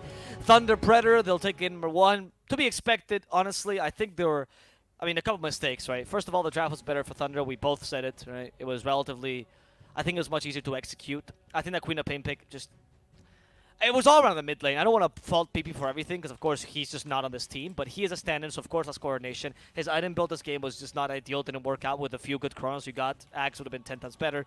And even Yosefter Ags would have been better. And on top of that, the Queen of Pain pick just wasn't that great.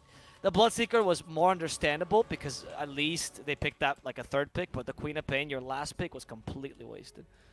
Yeah, unfortunately, it just didn't end up working out the way they were looking for. I can see the idea. We saw it get executed, but we also saw why it was weak to this Thunder Predator lineup, especially with the off-lane ABBA, right? Even with a very early Vlads, it was a very difficult game, but a very well-executed draft out from Thunder Predator. You know, that game wasn't free. I don't know, again, where Minos got all that farm from, but boy, was he farming, wasn't he, Ava? Yep, yeah. Indeed. So, an excellent game. It's unfortunate. That has to be the way Game 1 breaks down. We'll see. Maybe Dark Mago will be back for Game 2.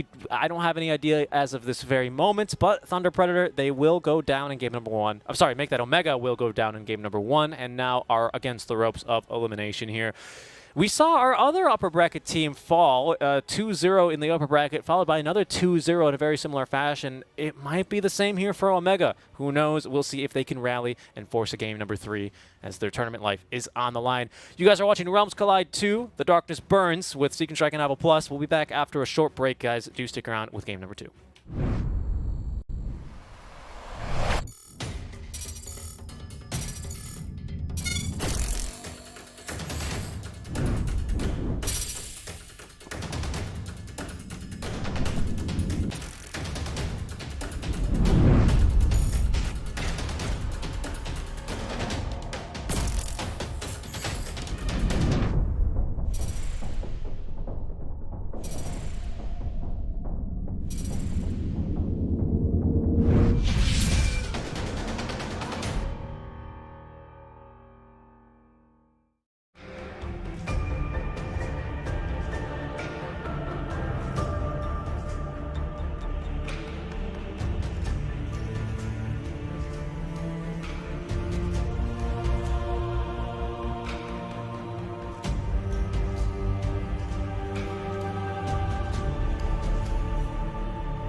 Hello, hello, and welcome back to The Voice of the Realm.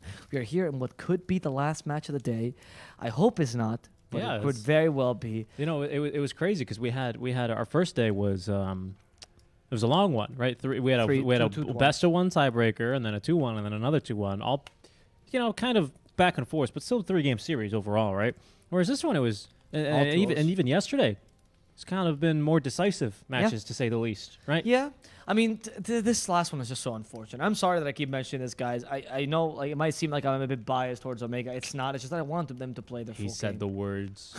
It's just that I want. Yeah, because Panda's texting me in between games. It just doesn't said make that. me look too good. Yeah, it was. I heard a voice call with Alvaro and Panda, and Alvaro goes, "Panda, I listen to you. I hear you. I understand you." You know what's best is that when he comes on my stream, he has to ask his girlfriend if he can come by because usually I stream quite late, and his girlfriend has to give him approval, and she'll come by, and he's like, "I'll leave it." She literally will text. She'll be like, "I'll leave him to you for like 30 minutes. Yeah, 30 minutes, album." I'm like, "Thank you." And then she's like, "But I'm watching you. No, Yeah, no she is funny watching you." business. No funny business. Don't steal my boy." Yeah, as they say in Spanish, son buena onda. They're very good people, but so is Thunder Predator, and I think that Thunder Predator could win this matchup easily. Like not this one specifically, just the versus Omega. But it just sucks that they do it against a stand-in. And I think that last game we definitely saw the limitation of the stand-in. That last pick Queen of Pain, which didn't make much sense. I was even talking to a Spanish analyst, Yadomi actually, was in a Spanish panel, and Flapjack, and they were saying the same thing. It clearly was a PP limitation. Someone clip that, please. You know what I meant to say.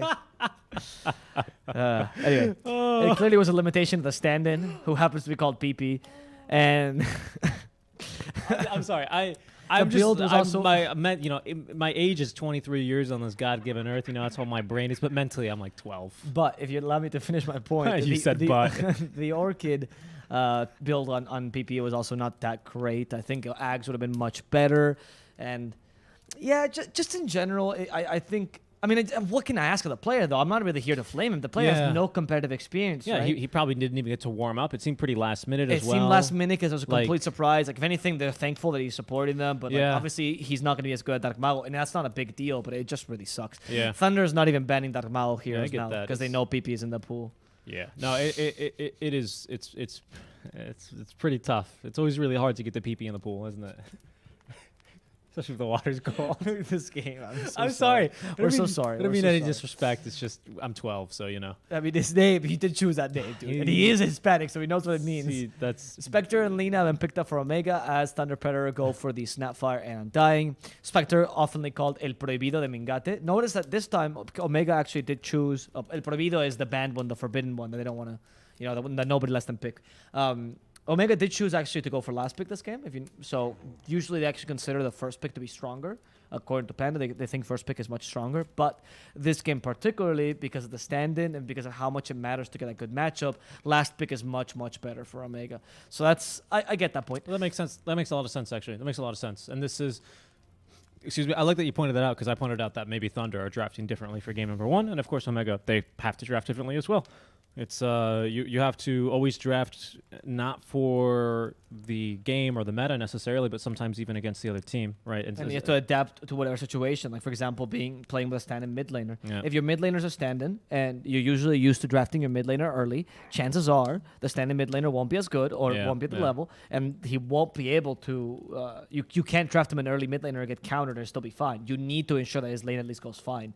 And last time, I think that's what the plan was in mind. They gave him an okay hero in the lane, but they were so bad in the game. yeah. Win I lane, agree. lose game, classic, right? Well, we'll see here what they want to run with this time here as they're up to pick here. They will not have last pick in this phase, but will have last pick overall in the draft. With the Lena Spectre, it's already a pretty strong start. You can always flex the Lena. I'd be surprised if PP did not play the Lena. And we're going to be having a very lore-friendly matchup with the sisters on the same side. Yeah, Spectre plus Crystal Maiden is Omega Gaming's bread and butter. This the lanes like playing the most. And what I like about this lane particularly is that it puts a lot more of the... I want to say pressure. Oh, wow, that's scary, though. We'll talk about this in a second. But the protagonism in this game is much more towards the safe lane, right? Yeah, the mid lane. I mean, honestly, you could give the mid lane like a Void Spirit, Ember, something that's just generally useful no matter what. And the safe lane can win you the game. We saw this particularly in Beast Coast game against Zoomers in the group stages. I don't want to say. Yeah, in the group stages, where they picked up a... Sorry, no, it was Beast Coast versus, not Beast Coast Zoomers. It was the first game of the playoffs. Beast Coast versus... Omega. No, first game of the real the playoffs. yeah. It was also Who did they eliminate? For fun. Beast Coast for fun. Yeah, and they played a Spectre, and they out-tempoed with a Spectre. Remember that game? I And do. they completely just played around the Spectre entirely, right? And that's what Omega has to do this time. Yeah, they're very smart. So they pick up an offlane that can have a lot of impact in the Axe, and they're picking up a Spectre, which can pretty much solo carry the game. They're adapting themselves to this playstyle. However, Thunder also picks up El Prohibido, in this case the Sacred, the Forbidden one, which is his Pangolier, by far his best hero. By far. Sacred is such a good Pango. He has one performance this whole tournament with Pango, and it has been bonkers. Yeah, and he's Like, bonkers. He's against an Axe, a Maiden, a Lina, all three heroes that don't really like a invulnerable target coming their way to bash them. Even Spectre suffers a lot because you can just bash all the illusions in the haunt, Yeah. and you feel stupid reality. Yeah, in. that's a good point. He That's can a also good point. chase you when you're trying to farm because he has Swashbuckle, Shield Crash, and Rolling Thunder to chase you through the trees. It's tough. Yep. It's not going to be super easy.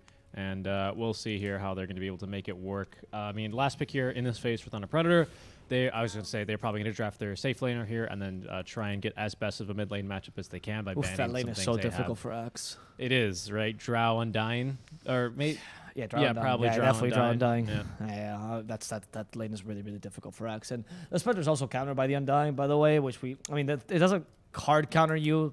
A lot of drafters, they believe that if you're picking up a core, you can't be afraid of a support, even if the support is a nice counter to you. Like, exceptions being AA And plus... Morphling, yeah. Yeah, AA Morphling or AA Alchemist. But besides that, you shouldn't be afraid of a support, right? Yes, there are some supports that really hard counter certain cores. That's true. But at the same time, when it's a soft counter like Undying versus Spectre, you just have to let it go and say, we can play against this. If you're countered by a core, it's a different stuff. Because otherwise, they can really condition your draft, right? And that becomes really scary. Hence, the Spectre pick being fine. The Axe, though, now that Dry Ranger also counters you, a bit more worrisome to me. Yeah, exactly. And we have Tombstone as well, which is also great against the Spectre, but also against an Axe who can rely on his blink, especially in a game like this where someone needs to get to the And face he's not of a the good Drow Tombstone Ranger. hitter. It has to be Lina and CM that do the dirty deed. It's going to be the 200 attack speed for Maiden is really going to be this game quite to go crucial. to hyper late game. It's going to be hyper late game for Maiden, level 20, pretty much, very accurate. It is. It's looking a bit difficult here for Omega. It's a good draft once again from Thunder. You know, they're reading and reacting to this draft very nicely, and they did so as well in game number 1, and I have to commend that. On the point of the Drow Ranger, though, against her, is that you are playing Drow versus Spectre, which is a traditional, very bad core-to-core matchup. And usually in this matchup, you're kind of relying on either having some protection from your team, which you do have this time, though, Tombstone, Cookie, Yep. and the Pango's existence, which is just a nuisance to Spectre as a whole, because Lucky Shot is great against Spectre. 5 seconds at max level. What? 5 seconds. Yeah. You can't and attack. then he laughs like Richie. And, and you only have one Dispel on the Spectre, probably with the Manta, so you got to use that one wisely, probably for the silence. You know, and then because the swashbuckle all your illusions and Lucky Shot all of them, it's annoying. Anyway, but the point I was trying to make, though, is that you have protection for the Drow, but it's still a bad core-to-core matchup, which might be the one saving grace for Omega. They pick up the Void Spirit. I play it safe, dude. If you... Oh, no, Bat Rider. Yeah, if you can, just Bat Rider here. I would honestly just Bat Rider here. Because Bat Rider guarantees the lane against Void Spirit. I don't know if PP can play it, but if Bat Rider is picked here, you guarantee the lane against Void Spirit. You absolutely destroy him in lane, which is great. You have some sort of solution against the Pango as well when he balls, because you can always lasso the Pango in the middle of the ball, and you can go Ether Lens. And Bat Rider is just a very easy pick to pick. No, not the pick I was hoping for. Ember requires much more skill, so I'm hoping PP can hold his own. Like, the reason I said Bat Rider is because it's so simple to play around that hero, right? And I know what you're laughing at. No, it's okay. It's just so much easier to play that hero in the mid lane, and it's very good as well in the draft that you're having in general, because it's very easy to play around. Ember's a bit more difficult, but I can see the value of the Ember this draft. I think Ember is the better hero. Honestly, I was saying Bat just because of the difficulties I saw last game. Yeah. It's a really difficult game here as well for PP. It's going to be quite hard to really get away with a Gust, with a Void Spirit there, Snapfire Cookie as well. There's just a lot of things that are going to make life difficult. We still don't really have a great Tombstone hitter between the 3 cores. In fact, they're kind of well known for not really right-clicking too much. Lina is the only person that could deal with the Tombstone, really. But even then, that makes Pango's game a lot easier, right? Because she's like, kill Lina, win game. Kill Lina, win the team fight is kind of how it's going to be going. Matthew, of course, with kisses can really zone her out very easily as well, just because you can't stand and deliver if there's artillery raining down, courtesy of Mortimer, that little cutie. Also, a heavy artillery piece for the side of Thunder Predator this game. It's another really good draft, honestly. It's another really good draft for Thunder. Yeah, if you don't understand it though, I can imagine Omega win this game because they are a really solid mid-game team. They really play the mid-game and from behind really well. But the difficulty right now is because the lanes are so difficult for you. The mid lane is kind of even, depends on, it's a skill matchup, so I'm going to give it to Leo. The side lane, the off lane is definitely for Thunder Predator. Sorry, the safe lane is definitely for Thunder Predator, as Drow and Undying will destroy the Axe. And the off lane, it shouldn't be too difficult for them either. Pango struggles a bit against CM, but should be fine. So I think it's Thunder's again, unfortunately. I do think it's But the gonna be standing is Thunder. influencing me a lot, right? Yeah, I agree, but it's something I mean, You have to consider, though. Thunder's taking into consideration, Omega as well, and that means we all have to react realistically to it as well. And We can't pretend it doesn't exist. And that's the reality because that's Spectre's ability. But what will happen here? Will it be a 2-1 or a 2-0? If you follow us on our Twitch channel, you'll be my hero.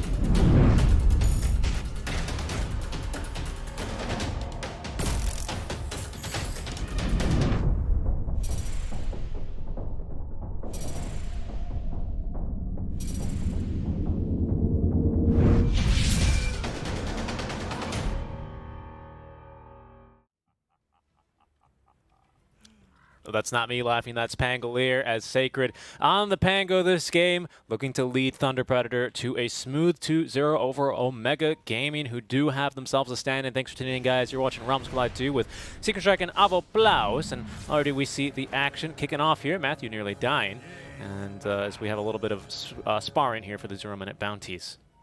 The battle begins. Well.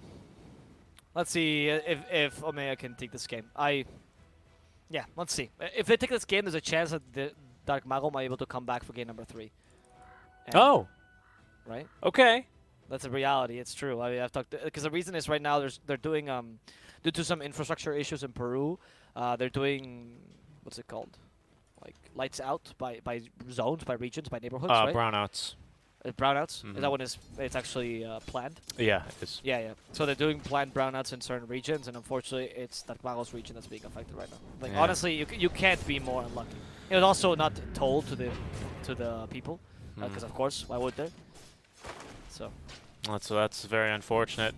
Yeah, you know, again, I'm not to condemn Omega or, you know, to talk about them like they're a dead team or anything like that. That's not the tone I want to set. But I really do hope that this loss, if it comes to that, right, it doesn't really demoralize them or anything, right? As I think this is just a fluke occurrence, and it's unfortunate. You know, TI, you can win TI by fluking twice. You can also lose some playoff matches as well because of it. So and it sucks. It really sucks here for Omega. I feel really bad for them. I think that Dark Mago should consider maybe doing some sort of cleansing ritual or something like that. You know, he might have a unlucky spirit inside of him because it's the second match he has to miss due to extenuating circumstances. Yeah. So. I'm not just saying, you know, maybe sometimes you're possessed. I'm not sure. I watched The Exorcist the other night. And Did you actually? Yeah, because I told you it's really funny, so you maybe want to watch it again. It's a very, very funny movie. I watched the Boar movie. That one's really funny too.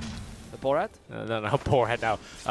Matthew in some trouble. Is he going to end up actually dropping? Looking for the TP away. Disarmed. Yeah, good luck. I mean, got this. See you later. Lucky Shot is so stupid Yeah. against Spectre, man. Spectre feels so helpless because even at any point in the game, all Spectre can do is really hit you, right? And Lucky Shot counters the only thing you can do. It sucks, yeah. You might need to consider this game. I mean, some Spectre. I have seen Spectres like Kichu not go for BKB just because of the Lucky Shot.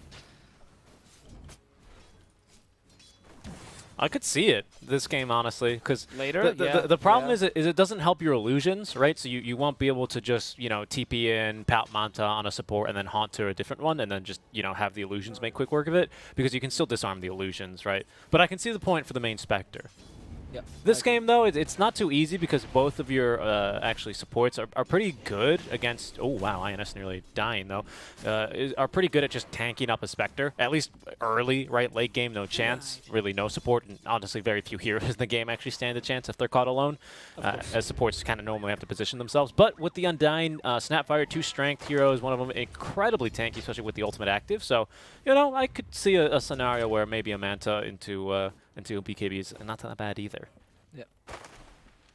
I agree. I think that there's I mean, I wouldn't say Mountain to BKB. I would say that Mountain to like maybe Scotty and Yeah, maybe and then consider BKB. Yeah, like yeah. Scotty, Pastor, BKB, something like that. You know, you have to consider as a late game possibility, but it is a possibility later on in the game. It also depends how much impact Pango has, how well Oscar can play, because we have seen his axe, and his axe is out of this world, dude. Oscar is by far to me the most standout, mechanically speaking, the most standout player. I'm not going to miss the death this time. Woo's just going to kill himself. I don't want to Okay, miss but it. top lane though, there's a real kill. There's a real kill happening on Panda. Wolf's killing himself, but Panda almost died. They're going for Matthew instead. Sacred doesn't want to commit here. Seriously, I mean, Gate just looks at him out of spite. He's like, "You just lucky shot at me. Watch later. I will kill you. I will skin you. You'll go from endangered to extinct, Sacred." You want to cancel myself? I don't think so. How about a second lucky shot proc in a row? He's getting quite lucky as well with these Well, lucky shot that's procs. what it's 17% chance. That means it happens 100% of the time in Dota. I mean, 17% chance is 50-50 chance. Either you get lucky shot or you don't, right? That's it, right? Yeah, yeah, that's true. It's true. That's actually how probability works. Right? It just depends on the amount of outcomes. That's why everyone in chat, you guys, 50-50 chance of going pro, guys. You either go pro or you don't. Or you don't. I'm actually kind of I'm kind of curious. As someone actually brought it up in the chat, I wonder if maybe PP had a warm-up game #1, and maybe this game he's going to feel a little bit better. Maybe you get the jitters out in game #1, although we'll see he's going to die, as I was hoping that it would be a little bit better. But, you know, once PP maybe gets warmed up, it'll be better. Panda in some trouble. Sacred as well. Those are just deaths all over. Watch him get the lucky shot in the one hit. No, okay, that's coming in the bottom lane. Mingat committing to this. A swashbuckle. Sacred gets away. My goodness, there's no hero that will tilt you more than playing against a Pango, huh? Yeah, that's true, but sometimes the Pango can even tilt himself, because if you disarm a neutral creep, you can't sack the camp. Oh, Sacred? Oh, yeah, that's happened. Oh, great cookie out from Matthew. That's so frustrating. My God, that's been so close yet so far 3 times. If you can only get his hands on that Pangolier, I guess it's a Pangolin, I suppose, right? If I get my claws on that bird, if I get my, well, Spectre would say it backwards and demented, but you get the idea. As they were at least they take bounties down, up top, and they actually end up having 2 bounties for each, which is not too awful, considering Undying went for the bounties there, right? But the 2 losses in the bottom lane of Oscar and INS were huge, and we spoke about how difficult this lane was. Even Lina is not enough to mitigate the Undying's impact here. Oscar might just die again. My goodness, power shot. Or multi They have the decay. Minos? Okay, Oscar's just going to walk out. Yeah, that's easy. He lives. I mean, thanks to INS. Yep. Wu cannot get the skill. Wu is committing though. There's a salve on Oscar. No, he's just healing a bunch because he has no strength. Wu with a magic stick. INS committing to this. You're getting a bit too much damage. INS, but he has his own stick. Oscar stayed around long enough to guarantee the kill on Wu, or to at least be there to get some experience out. Yeah, exactly. Being there for XP. It's funny enough. You say INS roams on in to at least save his life. Actually, almost killed them, right? Because with Soul Whip, the more targets you have around, the more damage it does. So that's true. Funny enough, but he was fine. Luckily, the healing salve gave him enough HP. I think it would have been pretty close, but with the stick and the healing salve, he is A-okay, and that's all that matters right now. As maybe in those other timelines, it makes a bit more of a difference. PP in trouble in the mid lane. Nice root out from PP onto Leo, though. Is going to hold him down and allow him to live a bit longer. Oh, nice job baiting out the Resonant Pulse as well. And that's actually going to give PP the DD rune here. As INS nearly dying, actually, to Leo's style. He's going to go ahead and back off, but the DD rune active. Leo's like, hey, I want a bottle refill. Matthew's like, okay, here I am. Cool. Yeah, it's like, guys, I lost my rune again, Leo? Okay, let me kill myself and walk into your lane. Yeah. But yeah, I mean, it's fine. The Ember, one of the advantages he has is that why I mentioned him or Void Spray is that as long as you play the hero well, you don't need that much team coordination because usually the team is directing where you have to gank anyway, right? So you hit 6, you go and tell your team, Tengo 6, and then the team will tell you, right, come top, come bottom, whatever. Or just, you know, farm mid, push the wave. Farm mid, yeah, whatever. And they'll direct you, and it's relatively easy to direct an Ember because you can almost always do the right thing, right? The only difficulty about Ember is did you pick the right build? I think in this game with Flame Guard, that's the safest build to go for anyway. It's pretty correct, so I'll take it. The problem, though, is this bottom lane has been absolutely useless for them, and they might have not considered this too hard. They needed Oscar on a comfort pick, and unfortunately, a Dry Ranger kind of counters most of Oscar's comfort picks here. Yeah, it really does. I mean, there's the first multi-shot proc, I think. Or, sorry, multi-shot. I keep calling it that. Marksmanship proc, thank you very much. I confused my M's, as that's already being able to do a chunk of damage, right? Fortunately for Axe, once you do have the call, I mean, you're going to be well within range, so you're not going to get multi-shotted there, and all your armor is going to stay alive. So that's at least the hard counter, of course, but with the Undying Tombstone, it's just going to be so darn difficult. I think Axe is going to be a powerful tool this game here for the side of Omega. It's going to be up to him how he decides to use that tool and as to what he thinks is the best target to jump on here, because there's a lot of options. Now, I'm curious, because I've never seen this interaction before previously, because you can, of course, call magic immune targets with which Sacred is. So what happens if you call him as he's rolling by you? Is he unable to input commands, or He can't move. Okay. It's like when you duel him or when you soul bind him. He just gets stuck then. Oscar. I'll get away. Mingate trying to get for Minos, but Oh the no, tombstone it's gone behind really him. poorly. Mingate, yeah, he stayed there a bit too long. Luckily, he has Spectral Dagger, plays well with the shadows. Gonna ignore the tombstone. Of course, we'll have to farm it, but it's impossible. Panda rotates to the bottom lane. And what they do that's smart at least is they take advantage of this rotation. They go, okay, we went bottom, we commit to this haunt, Axe go top, and now Spectre will have an easier time down bottom against Drow, because she does have an easier time. And BP even rotates to get a counter kill, Yep. and this counter Good kill will be rotation. on Matthew. What are you gonna do against Mr. PP?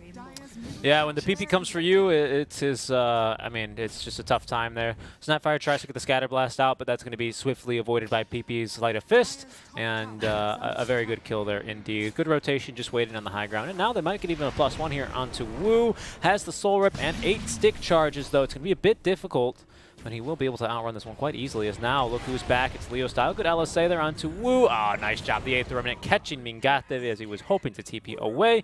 Dissemblate, of course, gives you gives you vision, I believe, over all of your circles. So he was able to very, very easily scout him trying to hide in the trees. Yeah, it's not bad. I mean, there's 2K lead still for Thunder Predator right now. These 2 kills, of course, add to it. The changing of lanes was a good idea, but in practice, it's just too difficult because Drow has farmed way too much, right? So Spectre versus Drow, not a bad matchup in lane, especially with Blade Mail. But now that she's farmed this much, you need some extra help to make sure this matchup is a bit more viable for Mingate. Now, I'm questioning Mingate. Ooh, he has to do the Walk of Shame now. Back to lane, where Spectral Dagger's being used just to get him there closer. At least up a smoke for him or something, right? I mean, I guess you don't want to waste them, but it's Yeah, the sad. smokes this game actually pretty crucial for Omega, right? Because you also need some way to get Oscar back in the game, and a smoke can be a nice tool to invade the enemy jungle and set up for a call before you really have any items up on the Axe, right? Quite an item-dependent hero, this Axe, to be relevant to at least this game. Yeah. Yeah, I think you do have to save the smokes. I think it's fine, right? I mean, Gata takes a death, but he doesn't have to run too far to find a stack, and he'll be able to farm that up. I think you need to make sure you get space for your Space Maker first, as that's not going to help. 2 kills onto both supports. The Lore Sisters will go down. Well, we have a kill in return. PP now running on over to Sacred. The route onto 2. Matthew still has a cookie here ready to use, but Sacred is going to jump over the gap. Well, who's going to follow him? But BP, who needs a little bit more damage from the shield, will find it, but gets stunned by the cookie. Out from BP, now gusted away and bursted down by Matthew. Oscar was running to help in and hopefully trying to get something done here, but he actually might have taken a fall as well. Gets the call onto Leo style as Panda will root him down, prevent him from disseminating. Not for long, though. He still does have it ready, and he's just going to be able to walk away underneath the tier 1 tower. Still, though, what was that PP? I think that was a bit overly aggressive, right? It's these kind of plays that show the difference. Leo, though, will imitate his style, but, like, yeah, you get the kill on Pango, which is kind of worth it, but you didn't no, time your Oscar, haunt well. is he okay? Oh. Minos? Oh, never mind. They baited Minos. That was all part of the plan. Look at Oscar. They have a hunt ready. And there's the way you get ahead. Oscar might die here, but Minos will as well. And that's a worthwhile trade as PP's back. And PP's ready to destroy Sacred, but Rolling Thunder's available in 3 seconds. And he has learned his lesson. There's no reason to play overly aggressive here. You need to play a bit more defensive. That trade was fine with the Pango, but getting punished afterwards didn't feel too great. Yeah. Still, though, that was a nice bait by Oscar. He kind of knows what Minos... Yeah. I think it was a bait. I think so, honestly, genuinely, because he knows how Minos plays, and Minos the kind of guy's like, oh, we can kill him. And he never considers, wait, can they kill me, though? Right? He just goes in and tries to get the kill, and it works out sometimes. It does, yeah. And we'll see how PP decides to play. He's going to go for the drums. I know that's not an item you particularly enjoy seeing. That's the only reason I bring it up. But it's not a bad item. It's kind of, oh, do I want to fight? Do I want to farm? It's a little bit of indecisive item. I think you like to call that, right? The drums on a mid lane Ember. As he is going to be queuing those up. It's the mindless. I like to call it mindless. Indecisive is nice, but I like mindless better because I hate drums. Like, I think it's the item which a lot of people buy when they're like, I need an item to transition. What's good? Yeah, drums is always good, right? But usually there's better options most of the time, right? I find for transitional items. I like the Glimmer Cape much more than drums. I think it's okay if you don't really know how the game's gonna go. I think because he's playing a stand-in, he's probably just awaiting orders, and right now just wants something to make him efficient. Yep. You know, because you can still transition into the magic damage if you want here. You can go for physical as Sacred. Might be in some trouble. LSA will connect. No, actually it misses. Rooted down, and the freezing field will come through from Panda. He will be killed over by the kisses of Mortimer, as those do pierce the magic. Well, actually, but they the kill bonus 20 armor. Sacred though, so that's a huge steal, right? It is. Like murdering Sacred here, you're stopping the Pango from being too effective, and in turn, you're kind of evening out the two offlane matchups because Max got crushed, but Pango did quite well, and by doing this, you're making sure to stabilize this game a bit more. Mingate is struggling to farm the Ancients. He's like what your eyes. You're eating with your eyes right now for Mingate. He wants all this farm, of course, but unfortunately he can't take it because he's still really low level on Spectre, which sucks. Yeah. Yeah, Mingate, yeah, he does need to go through a bit of a recovery phase for him. He's back into the fountain, has Hunt and 40, but a TP ready to return and farm. Not quite having the Yasha yet, but it has the power tread, so it's going to be a little bit easier to farm from here on out at least. Let's see. Wu. Oscar will die in the bottom lane. At least they can get a counter kill onto Wu. But here comes Minos trying to force PP away. But here are the drums. There's the power drums, right? They always help you with extra movement speed. It's true. The stats are always very nice. So that's why I will never disagree with the choice of drums. I just think usually there might be something better. Yeah. However, this game, when you're playing with a completely new team, sometimes the safe choices are the best, right? Yeah, and that's what I mean. I totally understand. I think your point is more, well, you know, if instead of the drums he used that money and because he needed physical damage and realized it a bit too late, instead went for blah, blah, blah, that's a bit efficient. I think that's obviously really true, and I think a wise player and a very experienced player will recognize these patterns earlier and then build better items earlier, right, in transition. But the drum's not bad. Good cookie from Mars. Call, though, to counter-initiate here from Oscar as they will connect the stun onto one. Oh, the Soul Rip, though, is going to prevent them from killing Sacred. They need a little bit more, and the Dragon Slave right before he starts the Rolling Thunder will do the trick. Mingate, though, still disarmed for a bit as the kisses to chase him down and away. Oh, nice job by Leo following up there for the kill onto Mingate. They had no way to save him. Now PP in the midst of everything here is going to get stunned by the cookie of Matthew. There goes Oscar as well. PP finally with the kill onto Wu, as here comes Minos now with the gust onto PP. Lands only one marksmanship proc as he will actually get a Remnant off and away, but they're still going to find him there. Multi-shot with a very, very balanced, large AoE. Three deaths for Omega, but these are the 3 deaths on their cores, right? So that's what sucks the most here. You're seeing that Minos is constantly either not dying or, oh, then they're gonna kill here for free for the bounty. Yeah, a bit desperate, right? But you can see the desperate. And Leo himself is also doing incredibly well with a Yule Scepter now picked up. He's second in net worth and can be a really powerful secondary carry. I don't know, a 6k lead already for Thunder Predator. This is not looking very good for them, for Omega. Yeah, unfortunately, OG playing with a stand-in it's a bit tough for them here today. 1,000 gold needed for the Axe Blink, which might be able to make a difference here. Yasha is still not completed, and the Manta is pretty far off at this point here. Spectre still the most farmed on our team at the very least, but it's not saying much when Minos already has a 2k advantage, as I think that smoke probably wasn't scouted. It's nighttime. I don't think they saw him. And we'll see here as they're going to now look to invade the enemy jungle. Unfortunately, the Thunder Predator, I think they read this quite well, and they're already all over in the enemy triangle camp. And they won't really be able to find much. Leo Style here positioning in a great spot here, as he actually doesn't have vision, so he was kind of at danger of getting jumped there in the river from the high ground, but he's going to find... Oh, he was waiting for the rune. It spawns bottom, and it's going to be the Arcane, and now they're looking to fight here. There's a smoke here by Thunder Predator, as you mentioned, looking to fight, but also looking for a gank, right? He can command the enemy carry. This is ideal. Can they initiate? They have Mortimer's Kisses, the Rolling Thunder. Mingate has nowhere to run. He's just going to be dancing to his grave as Panda tries to save him with a freezing field. Fair amount of damage towards the Void Spirit, but Simulate avoids it, and they end up killing Panda as well. Both kills from Matthew, who is really happy this game. His Mortimer's Kisses has been absolutely on point. Yep.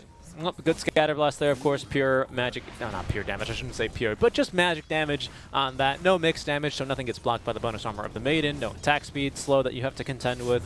And that's a quick and easy way to shut her up as Thunder. They're going to go and defend the tower. PP has the Remnant back and away, but INS will not be as lucky. This Fiery Spirit, I should say, though, will die as she is unable to actually use the Remnants. Her flames extinguished. Extinguished. Just be as dramatic as possible. All right, Oscar, this is a very dangerous place to be farming. Hopefully you can finish this little camp here. Don't breathe, Oscar. Don't breathe. They don't see you. Oscar. Oh, no. He's so close to the blink. You said his name. Oh, no. They heard you. No. They heard you, Seek. They found Oscar. No, Can he blink, though? No, he doesn't have it yet. and he's going to well, lose a bit of money. Yeah, I How lost do you 100 feel gold. seeking to strike? If you hadn't spoken so Oh loudly. no, PP in the mid lane. He might die. The Gust found him. He's okay, good. He gets off the Remnant just in time, though, as running away from the vent or from the Drow Ranger doesn't really always end up working in your favor. Omega's just desperately trying to get back into this game, right? But it's hard to coordinate when you don't have a mid lane coordinating doing as much. Especially because what are you gonna do literally in the time, I guess, that you got PP in as well? Are you gonna tell him how you think about Dota and your battle plans and everything? Yeah, Like beyond yeah. what PP might know and not know and his issues as a mid laner, like you can't teach him what you know about Dota and the way you view the game in 30 minutes, really. Despite you guys being friends, you might not talk about Dota as much. Yeah, definitely.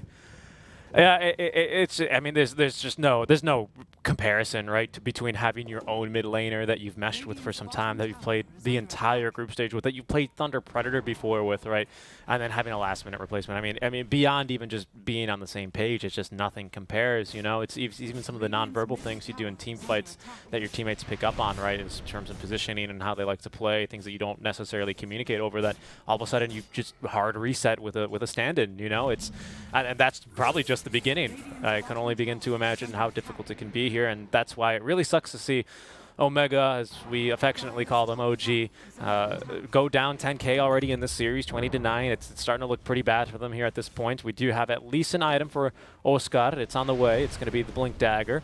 We'll see here. Team fight can always try and turn you the game, is what we like to say here. True. It is possible with an axe, right? That's one of the advantages of having an axe in your team. And he has Blink Dagger now, I believe. It's on the card here. So this is, if they have a chance this game, it's off this, right? And Omega, I mean, they're a really good team at playing from behind. I know it sounds like I'm just trying to fake hype this game, but honestly, they won a lot of games when they're playing from behind in the group stages and doing so as well. I mean, unfortunately not in the playoffs, but they show great progress. They understand the space in the map quite decently, and it's usually just small mistakes that bring them down. So Yeah. tactically, they have a good idea. You're right. You're right. Hopefully they can try and train PP to play it from behind as well here, because that's going to be the difficulty here. Yep. In terms of because that takes a lot of strength, and it's on a core, right? If it's easy, you can just go, oh, it's a position 4, just jump in, put your ulti, you know who to silence, right? But on a mid laner, and one such as the Ember Spirit, who can really dictate the pace of a fight, and his target priority is quite important, there's just a few more things that you need to get right here. And already, it's going to be Panda, who will take a death. Uses the wand charges to try and live a bit longer, and forces out more utility at the very least, but will not be able to live. Not bad. 11k now difference for Thunder, and they're looking to harass or destroy your high ground now. I mean, they have an Aegis on the Drow Ranger and a lot of push. That's the issue as well. If you're playing against Drow, there's nothing stopping this hero from playing this quickly. Yeah, we'll see here, as it's going to be Mingate doing his best to push other lanes here, trying to finish off the Manta style. Will have it if he sticks around for the wagon, but honestly they need him for the home defense already here, as the tier 3 tower already crumbling. Down it goes. They've caught PP as well with the Aether Remnant. We'll see here, as it looks like a little bit of a wraparound play out from Oscar. I'm not sure if they have scouted the Blink Dagger here. This could be the one to try and turn it around. For now, though, taking a bunch of damage is PP, just getting harassed by Minos, as the rest of Thunder will smoke up. There's a kill onto Panda, just, Minos right-clicking him to death. This Tombstone providing a nice buffer space, as there's the Haunt. They're going to go for it. Axe calling onto the backlines. They found Matthew, going to try and burst through one, but the Soul Rip keeping him alive, as will the Mechanism, and now the Rolling Thunder on in, just shutting down Oscar. BP dies there to the right clicks out from Minos, as they're going to keep alive Mingate just by the Yule's Scepter, but the GG will be dropped. Oscar throws in the towel, wishes good luck there to Thunder Predator, who will be moving on. I'm sorry. Yeah.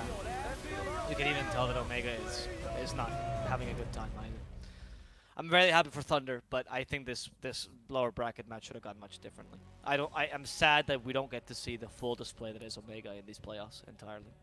Yeah, it's just it's a shame, unfortunately, here. Of course, the tiebreaker, and then this lower bracket match where they've had to have a stand-in for their mid laner twice. A lot of questions will remain unanswered, ultimately, as we can all go woulda, coulda, shoulda, but ultimately, at the end of the day, it is going to be PP then needing to stand in for Omega at the 11th hour, and it's Thunder Predator then taking a 2-0 victory over them quite easily, and just quite dominant performances. Thunder played well, of course, here, and they are able to close this game out incredibly efficiently. But of course, you know, when you have Leo Style going 12-0-6, it's going to beg the question, well, would Dark Malgo have fared any better, right? We shall see as we are going to be going back to a break, but that's going to end our day of Dota. If you're just here for the Dota, we understand. We respect that, as that is going to be it for today, guys. We will resume tomorrow with our winner bracket finals. That will be Quincy Crew versus Infamous, a best-of-3 series. And then we'll be back for the lower bracket semifinals, which will occur between Omega as well as... Remember who won earlier today? Not Zoomers.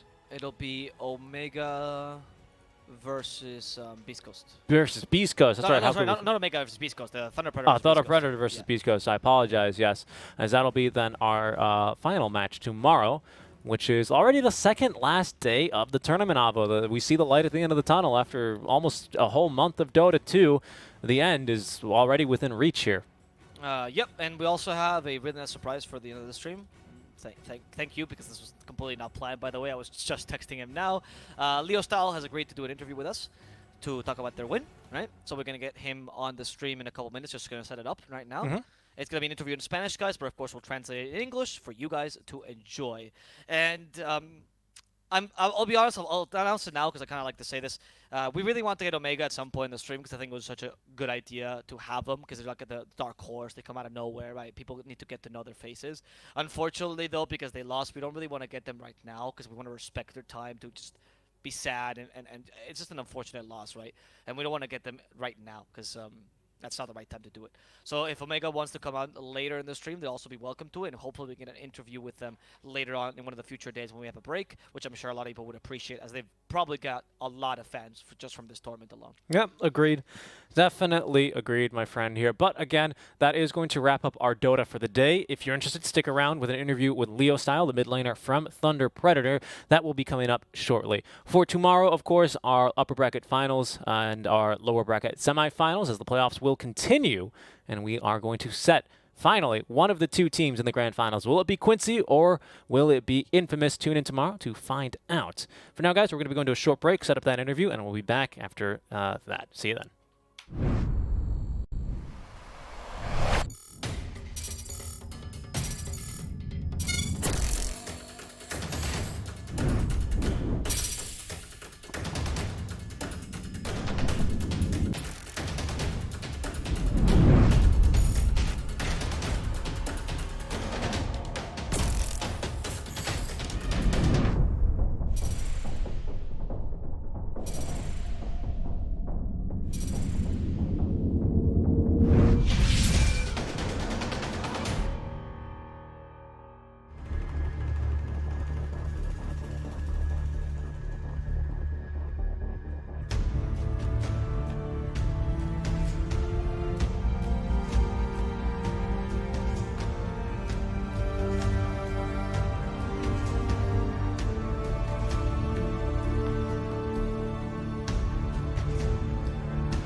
Hello, guys, and welcome back to The Voice of the Realm. We're here with the last segment of the day, and it's an interview with, of course, a winner's interview with Leo Style, the mid laner from Thunder Predator.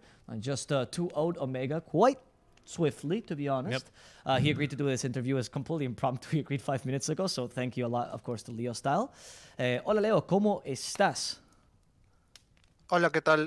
Bueno, gracias por la entrevista y ante todo, bueno, estoy bastante bien, estoy tranquilo acá conversando con el equipo y bueno, tratando de dar lo mejor posible en el torneo, ¿no? He says he's doing fine. He's thankful for the interview, and he is just talking to the team right now, trying to just get the best out of him, really. I'm going to ask him how he felt in the tournament in general. ¿Cómo os habéis sentido en el torneo? Empezasteis fue un poco difícil al principio con el cambio de equipo, pero luego parece ser que os habéis ajustado mucho. Sí, bueno, siempre tengo un pensamiento de que cuando hacemos como que un cambio en el equipo o siempre trae una nueva aura, ¿no? Entonces, creo que a pesar de que hubo el cambio, yo creo que nos ha ido regular, yo creo que ni bien ni mal, pero siempre han estado las ganas como que de querer ganar el torneo, llegar hasta la final y dar todo, ¿no? Si bien es cierto, no se logró el objetivo de llegar a las winners, por ahí como que tuvimos nuestros bajones, pero lo conversamos, ¿no? Conversamos, pero no es algo que nos haya afectado tanto tampoco. Y nada, comenzamos desde lower ahora y estamos dando lo mejor para llegar a la final. He said that at first, yeah, it feels like a rocky start, and especially with any change in the team, it takes a while to adjust yourself. But regardless, they all had that same mentality of trying to win this tournament regardless. They were always feeling that kind of passion. And yeah, he wouldn't say that this tournament was great. He said that it's been kind of okay, medium, more or less, because they didn't make it to the winners brackets, which was their objective. But now they're still concentrating on that final win, which is their ultimate objective this tournament. I'm going to ask him as well how he feels that Sacred has meshed with the team in general. Leo, ¿cómo te sientes ahora con Sacred, ahora que has tenido un buen tiempo jugando con él? ¿Crees que está cuajando bien con el equipo? Considero que sí. Bueno, yo hoy en día soy el único que está, digamos, en la bootcamp estoy como que con él y con el staff, ¿no? De la organización. Entonces, hemos tratado como que de mejorar un poco la química, la relación y a la misma vez como que compenetrarnos todos, ¿no? Como equipo y integrarlo también al conjunto para que todos nos sintamos cómodos. Creo que ha ayudado bastante. Siempre, como digo, tengo el pensamiento de que cuando entra un nuevo jugador trae un nuevo ambiente, una nueva aura, ganas de hacer cosas nuevas, probar cosas nuevas. Entonces eso es lo que hemos tratado de hacer durante el torneo, ¿no? Piquear eres un poco que no sacábamos antes, que ahora sí lo podemos hacer. Entonces, eso más que nada, creo que ha sumado el que Sacred esté acá ahora. Okay. So he says that right now in the team house, it's only him and Sacred, which are there, plus managers and extra staff, sorry, obviously to the COVID situation. And he said it before, but he reiterates again, it's like when someone new comes into the team, they bring a new aura, they bring new strategies, new heroes, right? And they've been trying to adapt to that, essentially, because they've been trying to play heroes they never played before, in the offlane position, of course. They've been trying to run with different strategies, and at first it's a bit difficult, but now they've kind of adjusted to that playstyle, and they know exactly how to take advantage of Sacred, and he feels like the chemistry is finally improving, but he personally has worked really hard with Sacred to find that chemistry, as they're the only two in the team house. I'd be curious because they actually played with a stand-in in the group stage, right? For a group stage match, I believe. For one match, I think. Was it them? I think so, according to Wikipedia. I'm not too certain, Okay. but I was just curious. What match was it? I'm not sure, to be Okay. honest. But I'd be curious, at least to get his perspective, whether or not he. Who was the stand-in? It just says a random number. Unfortunately, it didn't really update too nicely here. Yeah, see. Oh, interesting. But I'd be curious to don't see think they play with a what stand-in. his. I think it's just the alt account. I don't remember any Oh. stand. Oh, you know what? I think it might have been the It alt might have account. been the alt account. Well, I'm still curious because he's been a professional player for a long time. You know, I'm sure he's played with a stand-in in a match before. You know, I'm curious as to how difficult it is to mesh with a stand-in and whether or not it actually impacts a team on either side. Leo, te queríamos preguntar, perdona por ese inciso. Yeah. Te quería preguntar, acabas de jugar contra Omega, que han tenido la mala suerte de no poder jugar con su mid laner, obviamente, y han tenido que jugar con el standing. Obviamente eso no quita de vuestra victoria, os la merecíais mucho, pero ¿cómo se siente cuando estás en esa situación? Porque tú estabas en esa situación antes, ¿no? Jugar con standing, tener la mala suerte que alguien no puede jugar. O sea, ¿tienes empatía por ellos, por esta mala suerte que han tenido? Siento que Omega venía de hacer un buen trabajo en todo el torneo, ¿no? Consiguieron sacar un buen resultado en la fase de grupos, consiguieron la winner bracket, bueno, se enfrentaron a Kings y Crew y no lograron obtener el resultado, ¿no? Siento que el jugar con un standing eh, no es malo, pero tampoco es lo mejor, ¿no? Siento que es simplemente estándar. De alguna manera uno siempre quiere jugar con el roster completo porque obviamente quieres ganar, ¿no? Quieres jugar contra Kings y Crew y ganarles, quieres jugar, no sé, contra cualquier equipo y ganar. Entonces, siento que tal vez les ha chocado un poco eso, ¿no? De estar jugando con un standing y nada, igual, o sea, no todos los equipos creo que hemos visto su desempeño y ha sido sorprendente, creo que ha sido la sorpresa del torneo, ¿no? Mhm. ¿Te habría gustado jugar contra ellos con su roster completo? Sí, de hecho que sí, de hecho que sí, porque es el equipo, ese es el roster con el que lograron los resultados en la tabla, ¿no? En la fase de grupos, entonces, bueno, no sé, ya son cosas de ellos, ¿no? Lamentablemente no pudo jugar su mid laner, pero eso no quita que puedan seguir mejorando y puedan seguir, aumentando, digamos, el team play y cosas así. No sé, yo les aconsejaría como que sigan, ¿no? Que sigan, porque lo han hecho muy bien. Okay, so Leo has some kind words for Omega. He says that they've been playing really well. They've accomplished some really good results in the table. They've been doing a really good job in general. And of course, it sucks to have a stand-in, but a lot of pro players have been in that position before, and he understands them.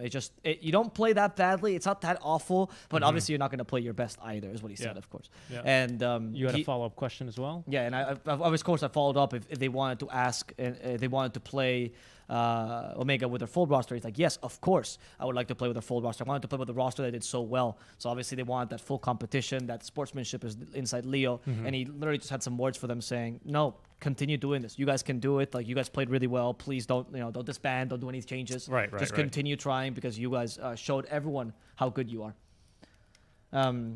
Y Leo, antes de pasarte para el stream español, solo una preguntita. ¿Cómo te sientes ahora sobre las ligas de PC? ¿Te ha devuelto un poco la ilusión esas ligas al Dota, siendo Sí, que ya era una temporada? sí, de hecho que sí, es lo que creo que toda la comunidad peruana ha estado esperando, ¿no? Los equipos, nosotros, y bueno, empieza un nuevo año y creo que todos queremos hacer las cosas bien, todos queremos hacer las cosas de una manera correcta, llegar hasta los torneos LANs y dar todo, ¿no? Creo que es una buenísima oportunidad para todos. Os toca viajar, ¿no? Que os perdiste la última Major, os toca esta, ¿verdad? Esta siguiente sí O que os sea, iremos, ¿a que sí? que cuando viajamos a la Mayor se canceló por el tema de la pandemia y todo Ah, eso, ¿no? Así que Exacto, sí, por sí. eso como que nos dicen como que estamos malditos o algo así, entonces después de tanto tiempo vuelve el TPC y bueno, como cualquier equipo creo que ahorita todos estamos motivados, ¿no? Y queremos llegar a ese punto de estar con los equipos Tier 1.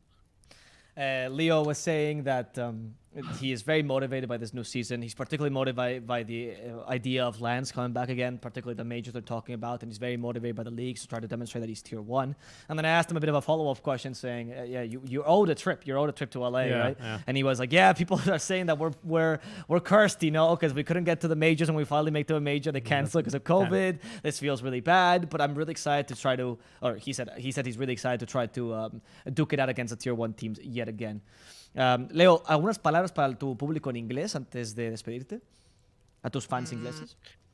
Bueno, gracias simplemente por el apoyo que siempre veo por ahí, siempre estoy en los streams de inglés, viendo los casts, las partidas y siempre hay gente que apoya, ¿no? al Dota sudamericano, pedirles que como que no nos olviden, ¿no? Que siempre estamos tratando de dar lo mejor y que creo que el Dota sudamericano tiene mucho por dar, mucho futuro y más ahora que lo podemos demostrar en el DPC que se viene, ¿no?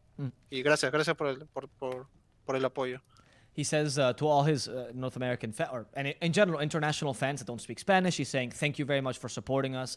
It's really, really nice to have. I know I always come to the English streams and I see that people like actually supporting Thunder Predator. All he asks is that you don't forget him because he thinks that the region has a lot of future. They still have a lot to prove, and it's just a matter of time till people start noticing that. And he's very excited to show it. I think I have one time for a silly question. Okay. The chat, a question from chat. They want to know when Thunder Predator is going to pick 5 spirits again. El chat te ha preguntado por Leo cuándo vais a volver a piquear los 5 espíritus en vuestro draft. Bueno, probablemente podríamos hacerlo cuando sea como que la fase de grupos o cuando hayamos hayamos asegurado tal vez nuestro pase a los playoffs en un próximo torneo. No es un poco complicado, recuerdo que EG lo intentó hacer y perdió, ¿no? La serie. Ajá. Entonces, creo que esa fue nuestra intención en ese momento, porque ya habíamos, creo que pasado a la siguiente fase y Pues teníamos como que las habilidades de poder jugar y poder rotar los espíritus.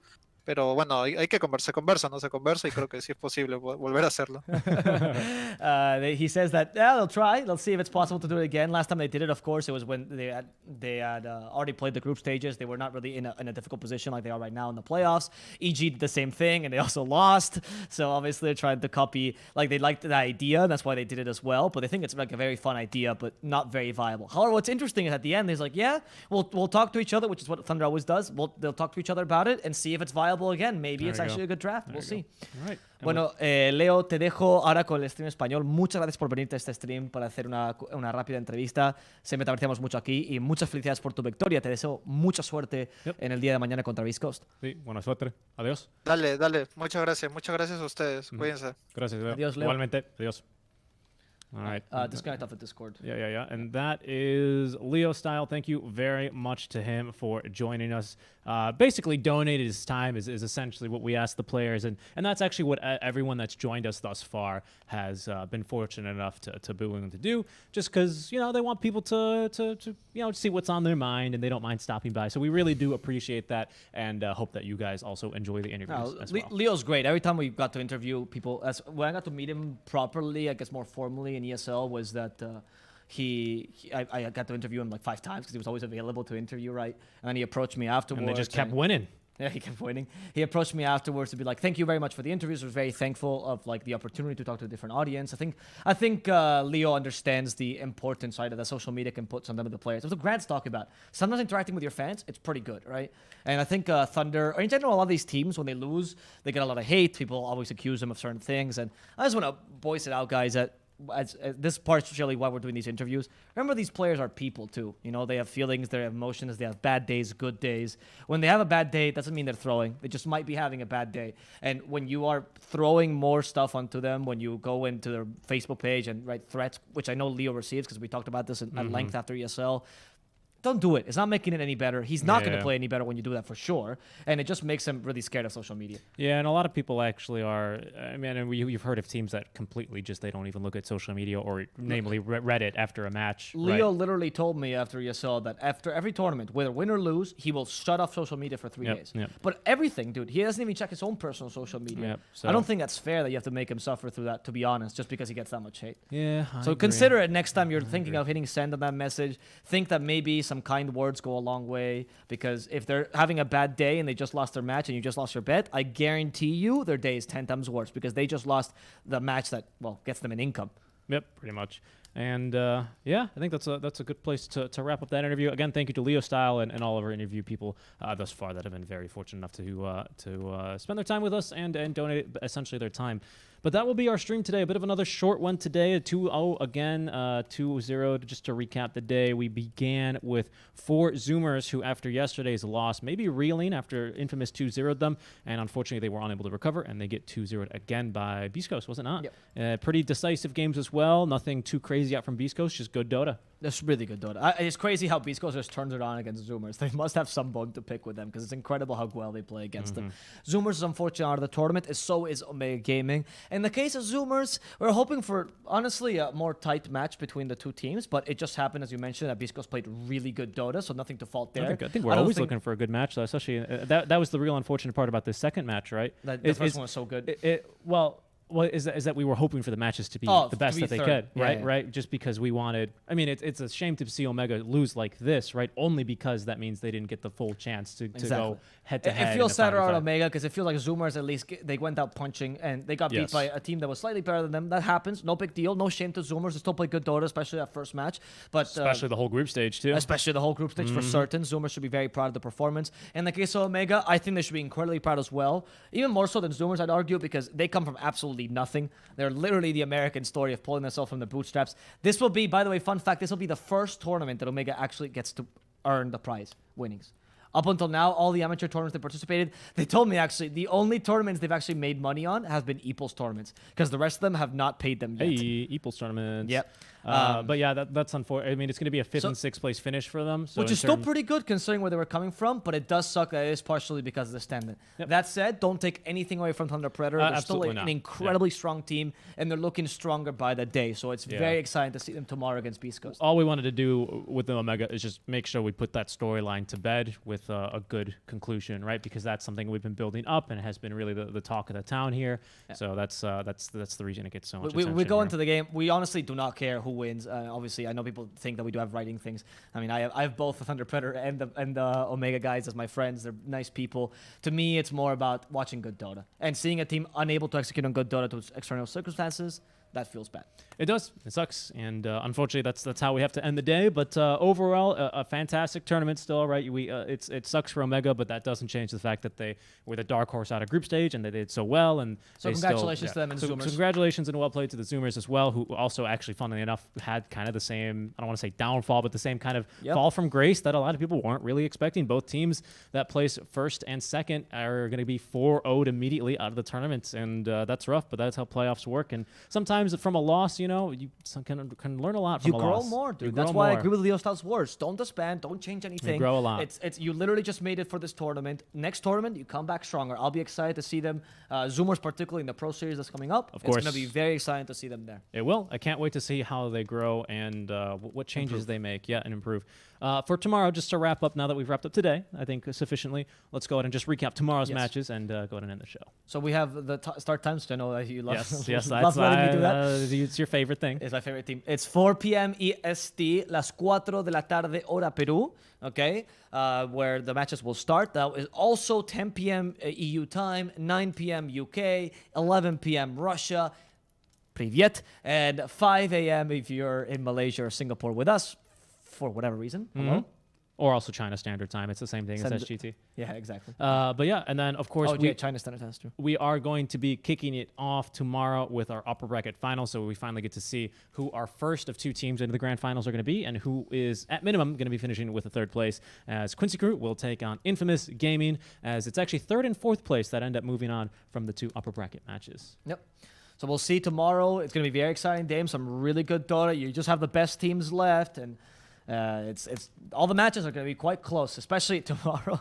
Watching that Beast Coast Thunder is going to be intense. Indeed. The Beast Coast Thunder is slated to start 3 hours after. Of course, if the first series goes long, it'll be a bit later. But honestly, tune in for both. They're going to be really great. Both great. It's hard to really find currently better Dota matches in NASA right now. Yeah. You know what I just thought? It's just much easier rather than checking the times. You can just follow us on Twitch. Hey. And that way we'll send you an email exactly when we're online. And if you happen to not receive that email because you don't have notifications on, that's fine. You can still see our channel in your sidebar. Twitch is actually kind of useful at that. It is. And if you're on YouTube or on Trovo or on it can't be on Facebook. If you're on YouTube or Trovo, you can also do the same thing. Subscribe or follow us on those specific platforms, as we'll be on there every day. The only reason we're not on Facebook is because we were getting DMCA'd for music that they do not own. Yeah, it's a bit which is a bit frustrating, but we're doing our best. We are doing our best. For now, though, I think that is going to just about wrap up our stream. Wanted to thank you all, guys, and thank all of our guests for stopping by today. And we hope to be back tomorrow with some even better Dota, as it's but down to only just 4 matches, Alvaro. 4 matches left. Remember when we looked at the schedule and went, oh my lord, it's 160 something games at Dota 2. Now we only got maybe up to 20 left. A lot of pride casting all these matches. That's pretty crazy. For now, though, on behalf of Avo and myself, thank you guys so much for tuning in. No, go on. Oh, okay. And we hope you guys stay safe, and we will see you for tomorrow's matches. Muchas gracias y hasta mañana.